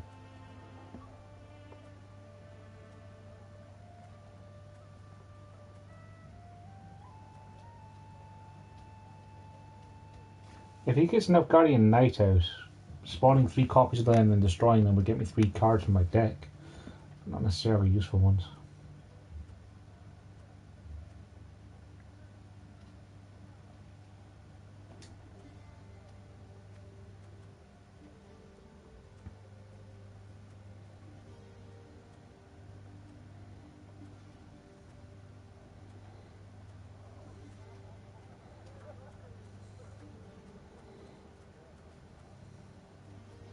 Maybe Jade figurine? Nah, I think 3 trinkets will be enough for what I've got.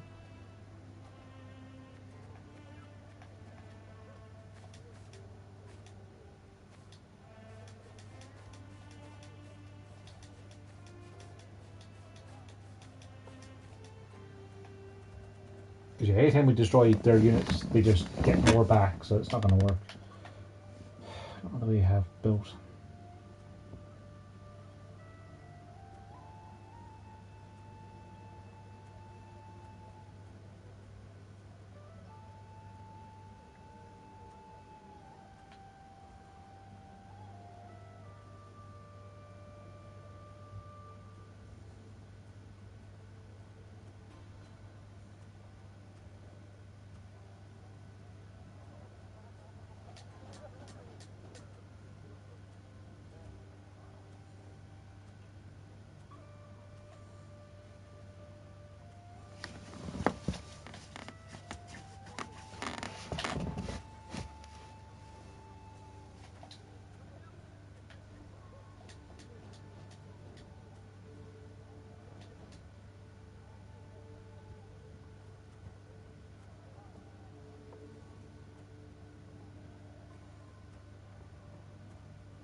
Maybe those guys would be handy, because at least then he wouldn't be able to win his boost problems.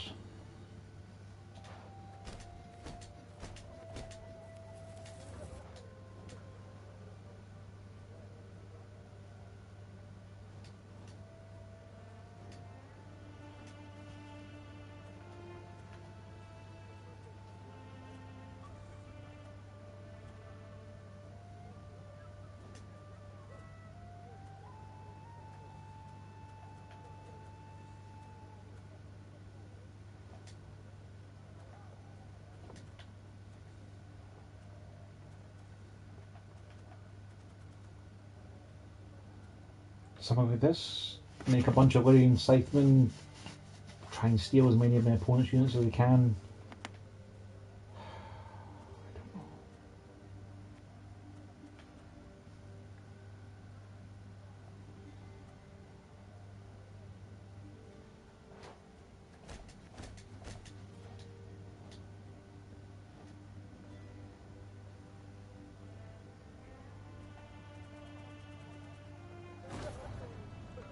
That deck seems terrible. It might work given it's more focused around just we can try and shoot the more powerful units. And I don't know. I'm tired. I'm gonna save and quit, and I'll come back to this in the morning. And I'll try it again then before I go to work. Because I ain't gonna get anything done tonight. It's already past midnight, and my brain's a bit fried from trying that. So let's try it again in the morning. Sorry I wasn't able to finish Thronebreaker tonight. That is not a fun fight.